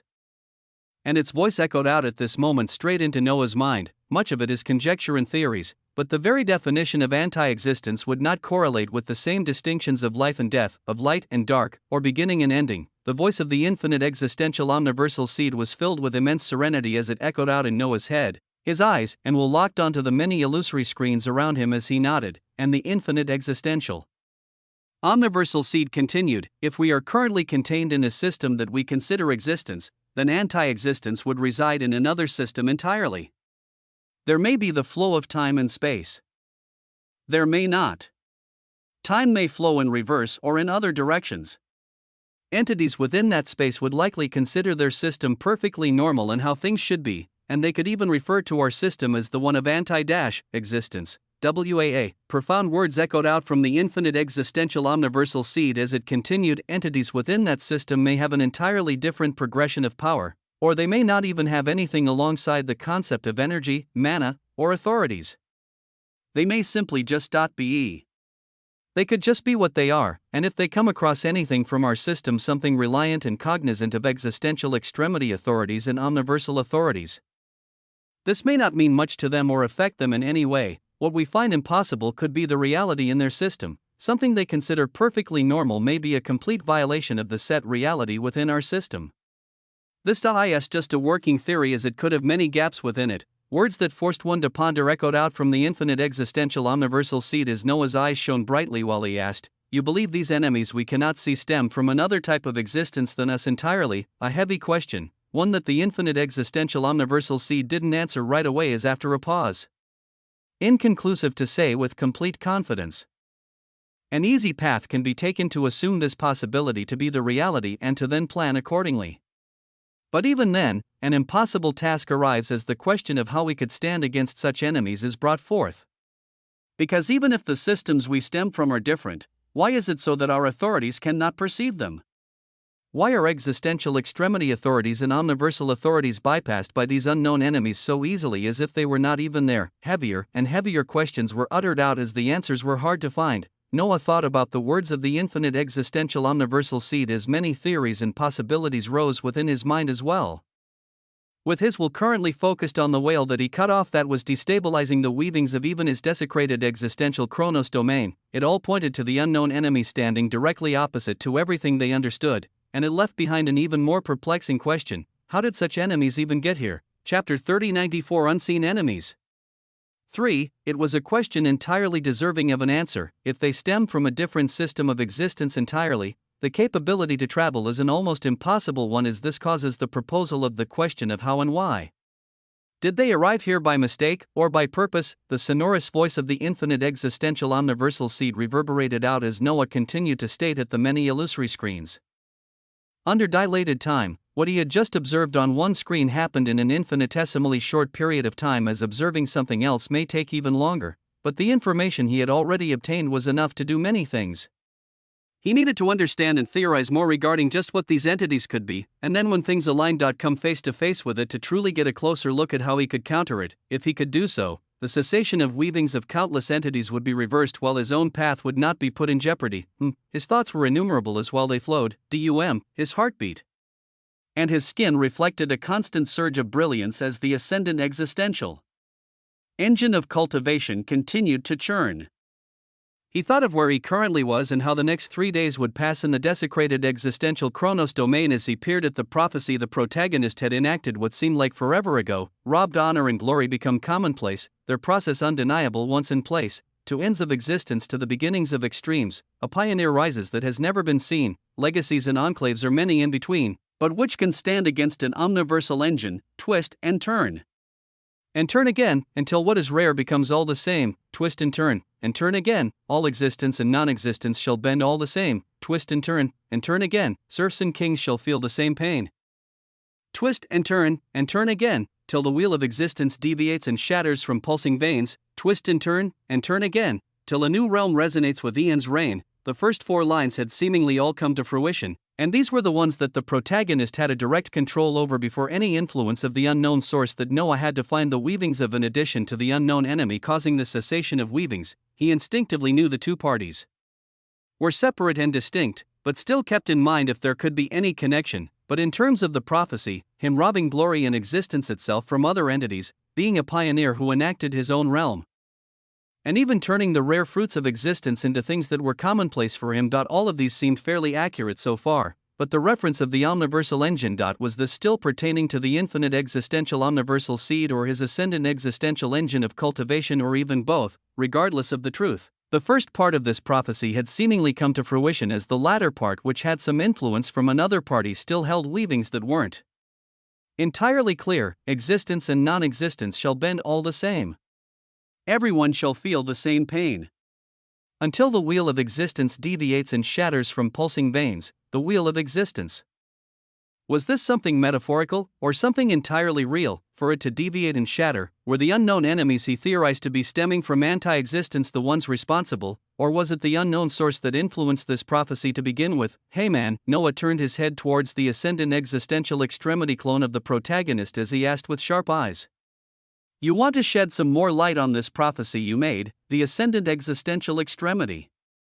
Clone of the protagonist scratched his head as within it, Noah's will buzzed and pondered. It held a level of knowledge and control to steer a prophecy towards a certain direction, but the result wasn't always something it could clearly grasp.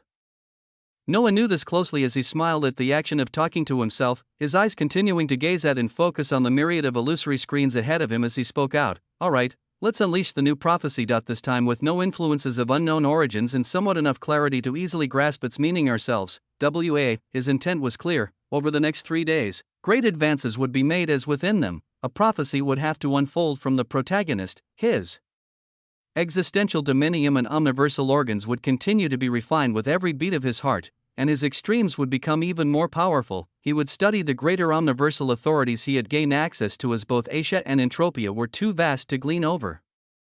And the weavings of the lost greater omniversal authority of Diorkness were ones that only he could revive. If he could get his hands on a unique singularity, there was much to do. Noah stretched his hands as he looked over in the distance where after some time, new portals had appeared to show the figures of Kazuhiko, Emperor Penguin, the Blue Slime, Sumerian Architect, and other renowned figures of the infinite existential omniversal seed making their entrance into an already unfolding feast. It showed all cards that Noah had put into play were conducting their role smoothly, as with his focus on himself and on the screens around him. Let's go, he declared with a brilliant intent as he fully delved into what needed to be done. And so seconds began to pass in the infinite existential omniversal seed, and these seconds turned into minutes, and the minutes turned into hours. Gradually, the violated flow of time continued within the desecrated existential chronos domain, in a region of space filled with crackling waves of existential extremity authorities and the glow of omniversal authorities that seemed ready to erupt at any moment. The legions of two forces faced each other with care and caution as they stemmed from the Imperium and the Sanctus Populi, Chapter 3095 Dialogue. From the Sanctus Populi, the elder Queen Mother of Dignity had an expression that was getting darker and darker as she relayed and relieved information regarding the current flow of weavings within the span of nanoseconds. And by the time that even a single second had passed, she felt an even heavier weight on her shoulder, as if she had experienced a whole day. She looked towards the commander of the opposing legion as they seemed to have similar dark expressions, a dialogue being opened once more as the martial Empress Yelena floated towards her again. In the midst of two massive legions, these two women gazed at each other as before Yelena could even open her mouth. Yes. All weavings for everyone show the exact same result. Complete cessation, the elder Queen Mother of Dignity uttered out coldly as the expression on Yelena became even more unsightly. She didn't even have to ask this question before she got a reply as she sighed deeply in her heart. Gazing at this representative of the Sanctus Populi as she voiced out calmly, the Imperium will put all legions on hold as we gain a better understanding of this situation. I'd been given orders to designate this location as an existential Selvis domain. A representative among the pillars of the Imperium will come as the Sanctus Populi and the Imperium share their findings and countermeasures for what is to come. Words that were sufficient enough to cause immense shock echoed out from Martial Empress Yelena. The Imperium said what, seeing the eyes of incredulity and distrust from the elder Queen Mother, Martial Empress Yelena could understand them very well, as even she was taken back.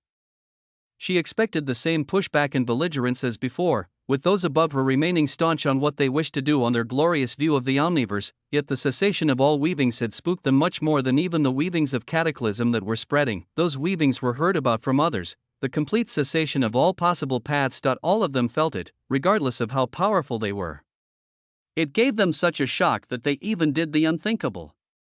The Great Imperium created a dialogue with another faction and even proposed looking for countermeasures together. What a change! What a ridiculous change from the occurrence of a single event.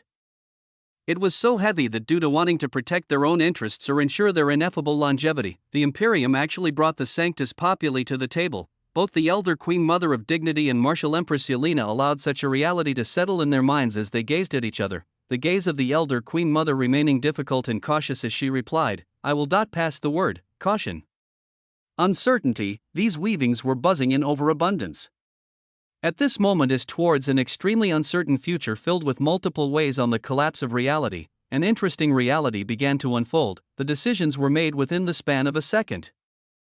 And the weavings of existence carried on. Within the inner domain of Pompeii, martial Emperor Xi and his legions absorbed the dazzling glow of the silver sea around them with stern expressions, the gaze of martial Emperor Xi constantly changing at the last second as he received newer and newer information.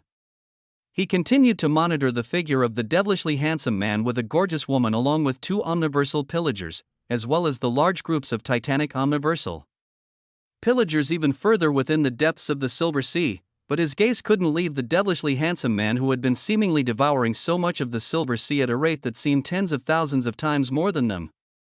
The dazzling sea was visibly reducing at a speed visible to the naked eye as this entity was deemed the most dangerous by martial Emperor Xi, and as he studied this being closely, within the passing nanoseconds, a group of omniversal pillagers led by one with the likeness of a two-legged draconic crow with blazing black wings began coming towards the direction of this being. Its visage was mighty and filled with ancientness, its draconic head burning with obsidian flames as it made a beeline straight towards the devilish entity. Multicolored splendor wrapped around this two-legged draconic crow as it was on the same stage of power as martial Emperor Xi above Terracosm.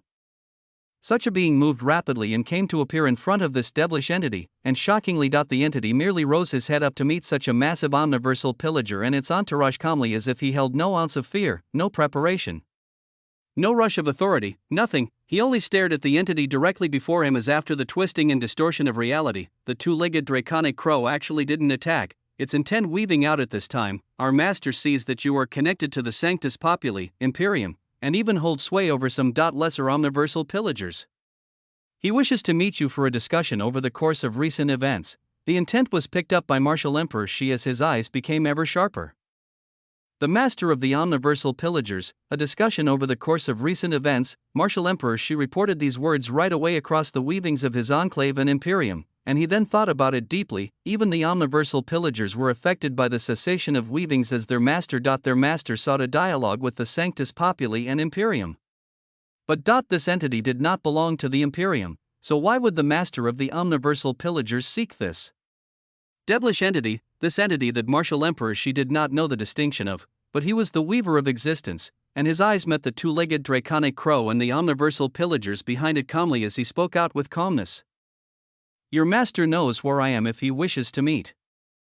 Chapter 3096 Dialogue 2. It was within the time flow of nanoseconds. In these nanoseconds, the weaver of existence showed complete disregard for the authority of the entity behind the omniversal pillagers, uttering out words that even caused Asteria's Virgo to gaze at him in shock. One must know, this was the master of the omniversal pillagers that the two-legged draconic crow was referring to, the Ionic Eutera. Known only by their shocking distinction and secrecy by a select few, even the Imperium did not know too much about this being. Why had such an entity taken an interest in Noah at a time like this? As grand a question as this was, the even grander reality was Noah's response. His words were so calm and succinct that when heard, everyone was taken aback for an instant, and within the span of a nanosecond thereafter, the power of an entity above the Terracosm stage spilled out as multicolored brilliance unfolded. Multicolored, the weavings of existence after the golden brilliance of Terracosm. It was a stage known by no other name than the Paracosm realm, a realm taken by martial emperors and truly powerful elder queens, a realm that most renowned powerful entities across the omniverse spent all of their lives in. Most powerful entities, not all, but it was a stage of immeasurable power as after one devoured enough fruits of existence or sufficient equivalent resources or a great number of years in elevating their existential dominium. They would arrive at Paracosm. The word itself was unique as it held many meanings, one of the more relevant ones being an imaginary world, an imaginary state of existence, a state of mind that affected how one thought, acted, and interacted with their surrounding reality. It veered more towards an imaginary state of existence, and yet entities at this stage. What they imagined did not remain imaginary. Their existential extremity authorities brought it to fruition, even as Noah replied to this two-legged draconic crow before him at the Paracosm stage of the existential dominium realm. He knew that his current self wouldn't be able to topple or defeat it, but after the days spent in the desecrated existential Chronos domain that was about to end soon, his weavings also told him he had no cause to run scared before this entity. His eyes twinkled as the authority of the weaver of existence and extremity bloomed, and an array of details appeared before his eyes as he looked at the flaming draconic crow before him. two-legged draconic crow Gavanidoma, even though their weavings are wrapped tightly by a veil of influence of lesser omniversal authorities constantly and the glow of a paracosm existential dominium, some details about this creature were still able to be discerned. With a heavy focus on power, this entity forged its existential dominium body to the absolute limit, finally becoming capable of tipping into the paracosm stage and forging an inner existential paracosm omniverse seed. Their existential body would never have its defenses pierced so long as its inner existential paracosm omniverse seed is preserved, and could one gain access to it if it is protected by an unconquerable body? Its power is WAA. Noah was unveiling records of this being. He was, but then his weavings buzzed and went haywire as another was inserted in right away. A clue for the rebirth of the lost greater omniversal authority of Diorkness has appeared. The death of a paracosm stage entity is nearly an impossibility, but if you manage to achieve it, they will leave behind an existential paracosm omniversal seed that can be utilized as the singularity to contain the complex weavings of an omniversal authority. He was only viewing the details of the two-legged draconic crow, and yet inadvertently, he gained information on how he could bring back the greater omniversal authority of Diorkness that only he held the records of in his quintessential codex of extremity. All that had to be done was to achieve the impossible. To take down a paracosm stage entity when Noah had just gotten the surety of taking down average terracosm stage entities seconds ago, as for how much his strength had risen. In the desecrated existential Chronos domain, this question couldn't be answered so simply. The massive existential body of the two-legged draconic crow pulsed as it felt like the influence of a dozen lesser omniversal authorities was instantly deployed in obeying its will. With the glow of a greater omniversal authority also coming down as in front of it, what existential extremity authority could oppose it? Common existential extremity authorities of even terracosm stage may be bent and dissipated by such a pressure. Common authorities, what Noah had was in no way common. Arise. He spoke with shining eyes in the face of the paracosm stage entity who wanted to express its power against him. It wasn't a true attack. It was merely a pressure to defeat one's will and bring them in line, but against such a thing, against an entity whose inner existential paracosm omniversal seed could dream anything and bring it to reality, Noah called out his existential extremity authorities to wrap around him. Well, he called out his ascendant existential extremity authorities to weave around him. Multiple colors blazed around him as they bloomed out like crackling tendrils of lightning that danced madly. They were thick and massive, one simmering with a cerulean splendor while another shone deeply gold, while another was a murky purple tendril of thick lightning and another was colorless. Such thick coilings that looked like massive serpents of ascendant existential extremity authorities wrapped around Noah as his visage remained undaunted against the pressure of a paracosm stage entity before him. It was a scene that caused many pupils to dilate. Even the visage of Sona beside him opened her red lips in surprise, loosening her battle stance that seemed ready to go at any moment. All eyes were on Noah's vibrant show of authorities as everyone felt like they were existential extremity authorities, and yet they also felt foreign at the same time. What was this? Just what authority had this entity unveiled? Chapter 3097 Dialogue 3. An authority that many didn't recognize. Even the eyes of the massive two-legged draconic crow blazed with black flames as it seemed about to erupt with even grander fervor, especially as coilings of its paracosm stage authority was actually being rebuffed against the massive tendrils of serpentine-like authorities, and yet in the next moment, its eyes glazed crimson. Its figure came to a stop, the authorities raging around it came to a stop, and in the next moment, a guttural and utterly thick intent boomed out. It was not an intent belonging to the two-legged draconic, and yet it came out of the two-legged draconic crow. Hearing this intent, the figures of little Cseulatan and Asteria's Virgo behind Noah trembled. The other omniversal pillagers behind the two-legged draconic crow trembled and subsequently bent their bodies with respect and obedience. With such a reality continuing to flow across the sacred natal omniversal sea of Pompeii in the far distance were other groups of omniversal pillagers absorbing the silver waters. All seemed to stop what they were doing and pay their respects right away to a singular intent, one they had only heard through the weavings of greater omniversal authorities every now and then, the intent of the great Ionic Eutera. Sona's visage was tense as, along with Noah's careful eyes, they both gazed at the visage of the two-legged draconic crow that had changed drastically in aura in just an instant. The eyes of the paracosm stage entity had now taken a deeply crimson hue, the weavings of authorities fading from it as these eyes came to lock onto Noah's visage, a calm and brutal intent leaking out slowly at this time. You hold the last traces of my Diorkness, and now you show this. What a unique one you are. The words were heavy ones as Noah's eyes became sharp. His Diorkness? It couldn't be his. At most, maybe this entity had nearly grasped the majority of the complex weavings of Diorkness as Noah saw omniversal pillagers utilizing it before, but this greater omniversal authority should not have been theirs entirely. After this entity spoke such words, the head of the two-legged draconic crow turned up and gazed around before they continued. I experienced Diorkness being eaten up firsthand.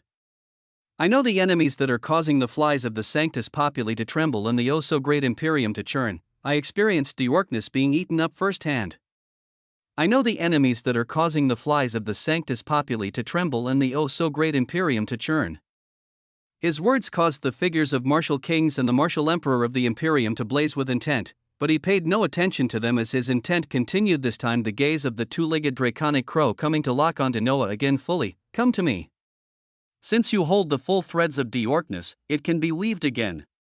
Its resurrection will hold some clues against the worms that took it from me, as after that we can cleanse everything and go back to the times of controlled perilous destruction. A call towards Noah, a call towards the weaver of existence. There was much to unpack regarding what the intent of the Ionic Eutera had just weaved out, but one of the major things that Noah stuck with was worms, the identity of the unknown enemies he couldn't even observe on the illusory screens of existential omniversal editor. The Ionic Eutera had managed to merely glimpse at their figures, at least as Noah. He had only seen multiple destructive and horrific scenes in the last 3 seconds, or really, in the last 3 days within the desecrated existential Chronos domain. The scenes constantly shifted, but when they came to a stop, these unknown enemies, these entities that the Ionic Eutera had referred to as worms, would only cause utter and complete destruction. 2 other Imperium outposts that were filled with Telios and Sequor stage entities, and even the brilliance of a few Terracosm stage entities.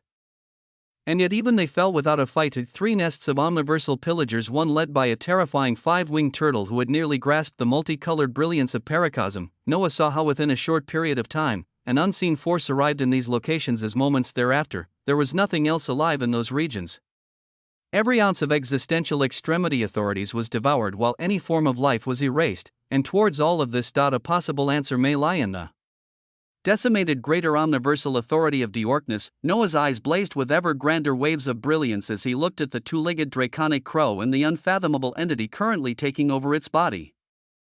He then remembered the new prophecy that the ascendant existential extremity clone of the protagonist had weaved out along with his support in the last 3 days within the desecrated existential Chronos domain. As this molded his answer towards this being, so when it came to the proposition of the Ionic Eutera, I have a lot to do, as I won't be going to anyone.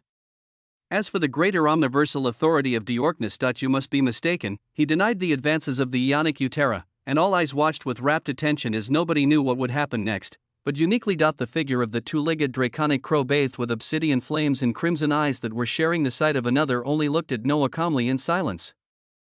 And the will within it didn't utter another word as after the passage of a few nanoseconds, it disappeared entirely. The eyes of the two-legged draconic crow stared towards Noah again as if it had returned to its old self, its coldness only becoming denser as Noah didn't care for it. The prophecy shed the path for him for the future to come. Trust and cooperation would not be given so easily. Especially not so towards the omniversal pillagers, if the lost weavings of the greater omniversal authority of Diorkness truly held an answer, as they were the first things these unknown enemies, these worms, devoured. Then Noah would bring back Diorkness himself and see just what clues it held. Chapter 3098 Dialogue. For, as if it had received orders, the visage of the two-legged draconic crow and the entourage of omniversal pillagers around it retreated from this location and went deeper into the sacred natal omniversal sea of Pompeii, an action that Noah looked at calmly as beside him. Sona's figure was even more stern as her voice echoed out. The cessation of weavings truly shook everyone up. The Imperium has declared an area where both their legions and the legions of the Sanctus Populi occupy as an existential Salvus domain. They will soon be having talks and sharing information on what enemy could be the cause of all this, an existential Salvus domain. It was basically an absolute zone that 2 sides agreed on. And this safe zone would never be violated. Noah nodded calmly, as even though it wasn't the weaving of reality that many expected, it was only natural after the lives of all of them were put on the line. Let's clear out this greater omniversal domain of Pompeii and move on from here first. By that time, any talks should be done, as the picture will be clearer. Do you still want to proceed with the initiative, WAA, the initiative? It was something Sona was spearheading as it was being built to combat the omniversal destroyer. Now, it was known that an unknown source had sought to influence Noah to be the omniversal destroyer, as Sona kept the forging of the initiative in order to combat this unknown source, or if they were to influence another entity to be the destroyer. But now, something even more drastic that was causing complete cessation of weavings arose as Sona massaged her forehead at such a dilemma as she thought of all the plans and weavings from before and where they stood at now. She looked towards little Csi Yulatan, who was the third member of the initiative, and those who were planned to come next, thinking of the twins who had arrived within this same sacred natal omniversal sea of Pompeii near them. As her gaze became firm, I'll have another body of mine continue this as a contingency. For now, I'll follow your lead, the grand initiative she had begun building and had foreseen for too many years. To let it go so easily wasn't something she could do, as she still wanted to follow the weavings of collecting anomalous entities to combat what was coming, even if she had to do it on the side. Beside her, Noah nodded while gazing at the clearly sunk silver sea from his ridiculous absorption. Alright, let's go. With an intentful glimmer, Noah's figure shot out towards the depths of the sacred natal omniversal sea of Pompeii. In the back of his mind, he was thinking of the tremendous progress made in the last 3 days in the desecrated existential Chronos domain. He was thinking of a new prophecy that had been unveiled by the protagonist within that period of time. In the midst of a war for existence itself, sabotage and subterfuge will unveil itself. From the hands of those born from destruction, the horn of the end will only serve a single function: the wheel of existence churns and churns again, until the day an irreversible choice blooms for the sake of an existential gain. Endless weavings of ascension flow unfiltered across omniversal veins, and even this may not be enough to end an endless campaign. Yes, through the weavings of the protagonist, Noah enacted another prophecy with the aid of greater omniversal authorities, and while the product was still grand, it also finished on a heavy tone. He steered it as best as he could towards brilliance as he sought to understand more of what was coming in the future weavings, and yet the prophecy had still ended up expressing such a somber tone at its very end, but it did give him a glimpse of what was to come as he didn't jump on the flow of the Ionic Eutera.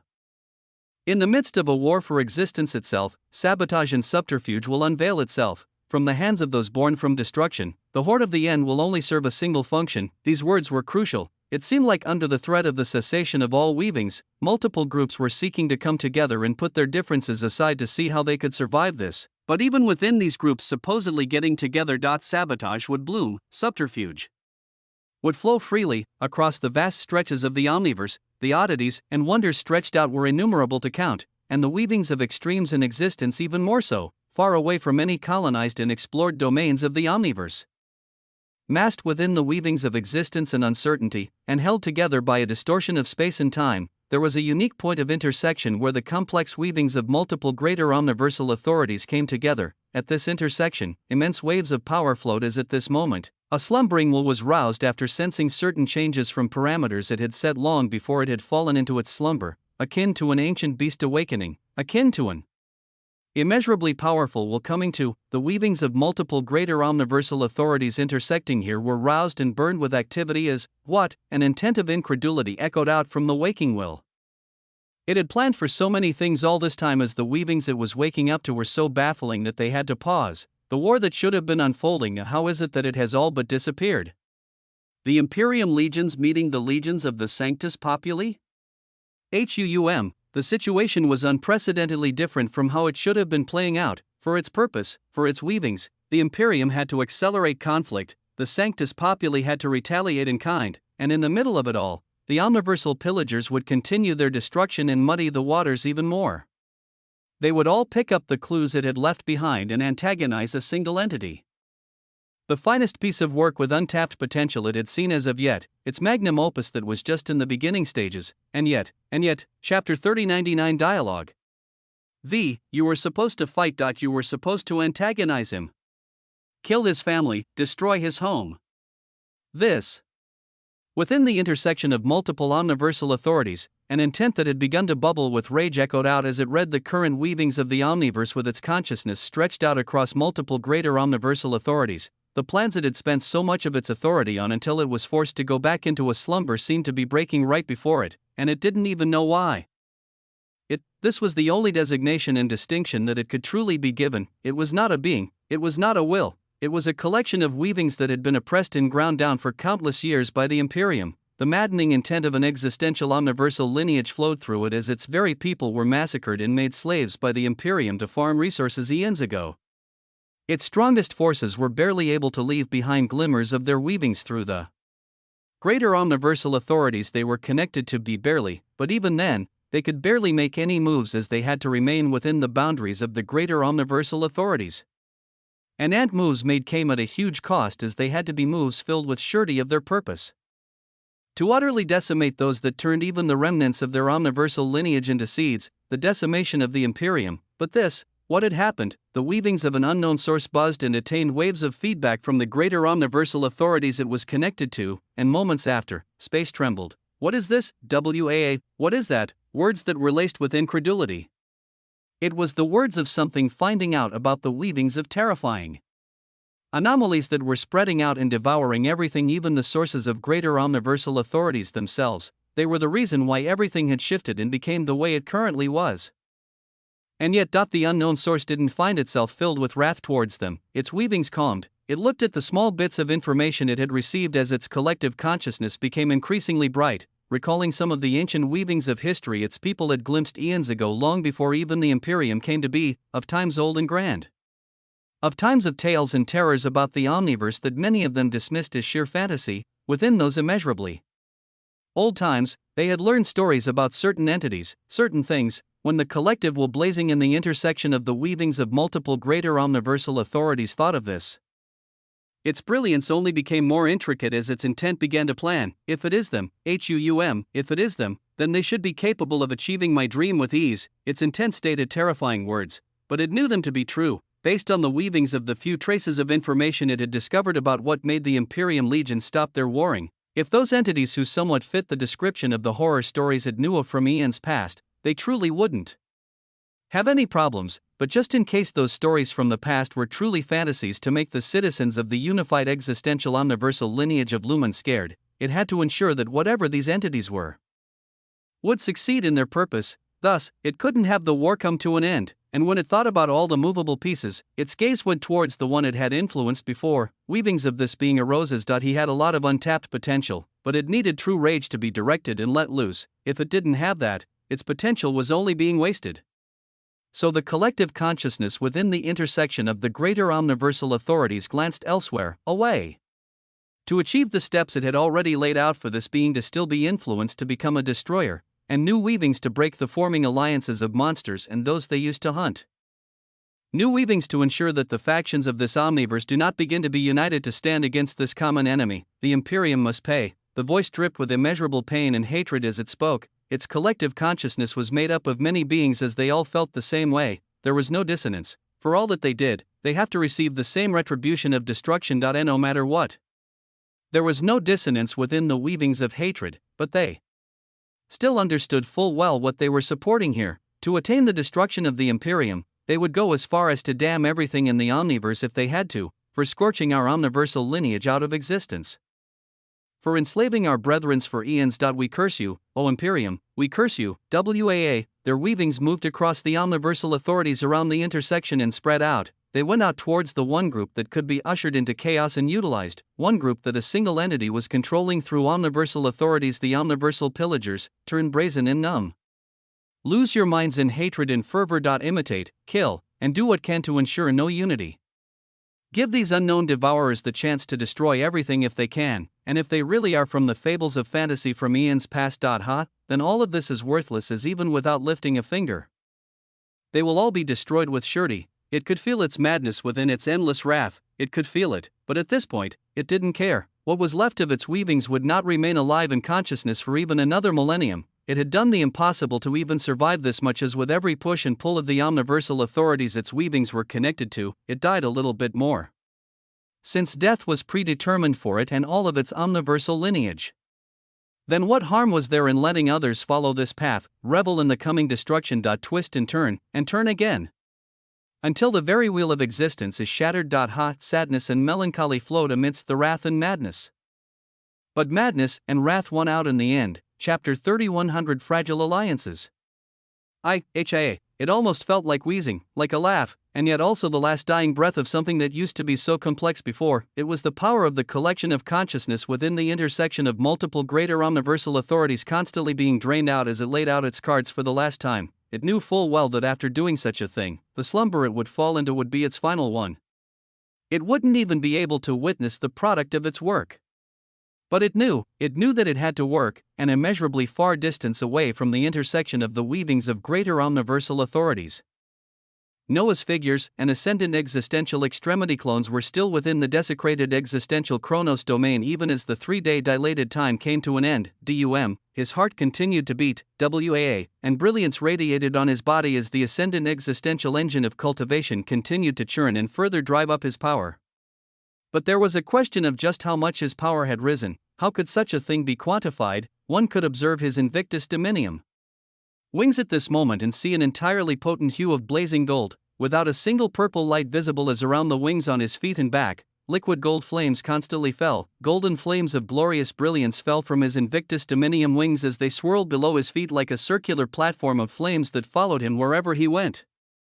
Some tendrils of these liquid gold flames would rotate around his figure as his whole look was something too mesmerizing for others to even glimpse. This was his look, but it didn't express too much on just how different he was compared to himself from 3 days ago as to quantify this. Deep within himself, he felt weavings churn as his eyes became glazed gold. His existential Fidelis Dominium heart and his existential Invictus Dominium wings buzzed, and moments after, prompts arose before his eyes. Your false weavings were glanced upon and reviewed by a possible target of high priority. Your distinctions as the weaver of existence and extremity have risen from the stage of adult weaver and into the stage of elder weaver as they can grasp an unfathomable number of things. WAA, yes, after the constant beating of his heart every second, and being bathed with the light of strengthening each of these seconds for tens of thousands of times in the last day, everything about his existence was elevated, his existential dominium, his extremes, his omniversal organs, his lineage, and his distinctions. He had become an elder weaver of existence and extremity. And because of such a profound elevation in authority, he could see things that were not privy to him before. With a great reduction in its power and an overall elevation of power on your side, the weavings of the unknown source that sought to influence your path have been uncovered, the weavings of an unknown source. The thing that tried to steer Noah towards the weavings of an omniversal destroyer. Noah's eyes were sharp as he observed a massive illusory screen rise before his eyes, its contents buzzing briefly before they became pristinely clear. They became clear to show the scene of splendorous multicolored brilliance, all culminating in massive tendrils of light that all converged together towards a single point. The weavings of a greater omniversal intersect have been uncovered, a region rarely found across the omniverse, but one that at this point in time has been uncovered to be some form of a doorway. It is a point where the weavings of multiple greater omniversal authorities converge. With the weavings of the unknown source having been inadvertently connected to this greater omniversal intersect for the last eons, a great deal of knowledge flooded into Noah as he watched the multicolored brilliance on the screen in front of him that all came together to a point of a single blazing singularity. The authority of the elder weaver of extremity shines brightly.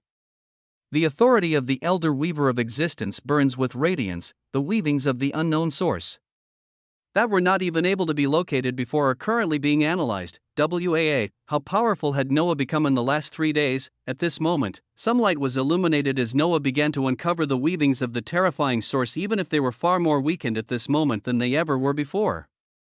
It was done, its grand mission was complete as something irreversible had been put into play, but the cost of it was far too high. What remained of its collective consciousness could not take it any longer, and such a thing only caused them to sigh in melancholy as they thought back to an immeasurably long time ago, their existential omniversal lineage, how glorious it was in the past. How many innumerable existential domains they controlled, and yet now it was all about to end, with nobody here to even witness it. I am here to observe it. The barely remaining weavings of the unknown source trembled as it thought it was hearing things in its throes of death, but no. Its last remnants will spread out and checked. That was an intent. That was an intent from an unknown distance away, as somehow it had grown weak enough to the point that someone was able to arrive here to even read the weavings of its emotions. But the unknown source didn't have to ponder too long before the same intent it had heard before continued. What did you do just now? What caused the accelerated deterioration of your existence to even allow me to find you? You. The collection of weavings thought of this word as it felt its radiance continue to dim. You were Noah Osmont, the one with. Let's see. What did your weavings think of me? Oh, the one with untapped potential.